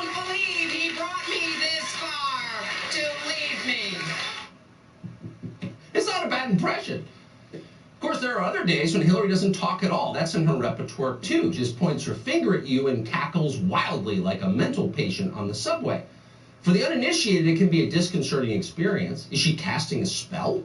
Is she going to bait me? You're never sure. But her staff isn't worried. They think it's all part of her secret sauce. It's one of the reasons everyone loves Hillary. The cackle routine. Wouldn't it be insane of you to run for office again? Is she sitting across from me right now? I don't know why that's funny. I mean, did you have any in-person briefings? I don't find it funny at all. How did you kill Jeffrey Epstein? It is great to have you here. Let me tell you how you really did about your damn emails. But there are a lot of people who are not. Well, including. I mean, really, yes, it deserves a lot of laughter. No, she didn't kill Jeffrey Epstein. Remember all that? You're starting to see how the Hillary Clinton phenomenon began in the first place and why it could so easily rekindle. Hillary's political career was always a grassroots movement, a prairie fire, if you will. She had famously brought support from top DNC officials to several billionaire Democratic donors. Ron Burkle came out for Hillary. That's like winning every voter in the state of perspective. So clearly she's got the mechanics down. How about the issues? What's Hillary going to run on? Come on, think about it. Libya. She's going to run on what she did in the North African nation of Libya. It's the one achievement of her life that's uniquely hers. Her husband had nothing to do with it. As Secretary of State under Obama, Hillary Clinton ordered the killing of Muammar Gaddafi. He was the bloodthirsty Libyan strongman who was also, let's be honest, creepy and weird and therefore deserving of death. Hillary had him offed. Then she laughed about it. Watch. That is the land of unconfirmed evidence. We came, we saw, we died. Did it have anything to do with your visit? No, I'm sure it did. We all need a rock we can rely on. Who's yours? We came, we saw, he died. Pretty funny. But then what happened? Once Hillary killed the leader of the country, how'd the country do? Well, let's see. We'll tell the story in pictures. Here's the capital of Libya before Hillary Clinton decided to introduce the Libyan people to a little thing we call human rights. Yo, really? The city looks fine. But underneath, there was no freedom. There were too few Soros-backed NGOs. She changed that. Now, here's that same city, post-Hillary. Those people in the foreground are African slaves. They're being sold as property in the now thriving slave markets in downtown Tripoli. No, they don't look very happy, that's true, but at least Gaddafi's gone, so on some level, they're free. They've been liberated by Hillary Clinton, despite the fact they're now enslaved. That's called progress. It's worth something. In fact, it's a pretty good campaign slogan. Hillary 2024. She'll do for us what she did for Libya. You can imagine the posters and T-shirts and coffee mugs. Somebody's going to need to get those slaves to sign a consent form. Put that on the list. But all of a sudden, Hillary Clinton for president is starting to sound a little less crazy, isn't it? In fact, it's starting to sound inevitable. There are really just two questions left to answer. Why did Hillary lose last time, and who would she run against 2 years from now? Let's take the first question first. It's got the simplest, most obvious answer. Hillary Clinton was cheated out of her rightful destiny in 2016 because unseen forces of evil worked furiously to undermine her because they feared her strength and goodness. Come on, you knew that. Hillary Clinton sure knows that. Watch. The Russians, let's say WikiLeaks, same thing, dumped the John Podesta emails. I have my complaints about former Director Comey. The use of my email account was turned into, the biggest scandal since Lord knows when. They covered it like it was Pearl Harbor. If you look at Facebook, the vast majority of the news items posted were fake. There's all these stories about, guys over in Macedonia who are running these fake news sites. I inherit nothing from the Democratic Party. I also think I was the victim of a very broad assumption I was going to win. You know, if the election had been on October 27th, I'd be your president. And it wasn't. It was on October 28th, and there was just a lot of funny business going on around that. So the Russians, WikiLeaks, Jim Comey, Facebook, Democratic Party saboteurs, and the citizenry of Macedonia. Those are the people who did the funny business that was like Pearl Harbor that prevented Hillary from becoming president. That's who opposed last time, obviously. Who's going to oppose her this time? Well, for the answer to that question, we turn, as we always do, to Mr. Tom Friedman of the New York Times, who is both Pulitzer Prize winner and a certified moron. In that paradoxical way that's familiar to Washingtonians, Tom Friedman is just dumb enough to get a lot of things right. If Tom Friedman thinks it, chances are a lot of other self-important mediocrities think it too. And those are the people who run this country. Yesterday, Tom Friedman wrote a piece calling on Joe Biden to replace Kamala Harris with Liz Cheney in the next election. Now, if you're not Tom Friedman or his friends, this might strike you as ridiculous. In fact, it might seem like yet another sign that our political class has reached peak decadence and exhaustion. If they're pushing a Cheney in the next presidential cycle, maybe they've run out of ideas. Well, of course they have. And that's exactly what gives Hillary such a natural opening here. As long as we're turning our politics into a 1990s sitcom reunion, why not get George W. Bush to run? That's not a crazy idea. He's got the time to do it. At this stage, Bush would much rather run with Hillary than against Hillary. They're personal friends. On most things, they agree vehemently. But having a Bush and a Clinton on the same ticket wouldn't work. It's just too obvious. Maybe W could be convinced to take one for the establishment and throw on the Republican jersey one last time. He's 75, but that is a full presidential term younger than Joe Biden, which by current standards qualifies as fresh new leadership. George W. 2024, time to give the younger generation a chance. It might work, or not, just spitballing here. Either way, it is way past time to get Hillary back into the White House. The lady's got a speech to give. She wrote it 5 years ago for her inevitable inauguration. Thanks to the Macedonians, that didn't happen. But she never threw it away. She still got the speech. Last month, she read a portion of it on NBC News. Watch. I dream of going up to her and sitting down next to her, taking her in my arms and saying, "Look at me, listen to me. You will survive. You will have a good family of your own and 3 children. And as hard as it might be to imagine, your daughter will grow up and become the President of the United States." Who's she crying for? Herself. In case you're confused by the context there, that was Hillary telling her deceased mother that everything's going to be okay because Hillary has been elected President of the United States. No more tears, no more anxiety. We're going to make it. We've got a woman in the White House. A lot's happened since Hillary Clinton wrote those words. It's a different country now than it was 5 years ago. But Hillary Clinton hasn't changed. Her primary interests remain exactly what they always were. She's still talking with endless and undimmed enthusiasm about herself. We don't know what's in the rest of her victory speech. We're going to have to wait until January of 2025 to find out. But one thing we can safely assume, it ends with a cackle and a finger. Hey, Sean Hannity here. Hey, click here to subscribe to Fox News YouTube page and catch our hottest interviews and most compelling analysis. You will not get it anywhere else. Help your clients better understand life insurance with exclusive on-demand educational tools to explain insurance benefits. Get appointed to sell life insurance from AIG companies.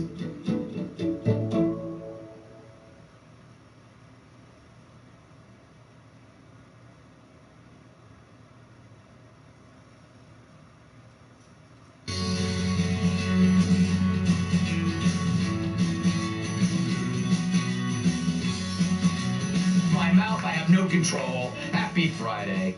So if there's anything we learned from COVID, it's that our leaders and experts lie and they suck. That's it. Good night, everybody. First, a leader, so-called leader, VP Kamala Harris, or as Joe calls her, President Harris. Now, she attempts to string some words together like cheap, half-blinking Christmas lights, and she's the dimmest bulb. 6 former administration officials last week wrote that open letter urging the administration to change course, to change strategy. Is it time? It is time for us to do what we have been doing, and that time is every day. every day it is time for us to agree that there are things and tools that are available to us to slow this thing down. That time is every day. Wow. It's like a song lyric. That's not word salad, that's a herd salad with a vinaigrette of voter regret. She just starts talking, hoping the words line up like kids at the school cafeteria, but instead they scatter like a deck of cards in a strong and two metaphors tied together. It's funny, the Dems were hoping her youthful enthusiasm would rub off on Biden, which is hard to do because they've only been in the same room twice in the last year. But instead, Biden's incoherence has rubbed off on her. Apparently, it's as contagious as Omicron. Here's a comparison. Count the vote. Count the vote. Count the vote. I urge people to, you can Google it or go onto any search engine and find out where free testing on the free testing site is available. To help lead our federal testing program, I've tapped Dr. Tom, I hope I pronounced it, Inglesby, correct? I have to look at the current information. I think it's going to be absolutely soon, and it is a matter of urgency for us. Should we have done that sooner? We are doing it. But should we have done it sooner? We are doing it. Wow. It's like she caught a new variant. Call it Jomicron.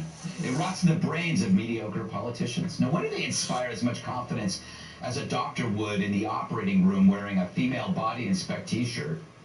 Speaking of doctors, this week we found out that our top scientists thought COVID did, in fact, leak from a lab, but they were too worried that further debate would harm science in China. Yeah, because the last thing we want to do is bring a halt to those lab experiments they're doing on caged poodles and Uyghurs. This, according to recently surfaced emails in which one expert admits, nearly a year ago, that a likely explanation was that COVID had rapidly evolved in a low-security lab. Yeah, a low-security lab. You know, maybe it's me, but that sounds like the worst kind of lab. At least for messing around with deadly viruses. Kat follows better safety protocols. She makes meth in her garage. The email to Fauci and Dr. Francis Collins of the NIH suggests a virus was primed for rapid transmission between humans. That's a pretty big whoops. Even bigger than the daily one in Biden's slacks. So what did the experts do? Did they leap into action to get the truth out? Fat chance, my Friday friends. They fretted that even debating gain-of-function research would do unnecessary harm to science in general and science in China in particular. Francis Collins warned it could damage international harmony.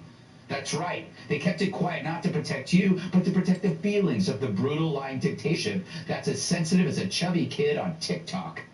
Speaking of harmony, what was Collins, the former head of the NIH, doing rather than telling us the truth?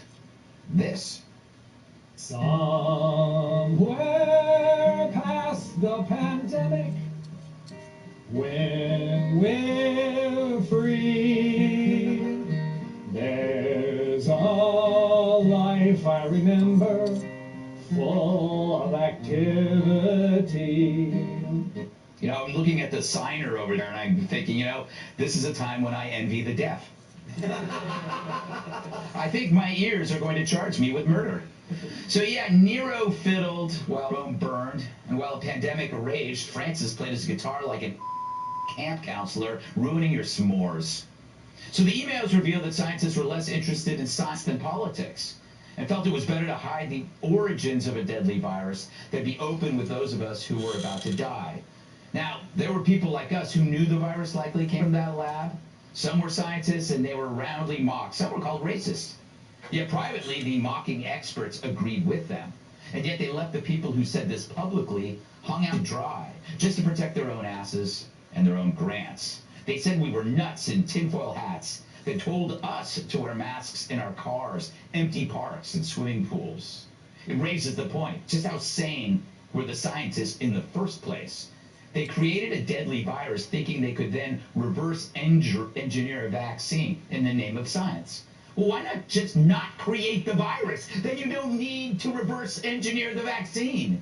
They've already made vaccines to fight natural viruses, so we really didn't need to invent new, deadly, creepier ones.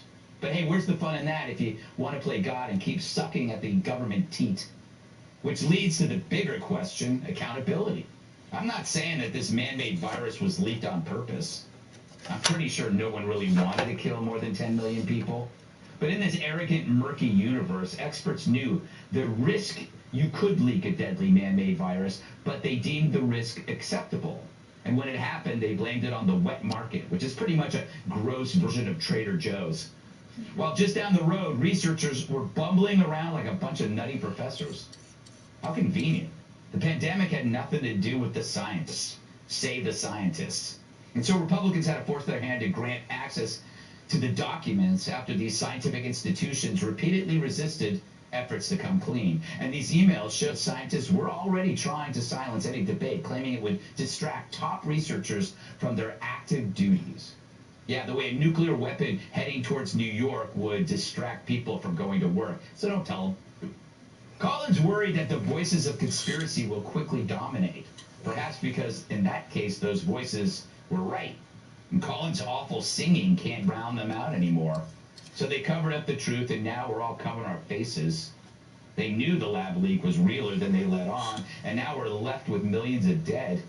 Call it manslaughter, but the crime was in the gamble. They decided to roll the dice. It was an accidental release, but born from a risk that they happily accepted, like a drunk driver getting into his car. Sure, someone might get killed, but it probably ain't gonna be me. They put their reputations above human lives. To them, you weren't much more than the contents of a petri dish. So what's the punishment for that? Hell, even in the most liberal crap hole of a city, they'd make you post bail. Let's welcome tonight's guest. His politics say conservative, but his beard says daddy. Outspoken editor-in-chief and contributing editor at The Spectator, Chadwick Moore. If she hears one more Southern stereotype, she'll slap you with her possum. Fox Business anchor, Dagan McDowell. Democrats say his comedy is worse than January 6th. Founder of the Loftus.party.com, Michael Loftus. And she's proof blondes have more fun. If by fun, you mean priors. Fox News contributor captive. Yes. So, Mike, what is worse than your wardrobe? The conduct of our so-called experts or our politicians? All of the above. Can't they all be equal? Greg? Yes, they can. I find this whole thing deeply disturbing. Seriously, they're worried about, this might affect science in China. Yes. I'm going to invite them to go to any college campus. Science in China is going to be just fine. Yes. They're not going to really take a big hit. But here's the thing that I really want to get into. It's like our options are accidental leak and bat soup. I'm all for that third rail, that whole, hey, let's do this on purpose. Right. Like they keep dialing up these different viruses. This one just seemed too perfect. It's like this one kills red. Like something in it kills fat diabetics. Yeah. Ooh, that sounds lovely. Can you get that out right before the election? That is the premise, though, was that, you know what, this is an actually, a really valuable exercise. We create the killer so we can figure out how to stop the killer. But the problem is they created the killer and the killer got loose. It almost sounds like a movie, Dagan. You know what? If people watched more movies about in the 80s, then this would never have happened. And let me explain. What happened to our healthy fear of communism? Yes. And communist countries wanting to pick the United States off of the face of the earth, take away our luscious freedoms. Like, my parents raised me to be, fear the Soviet Union. They had nukes, they hated America. I watched Rocky and Bullwinkle. Boris and Natasha taught me really, must kill moose and squirrel. Where moose and squirrel? And then 1984, best movie maybe ever, Red Dawn. Of course, C. Thomas Howell gave me the tingles. Yes. So that's why I wore out the VHS tape. But again, Wolverines! The Soviet Union was evil, but it wasn't just the Soviet Union. I'm not talking McCarthyism, the Red Scare, hunting people down. But we would never, like, don't these old coots, Gordon Lightfoot and Tony Fauci, don't they realize that this communist government, why would you give them money if you knew that they were going to do experiments in a lab that wasn't safe, which we knew about years a ago. low-level lab. I mean, at least make it a high-level lab. How hard is that? They want to destroy the United States, and if they had, you know, my knowledge from, say, Patrick Swayze movies, this would never have happened. Low-level, I mean, just put that little weather stripping in the windows. It's like, it's like $70. And is this thing only lab in China that doesn't have security cameras? They're like, we don't know what happened. That's what I'm saying. So this is the question, Chadwick, that I haven't heard asked. Okay, so I'm not talking about premeditated murder. I'm talking about negligence. Nobody Fauci and all that. They didn't want to kill a bunch of people. They thought in their heads that they were saving future lives, right? So they were doing God's work, so to speak. You know, they were saving millions by creating ways to. But instead, $10 million less. They did it in a careless lab, in a careless way. What kind of accountability is there? I'm putting this out. I mean, is there like death penalty for the you know, I don't know. I'm just putting that out there. I'm not, it's not for me to say, because, you know, something's got to happen. Something's got to happen. But I don't even know who you arrest. And that's another question we'll get to. But, like, who do you charge? I mean, well, you know, we know what the penalty for treason is in this country. Yeah. It's supposed to be, but I won't say that on television. I don't know. What's the next logical thing to happen would be an international treaty against gain-of-function research of this type.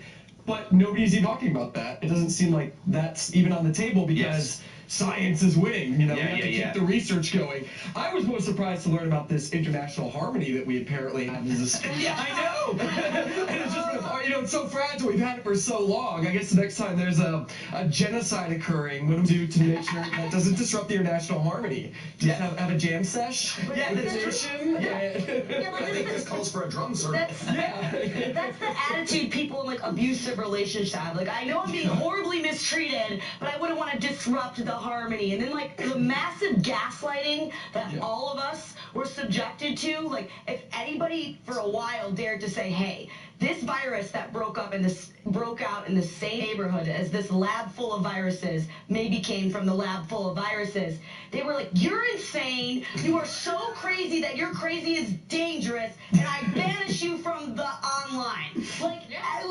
gaslighting. It's crazy. It was so funny because I don't know if it was here or the 5. I said, what are the odds? This has got to be almost 2 years ago. What are the odds that it broke out where the lab was? Like, what are the odds of that? And like people, like that would get picked up, and they would call me crazy. And also, if you just mentioned the name China, a link to the lab, then you were racist. But you could say, this was what was weird about this whole thing that made me think it was a come-up. If you said the Chinese lab, that was racist. But if you said the Wuhan market, which was a Chinese market, that wasn't racist. When in fact, that's actually more racist because you're attributing to a cultural practice. And it really is a farmer's market. The reason why it's wet is because they hose down the ground after they chop up the meat, and most of it's up to eat. There's a few exotic animals here and there, and they're not that good. Take it from me. But anyway, they like to get the water after when they hose it down. That's when it's good. Everything's all mixed together. Jambalaya. Yes. You know what the thing is, though? Here's the other reason why a lot of people didn't want to blame China. And I must have said this 2 years ago. I don't know when. It can't be 2 years ago. Let's say 18 months ago. It's not just about them, because we sponsor it. So we can't say, it's evil China. We're there. So that means if you were to do a lawsuit, you couldn't just sue China. You'd have to sue the United States. You'd have to, because there's sponsorships in the U.S. Fauci, like, you know, oversaw this, you know, the research funding. Right. We like that. We like that lab. So it's going to be on us. I think we went to that lab. Anyway. Read the book Viral by Matt Ridley. We had him on here. He nailed this thing down. It's like insane. And it's just, I don't know what to do. It's crazy. Accountability. Hey, Sean Hannity here. Hey, click here to subscribe to Fox News YouTube page and catch our hottest interviews and most compelling analysis. You will not get it anywhere else. Nobody looks. Nobody feels. Nobody laughs. Nobody loves. Nobody like you. Find your nobody with eHarmony. Join free today.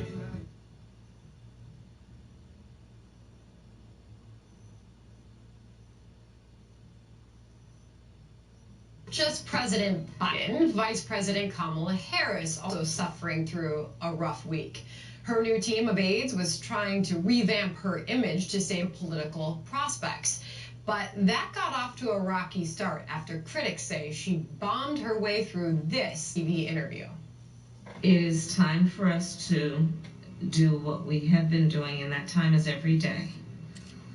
Every day it is time for us to agree that there are things and tools that are available to us to slow this thing down. The 500 million tests that have been ordered that will be sent to every American, do we know when those are going out? Shortly. Should we have done that sooner? We are doing it. But should we have done it sooner? We are doing it. We have 20,000 sites where people can go, and I urge people to, you can Google it. If you want to figure out how to get across town to some restaurant you heard is great, you usually do Google. Do Google that. Jesse, what was that? That was bad, Sandra, and everybody saw it because it was on network television. When I hear about someone that's trying to revamp their image, I know it's going to fail. Remember Al Gore?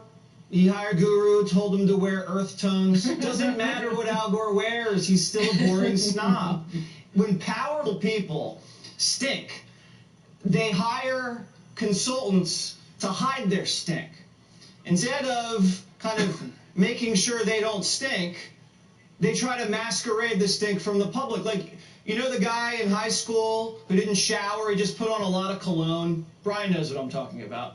This is what Kamala Harris is doing. Too well. Look inside herself, see why people don't like her, see what she could do better, and work on that instead of paying people to spin better for her. If I knew I was doing a network interview and I had a 28% approval rating, I would lock myself in a room with all of my aides the entire day before, and I'd war game the whole thing out. I know to ask about COVID, the ticket, the testing. I knew what was coming, and I'd be fluent in it. What does she do instead? She walks out into the interview like she's going on a canoe trip. Like, she's like, oh, where do I sit? Maybe I'll just dip my paddle. This is serious stuff, and a lot of people don't talk about this, but she is a heartbeat away from the presidency. God forbid anything ever happened to Joe Biden. She's the commander-in-chief. Are you confident Kamala Harris could calculate a risk assessment in the Pacific theater if China or North Korea ever decided to test her? I don't think she could handle it, and people are very concerned about that. Including Whoopi Goldberg on The View. Listen. Not only is it insulting, but, you know, it's just crazy. And this idea that we have no say over what's happening, like it's already done and we shouldn't give a poop. It is disrespectful to Vice President Harris. You know, it's like people would say, hey, listen, when you retire or when you leave the show, who do you want to fill in for you? It's like, excuse me, or when they go, oh, she's the young Joy Behar. These are very insulting things to say to people. I mean, Dagan, Kamala Harris isn't even making that crowd happy. Joy is worried about herself, not no one else. All right, I have a theory. Just hang with me here. I don't believe that Kamala Harris got to where she is being this bad of a liar. She has to be able to bullfib better than this. She's a lawyer and a politician, the two top career choices for charlatans. So this has to be on purpose, this performance. Wait, is Harold a lawyer and a politician? Not anymore. He's not a politician anymore. Okay, Don't let that go. Okay. Don't let that go, Jesse. She has to be doing this on purpose to spotlight how bad it is inside the Biden administration. It's like she's sandbagging for her own preservation to kind of highlight how bad it is inside of this White House. It's like, if I'm blinking hard twice, help me.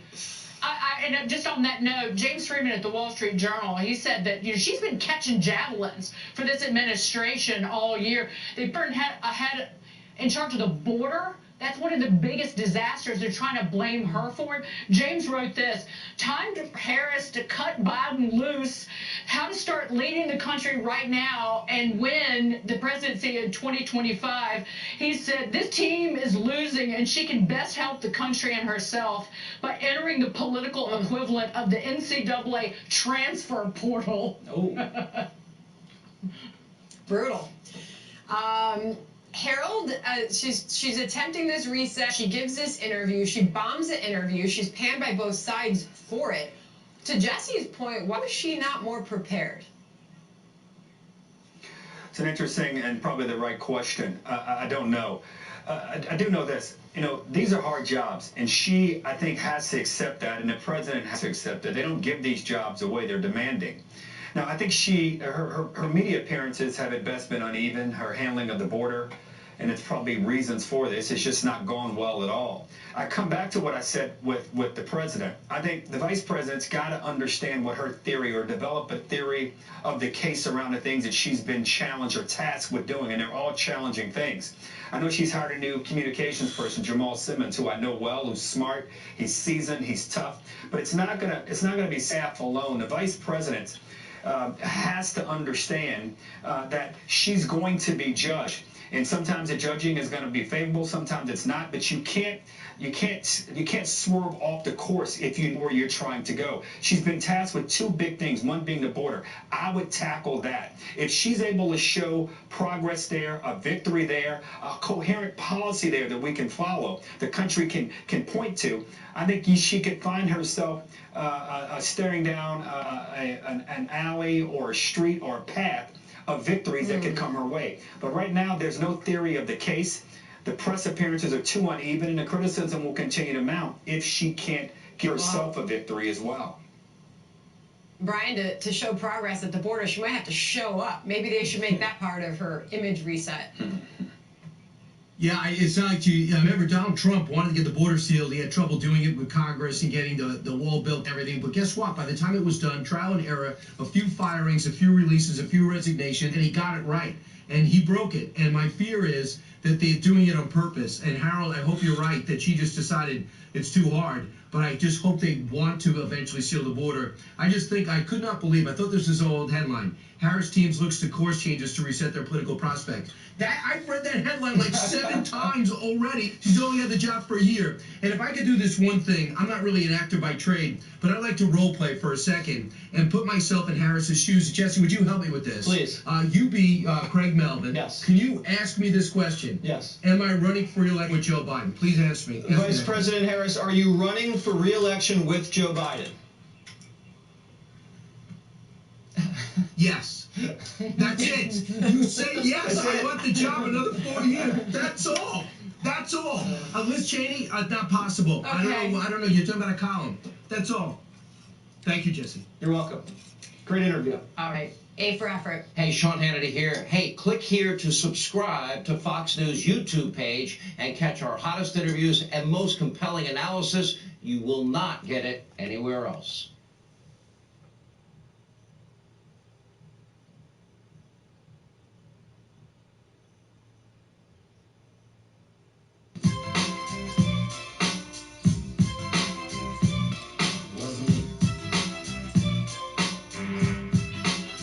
You're never responsible for unauthorized purchases on your Discover card.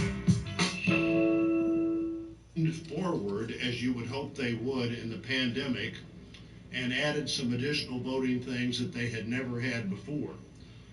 And virtually every case, and again, I haven't found an exception, there may be one, but it would be the exception that proves the rule.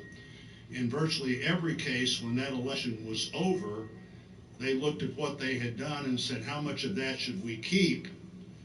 And I think state after state have changed their laws in a way that will be easier to vote going forward than it was to vote in 2018. My mother used to say, no good deed goes unpunished. And what we don't want to do here, though we may have already done it, is teach the lesson, if you try to adjust to a momentary challenge, when you try to dial that back, everybody will will assume that you're trying to do bad things instead of trying to save the best of the things that you try to do. And whether that's voting by mail or drop boxes or days of early voting, I think you're going to find that the bills they're going to be talking about this week generally have more of all of those than states like New York and Delaware and Connecticut, and we look forward to talking about that.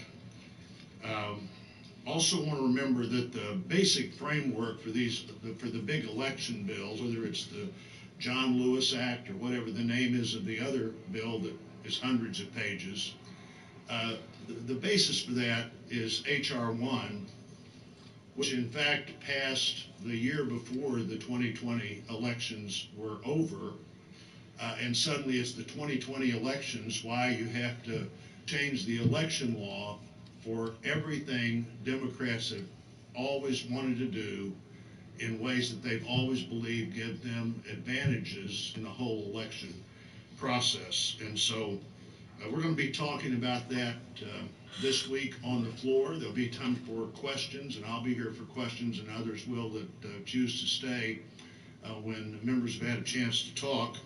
But we're going to start with Mr. Brasso and then Mr. Langford, and there's a list right here that you all will follow. Well, the Democrats this week are focused on what they consider the #1 priority for them. That's why they labeled the bill S1, H.R. 1. It is the Democrats' #1 priority, and they are wanting to rig the rules of the Senate to get it passed. Now, that doesn't mean it's the #1 priority of the American people. People across the country are concerned about things like inflation and COVID and crime in the cities and the crisis at the southern border. But for the Democrats, they think the #1 thing affecting the country is they want Washington to take over elections in the United States. So what really is the most important questions? Well, Gallup had a recent poll on this. And what Gallup says, the #1 issue is economy, poor leadership at the federal level, COVID, immigration, and this issue of election reform. That came in at number 23. It was only an asterisk in the Gallup poll as an issue of concern for the American people, when the American people know what's of concern to them. So Senator Blunt mentioned local election officials. I've heard from our Secretary of State, Ed Buchanan, and let me just share a few of the things that he says about elections. And he says, #1, I'm writing to oppose and express my opposition to the Democrats' attempt to federalize our elections. He goes on and says, Senator Schumer's statements are offensive on their face, suggesting that Republican-led state legislators pass laws designed for the purpose of voter suppression, he says, is slanderous and is a political lie to the American people. He said, interestingly, in Senator Schumer's home state of New York, they are moving forward in some jurisdictions with plans to allow non-citizens to vote. Based on this, he says, it is clear that Democrats want to change the rules whenever they think they can gain an advantage at polls. He goes on, this is right in line with their wish to change the filibuster rules in the U.S. Senate. Because the Democrat agenda does not resonate with everyday working Americans, they must resort to less than honorable tactics. They do not seem to understand that it is their misguided policies, giving catalyst to rising energy and food costs, that are their biggest impediments to election, not Republican state legislatures who want to protect election integrity. And to me, that's what it's about. Ballot integrity, ballot accountability, ballot security. That's what we are here fighting to defend. Well, in the past 6 years, Democrats in the Senate have filibustered bills and nominations 589 times. In the past 6 years, 589 times. Now, less than 1 year into the Biden presidency, they've suddenly declared that the filibuster is unfair and it's overused. So they're planning to remake the Senate in their own image, where the voice of the minority is no longer heard and no longer respected. That's the plan for the Democrats. Stop allowing the minority voice to be heard. To be clear, the debate this week is not about voting rights. Federal courts already have the full ability to stay any law in any jurisdiction in any state in America that suppresses any voter or any group of voters. That's in federal law right now. This whole conversation about voter suppression is already protected by federal courts right now. The debate this week that Senator Schumer is bringing is about silencing the voice of the minority in the Senate and everyone that we represent, literally silencing half the country. This is not about protecting our republic or our election. This is about Democrats in Washington taking over every election in every state. This is about Senator Schumer's power. That's what this is all about. He's willing to destroy more than 2 centuries of tradition in the Senate to get his way. That's not my opinion. Actually, that's Senator Schumer's opinion. Senator Schumer, just a few years ago, stood on the floor of the Senate and said, I hope the Republican leader and I can, in the coming months, find a way to build a firewall around the legislative filibuster, which is the most important distinction between the Senate and the House. Senator Schumer continued saying this, without the 60-vote threshold for legislation, the Senate becomes a majoritarian institution like the House, much more subject to the whims of short-term electoral change. No senator would like to see that happen. So let's find a way to protect the 60-vote rule for legislation. I agree with that, Senator Schumer. I also agree with Dick Durbin. When in 2018, Dick Durbin was asked about the legislative filibuster, and he said, I would tell you it would be the end of the Senate as it was originally devised and created, going back to our founding fathers. I also agree with the 27 other Democrat senators that wrote a letter to Mitch McConnell and to Senator Schumer in 2017 asking for there to be no changes in the legislative filibuster. In that letter, they wrote this, we're asking you to join us in opposing any effort to curtail the existing rights and prerogatives of senators to engage in full, robust, and extended debate as we consider legislation before this body and in the future. I would tell you, they asked me to join them in opposing any effort to change the legislative filibuster. I agree. I will. And that is completely my plan to be able to do that. We will not allow them to silence half the country.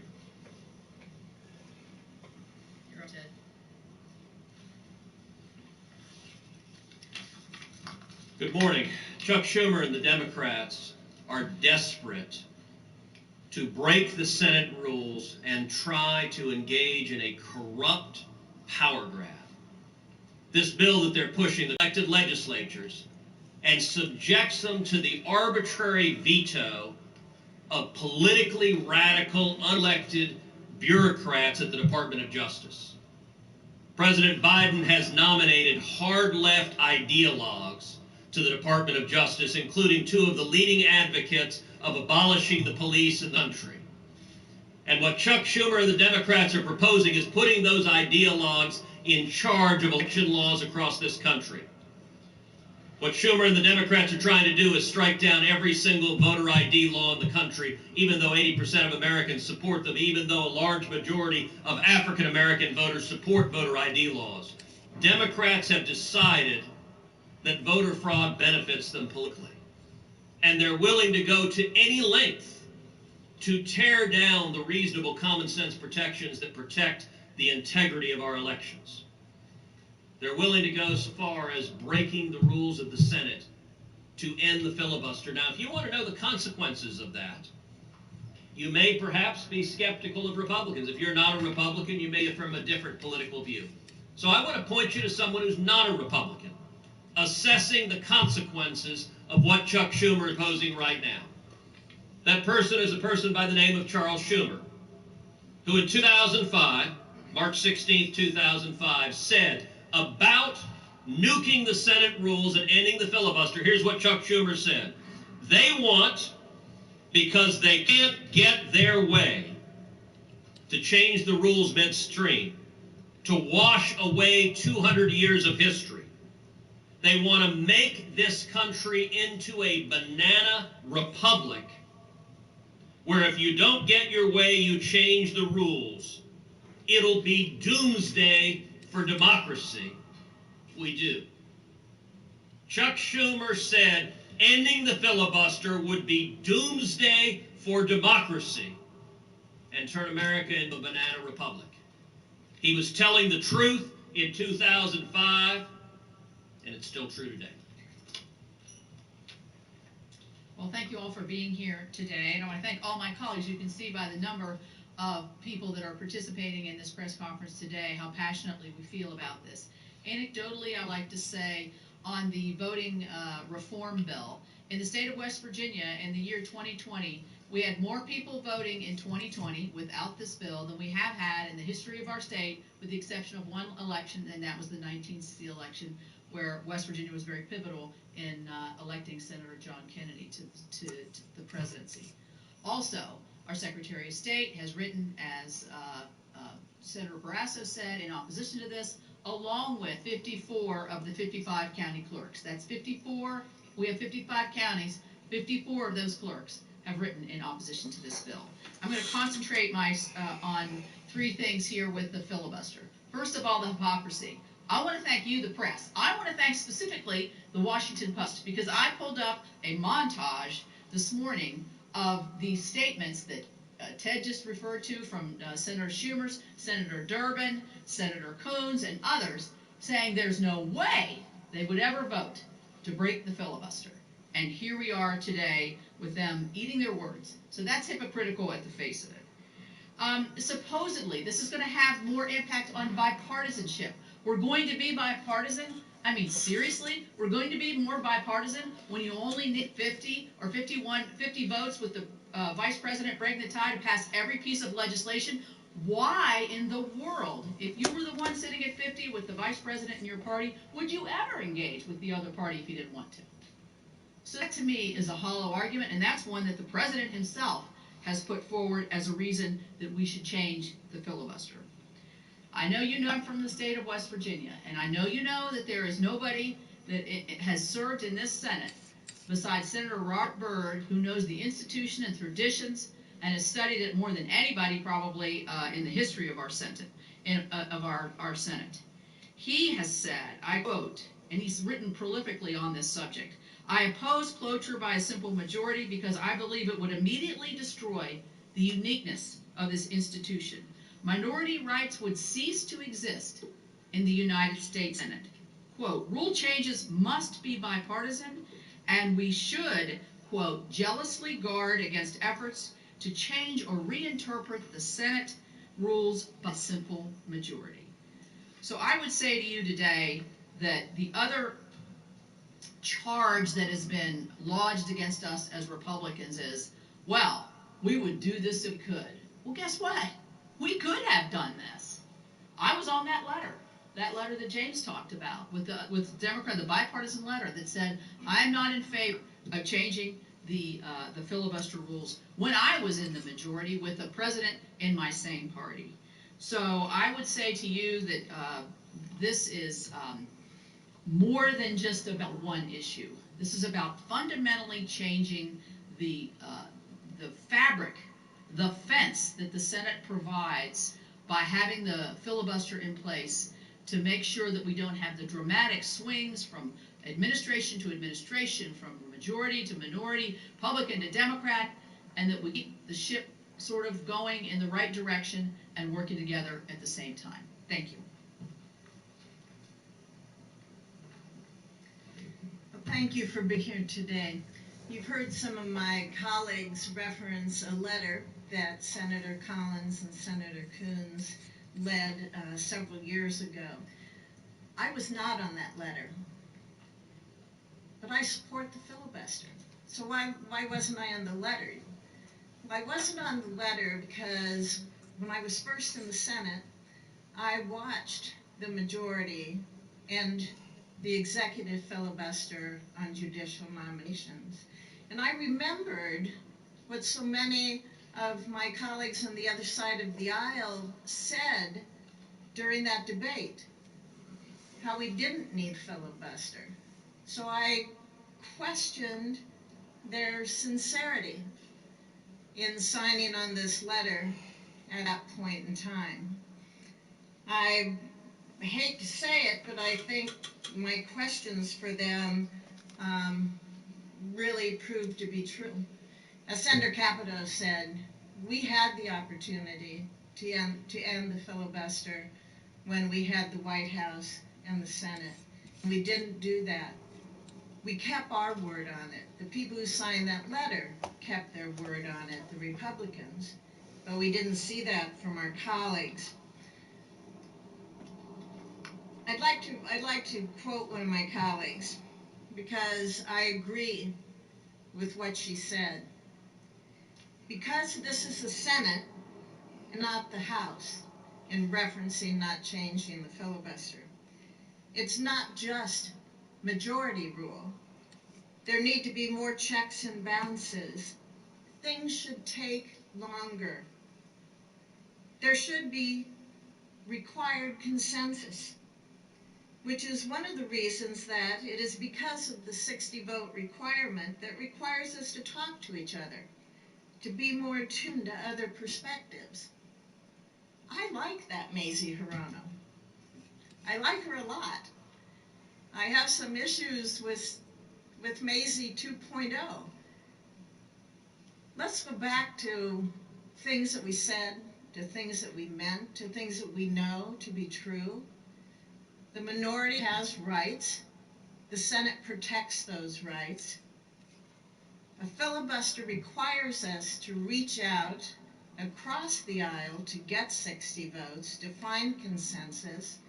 A filibuster protects the people of this country because we are not seeing swings from right to left, back to right, every time we have a president and a Senate in the same party. There's certainty, there's stability for the people of this country, for families to make decisions. When you have a tax policy that can be shifted, when you have foreign policy shifted, defense policy, health policy, social policy, when that can all be shifted on a 50-vote threshold, to be able to make those kind of changes by pushing things through, our country would be less secure. It would be less stable. It would be less certain. And that would, I believe, not only cause upheaval for the citizens of this country, but it would make our allies, our partners, also question just who we are as a country.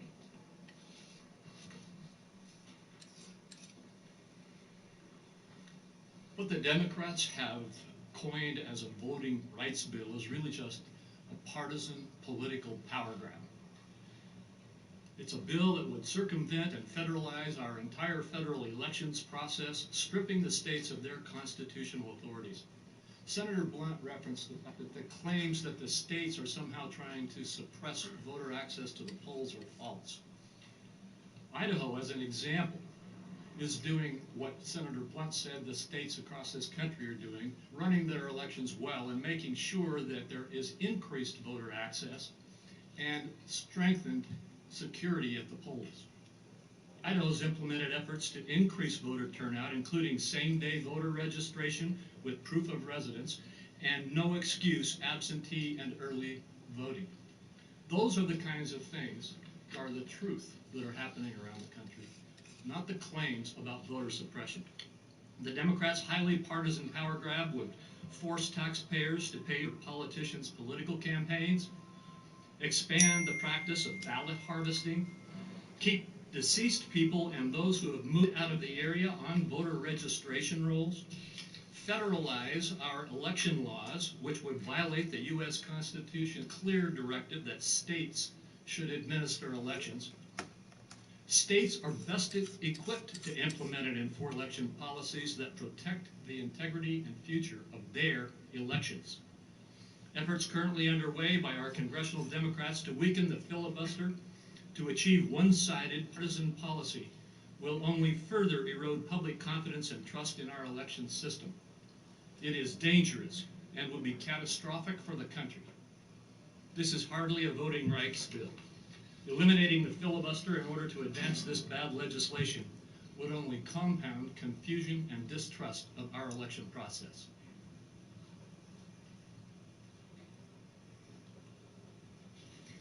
Thank you, everyone, for being here today. And again, if you can look across the spectrum of all of our colleagues here, you can see that these are very important topics. One, the federalization or attempt to federalize our election system by the Democrats, as well as using that as a tool then to remove the Senate filibuster.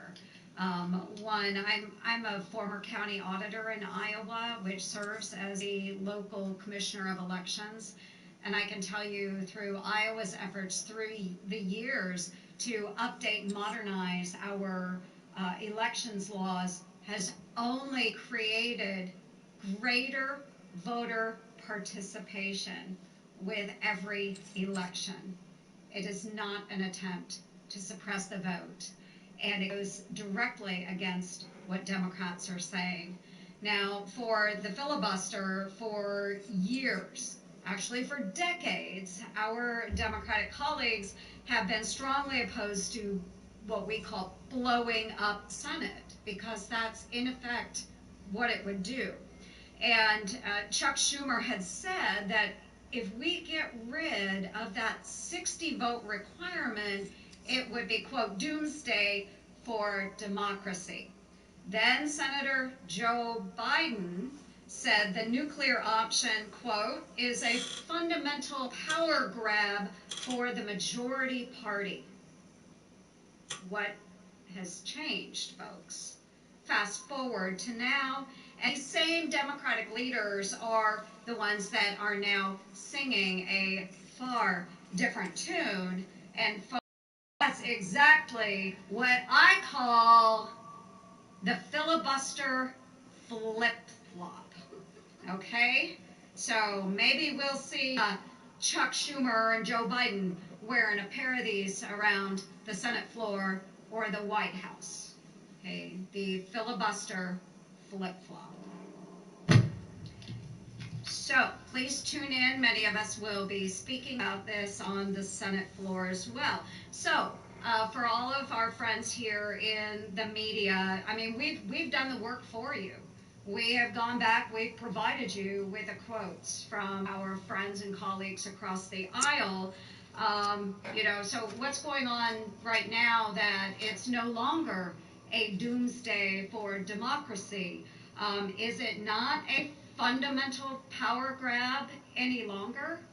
I would love to see those headlines explaining their statements away.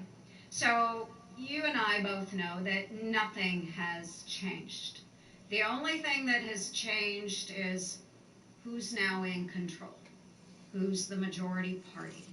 So previous statements no longer apply. Again, the filibuster flip-flop. And if they do get their way, folks, we know that the Senate and our country will never be the same.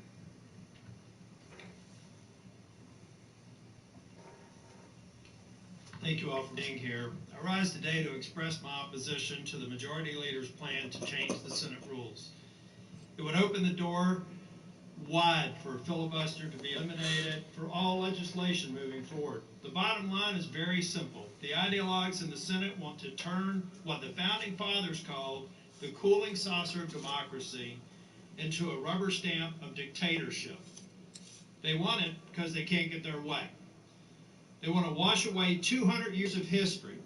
They want to turn this country into a banana republic where if you can't get your way, you change the rules. It would be doomsday for democracy. Verbatim comments from Senator Chuck Schumer. What's changed? I was one of the 61 people that signed the letter after on 30 different occasions, President Trump called for nuking the filibuster when he was in office. I signed that letter at a time when it was hard, but I did it because I care about the institution of the Senate and the thing that makes our body different from any other deliberative body in the world. 32 of my Democratic colleagues signed that same letter. 27 of them are still here. I would ask them what's changed. I would ask them if they agree with Chuck Schumer that doing so would turn us into a banana republic. We need to fight this and preserve the institution of the Senate. It's more important than any pressure that they could be getting from anyone, including the president today. I would urge my colleagues to go back and reread that letter and ask themselves what's changed and protect the Senate. Well, I think everybody here has heard the hypocrisy on the filibuster from previous statements by Joe Biden, Chuck Schumer, and many, many who signed the 2017 letter. The Democrats' response, as we all know, is something along the arguments of this. Well, the legislative filibuster must be nuked, even though they've made statements otherwise, because American democracy must be saved from Republican state legislators and Republican members of Congress and their so-called Jim Crow 2.0 schemes. That's really the heart of the argument. There's an unstated, and really listen to them, an even stated moral superiority in their argument that on voting rights laws, Democrat states are doing good and Republican states are doing bad, even racist motives. So is that true? This is a really important question. Is that true? Now, I don't assume to know other states. And by the way, most of my colleagues don't know other states in terms of their laws. But I do know my state, the great state of Alaska. And here are the facts about my state, a Republican state, in 3 critical areas of voting rights. Critical. Automatic voter registration, no excuse absentee voting, in early in-person voting. Alaska voting laws are significantly more expansive than voting laws in New York, in Delaware, in Connecticut, in New Hampshire, in Massachusetts, just to name a few. Those are the facts. So are those states Jim Crow 2.0 relative to my state? By Joe Biden and Chuck Schumer's reasoning, they are. So here's an important issue for all of you. The next time the president, which I'm sure do today in Georgia, or Schumer or other Democratic senators preen with their moral superiority on the issue of voting rights as an excuse to nuke the filibuster, ask them this simple question. Why can't their states measure up to a Republican state like Alaska on key voting rights issues?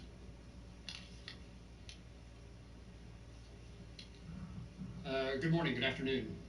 I oppose the voting rights H.R. 1 legislation and have spoken adamantly about my views on the Senate floor. I would highlight that the framers, the founders of our nation, through the Constitution, knew that voting rights were so important that constitutionally they gave the power to administer those laws to states across the country. It would be a terrible mistake for the nature of our democracy to federalize those laws. Today, I'm most concerned about the potential change in the rules of the United States Senate. The filibuster, which perhaps the word has a bad connotation, the ability for a member of the United States Senate to speak on behalf of his or her constituents, to advocate on their views, even though they may be in the minority, is what that 60-vote rule provides. So it protects the minority, not just the minority whether you're a Republican or a Democrat, but the minority of whether you're rural or urban, or you have an unusual idea. It allows every senator to have the opportunity to garner more information, to seek out the sponsors of the bill, to have a conversation, to pull people together before we decide to proceed on legislation. It protects a member of the Senate who represents a minority view or needs additional information before agreeing to proceed. But it does more than that. It forces us to work together. I long for the days in which Republicans and Democrats, members of the United States Senate, regardless of political party, work with each other. The rule requiring us to pass legislation, to proceed to legislation by 60 votes, requires that. Secondly, it makes the ups and downs of an election, it evens them out. We saw the passage of a tax bill during the last Congress with a different administration, and an attempt to pass a new tax bill in this new Congress with a new administration. We're still figuring out what the old tax code says, and if we can change the laws, whatever they are, whatever the policy is, with the change of an election, then we create such uncertainty that it's difficult for people to predict what's going on in their lives. Whether to buy a house now, or is the tax law going to change? The uncertainty is damaging to our economy. It also is important that the filibuster remain in position because we need desperately for a Congress. Article 1 of the Constitution created a legislative branch, and because of the divisions that exist between parties within Congress, we are unfulfilling. We are not fulfilling our responsibilities for one of the greatest threats to our liberties and freedoms that Constitution guarantees. Republicans and Democrats, members of the United States Senate, regardless of political party, should be working together to make sure that the legislative branch is the legislative branch, and that we have not conceded. We have not ceded to the executive branch all the powers and authorities through executive orders and other mechanisms by which the executive branch now operates. Remember the days when Republicans and Democrats band together in opposition to any administration, whether it was Republican or Democrat, intruding upon our authorities. That's missing today, and again, the filibuster should bring us together, not pull us apart, so that we can stand up for something the framers of the Constitution understood, that an executive branch, a president, regardless of what their intentions are and regardless of their political persuasion, continue to erode the powers of the people through the legislative branch. Freedoms and liberties are protected by process, by the Constitution. Absence of those, in the circumstance in which those are eroded, the personal freedoms of my constituents and all Americans are disappearing. Thank you.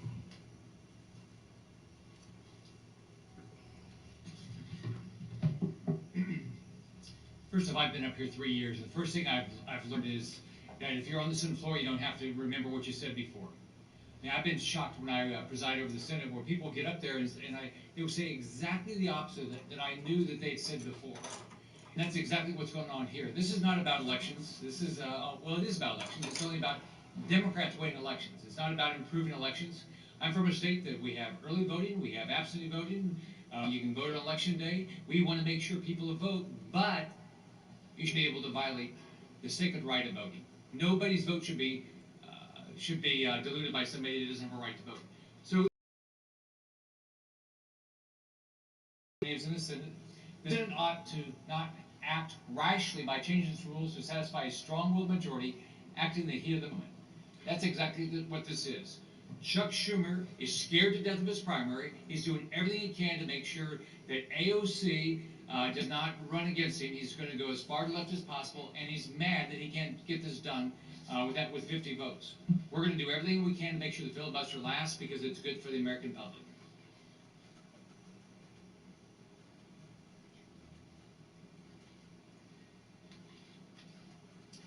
Dissent within any legislative body is inconvenient. It's inefficient. Those who express differing viewpoints are a nuisance. And yet, we've seen that our own system of government has gone to great lengths to make sure that no one person and no one group of people can accumulate too much power. Because we've seen the dangerous effects of that. We've understood that there are greater values than efficiency and lack of annoyance that people experience when there is disagreement and dissent. And for that very reason, our founding fathers set up a system of government that splits up power along two axes, vertical and horizontal. Along the vertical axis, we have federalism that says that most of the power is actually supposed to be left with the states and their political subdivisions. A few specific enumerated powers are given to the federal government. And then it also separates power along a horizontal axis. Within the federal government, we've got a branch that makes laws, a branch that enforces them, and a branch that interprets them. But within the legislative branch, our branch, it's split up even further. The House and the Senate. And then the Constitution goes on to say that each of those houses will have the ability to make their own rules. The Senate rules echo what's found in the Constitution. They echo it by making sure that no one group of people and no one person can accumulate too much power, even when they have a simple majority behind them. That's because so highly do we value dissent and the benefits that it brings to society that we want to protect it. So these Senate rules, while not directed to the Constitution themselves, were promulgated pursuant to constitutional authority, and they reflect the very same values. What the Democrats are trying to do right now is to undermine each of these things. They're undermining this principle of federalism, as I described it a minute ago, by taking powers that don't belong in the federal government, that do belong in the states, and thereby depriving the people of each state the ability to make their own laws as they deem fit. They're also trying to suppress the Senate rules, to undo them, because they're inconvenient, because dissent is difficult, and disagreement can be a nuisance. This is exactly why we need to stop them from doing this. Look, it's been noted a few times here that a number of us, most of us, stood up aggressively amid calls within our own party a few years ago to say no to nuking the filibuster, because it's not right. It's not something that's going to lead to a good outcome. Something that's going to lead again and again and again to a whiplash of back and forth, further uncertainties in the status of the law if we were to undo the filibuster. And if we were to break the rules of the Senate in order to change the rules of the Senate, simply because we couldn't get enough support to change them, consistent with the Senate rules, we'd be doing great danger, not just to them as an institution, but to the interests of the American people. They know that.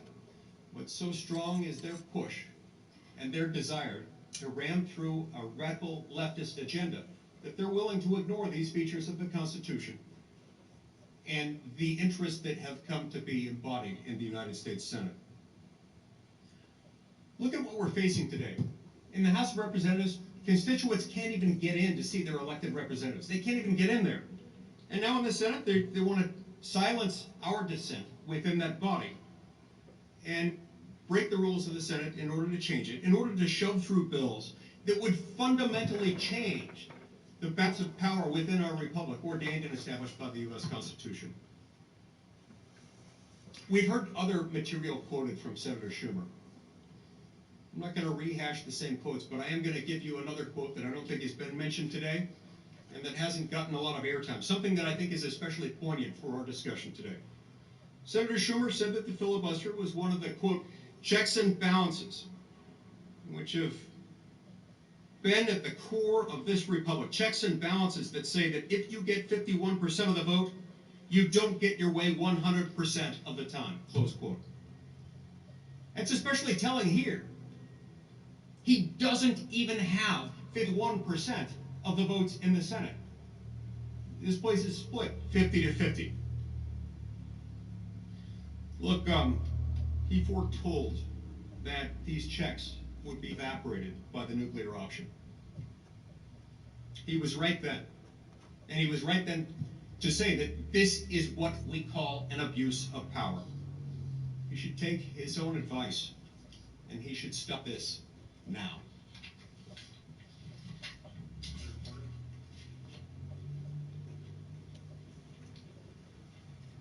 The goal of our voting laws ought to be to make it easier to vote and harder to cheat. He asked the American people what they think about our voting laws, particularly in the November election just passed. The Pew organization, a nonpartisan polling organization, polled the American people, and they said 94% of them said it was easy to vote. 94%. I dare say you can't find any other topic on which 94% of the American people agree. But they agree that 94% said it was easy to vote. So I asked Senator Schumer just now on the floor of the Senate, what vision of the state laws do you believe discriminates against people's access to the ballot? He said, well, we can't harvest ballots. Ballot harvesting is a mechanism by which a political activist, say a campaign worker, could go to a place like a nursing home and assist the residents in filling out their ballots, and then collect the ballots, and then come provide them to the election clerk. As I describe it, I think you can see the opportunities for fraud and mischief. And many states, some states allow ballot harvesting, but many states prohibit ballot harvesting. And the Democrats want to mandate ballot harvesting in all 50 states. They also, by the way, want to eliminate voter ID, which is one of the most broad bipartisan ballot integrity measures that exist. People have to use your ID for every other purpose you can imagine, and most Americans on a bipartisan basis believe you should be able to identify yourself with a photo ID in order to cast your ballot. Finally, I think Senator Moran made a really important point. We've talked a lot about the